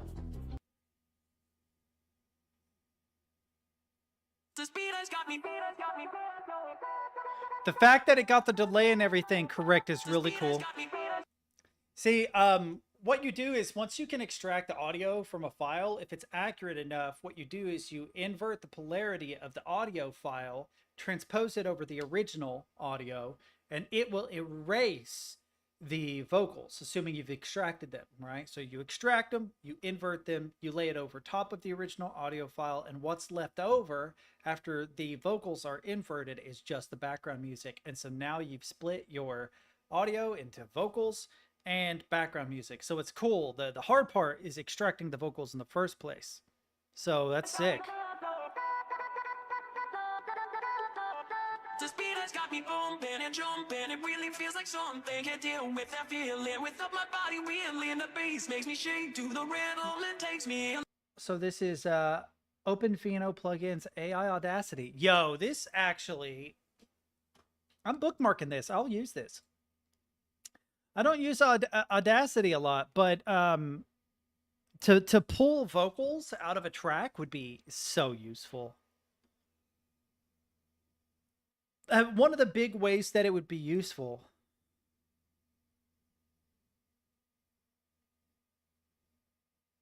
Oh, okay. The reason why this is useful is okay, like I need a track. Okay, this is set to focus. Right, we need to go to FL Studio SEO, which should give us audio, and then we need a song.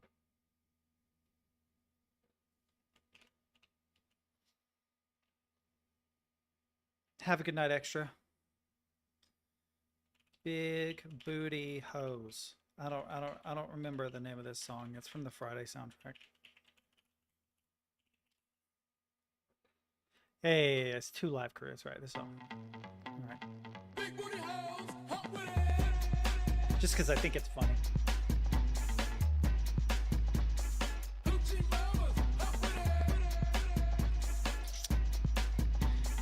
Yeah, let's pull the MP3 version.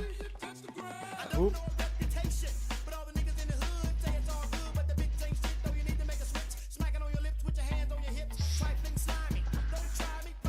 Where is this? Download? Sure.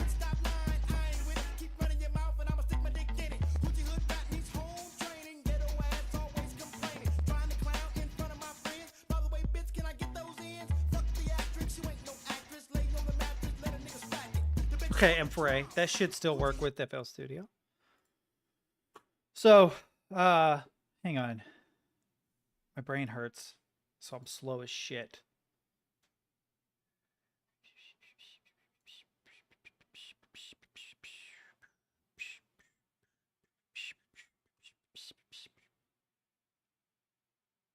Okay, that's fine, except for it's not here for some reason. Although it probably doesn't matter, because I could probably just find another file. God, I wish my head didn't hurt.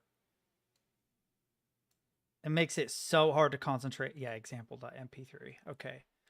Like if I drag this in here, right, it will create a channel called example. That is the song, right? So if I play the song, there it is, right?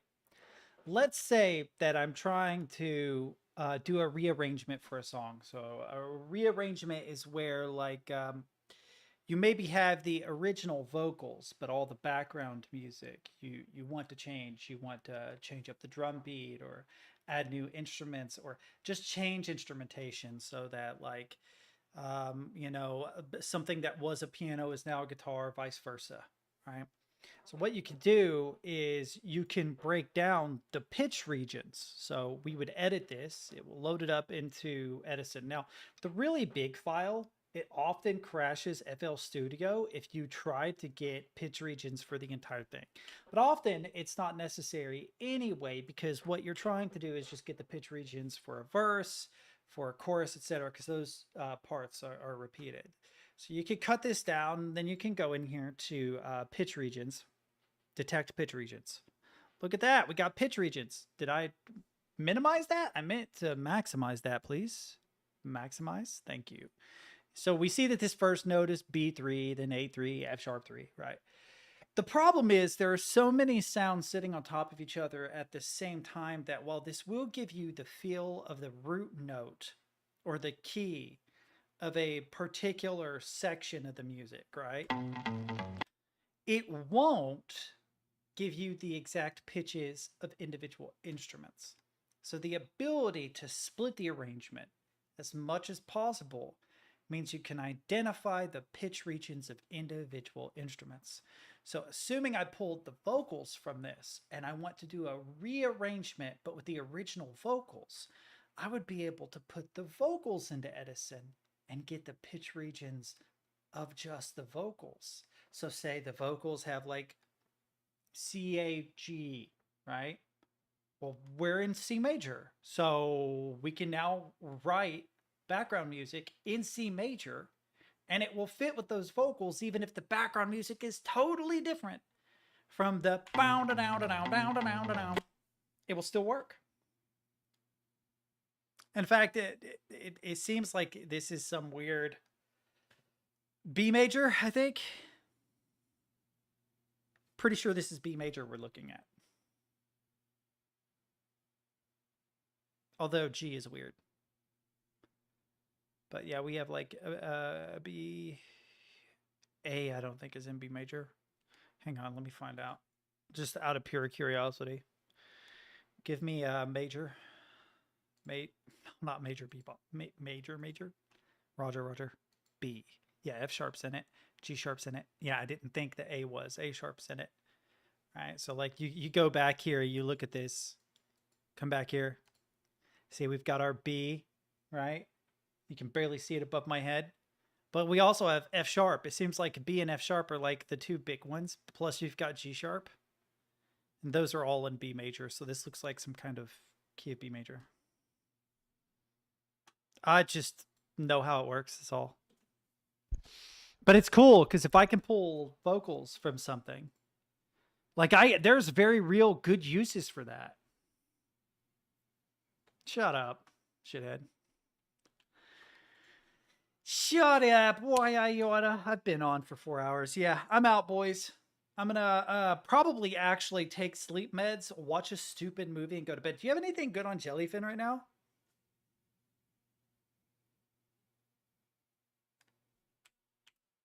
I really gotta check my fucking email from my professor. Okay. I can't think of anything off the top of my head. Hang on, though, before I get off. I want my soul crushed really quick. Hold up. Honestly, it's probably good.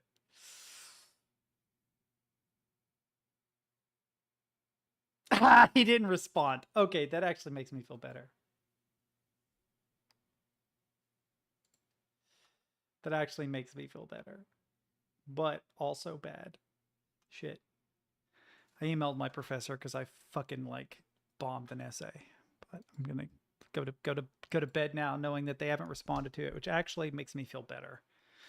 But only a little bit. I've seen it. I've seen We Live in the Shadows. I haven't watched the show, but I've definitely seen the movie. The movie is hilarious. That is definitely a great comedy recommendation. If any of you have never seen We Live in the Shadows, please watch it. It's so funny. It's so good. It's such a good like creature feature monster movie comedy. That like I love that the werewolves are all douches, like shirtless douchebags. So good. Nosferatu lives in the fucking basement and shit. It's yeah. Have you seen IT Crowd where he's the boss? The same actor who plays like one of the main vampires is like the boss. I love. There's a scene in I'm pretty sure it's the IT Crowd where he finds a gun, he puts it in his mouth, he pulls the trigger, and he's like, "Huh, not loaded," and then just puts it away. Like it's no big deal. Like who tests if a gun is loaded by doing that? So stupid. He's underrated, dude. I can't think of the guy's name, but he's so funny. He was also in. Was he in the British version of The Office? The original British IT Crowd is hilarious. He's not in the first season. He is in the subsequent seasons. But Matt Berry, that's who I'm thinking of, who is also who lives in the shadows. But Catherine Parkinson, Richard Iowati is hilarious. Chris O'Dowd is hilarious. Matt Berry is hilarious, and Noel Felding is hilarious. They're great in it. So if you watch the original IT Crowd, not the American bullshit knockoff, even though the American one has Richard Iowati in it as well, it's the American one is garbage. Black Books, also, as far as British comedies, is really good if you've never seen it. Black Books is another one. Hang on.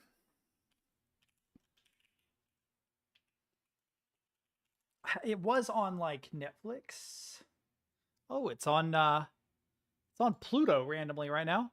Is it on demand? Let me see. If it's on demand, I think it's like the first 5 seasons.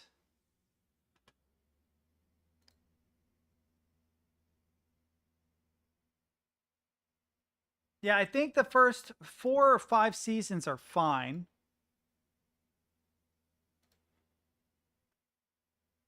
But everything after that's gone. Yeah. 2006 one, definitely. Starting with the 2006 one. Here, I'll show you the IT Crowd cast. You're looking for these guys. That's Chris O'Dowd, right? That's Richard Iowati. And Catherine, whatever her name is. Do I have audio on this? Last night from beginning to end. Oh, but she can't see past a little bit of shit on my forehead. I thought you said it was chocolate. Yes, chocolate. Yes, I meant chocolate. I forgot to turn this thing.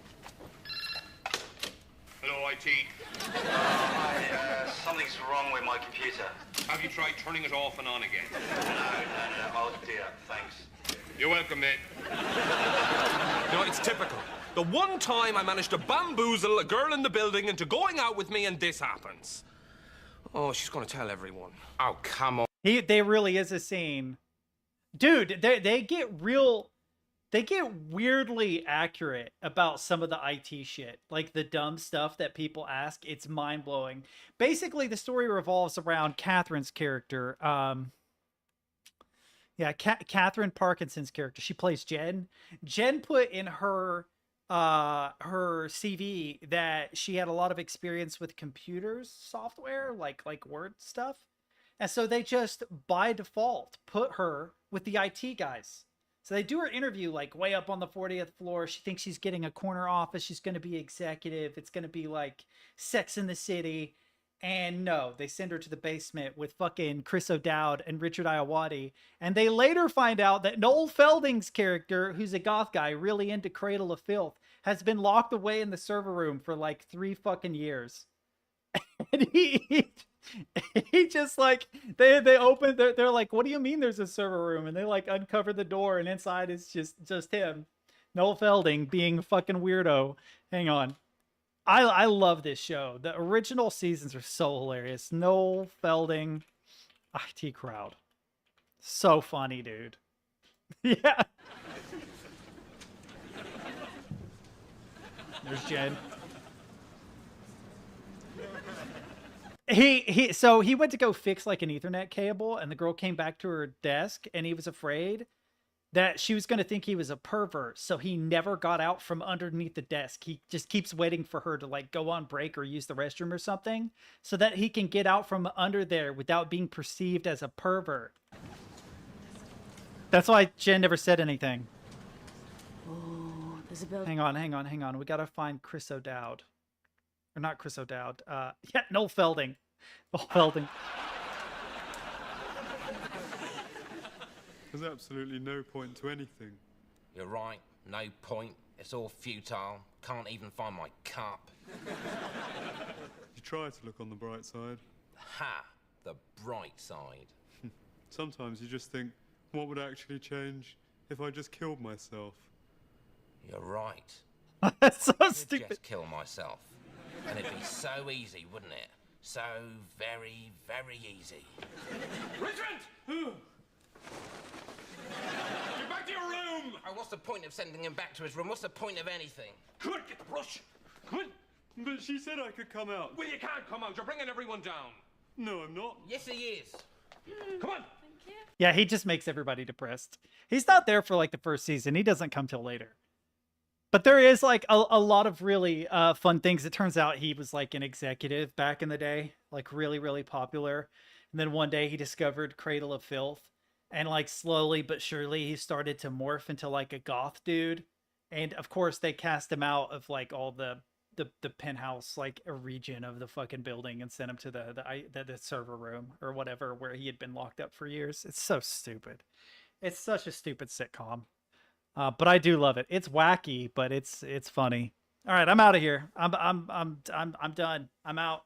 Bye-bye. Good night. I'll be back tomorrow, hopefully. Until next time, bye-bye, as I already said.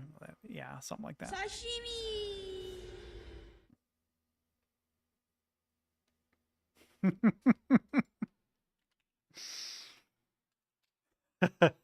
I love that you guys can still hear me, but you can't see me. I'm invisible.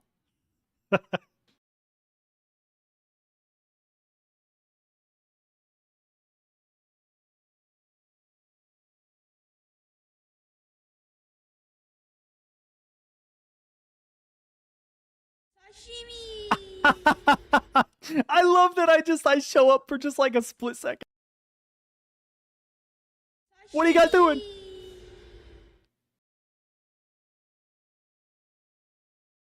Mario.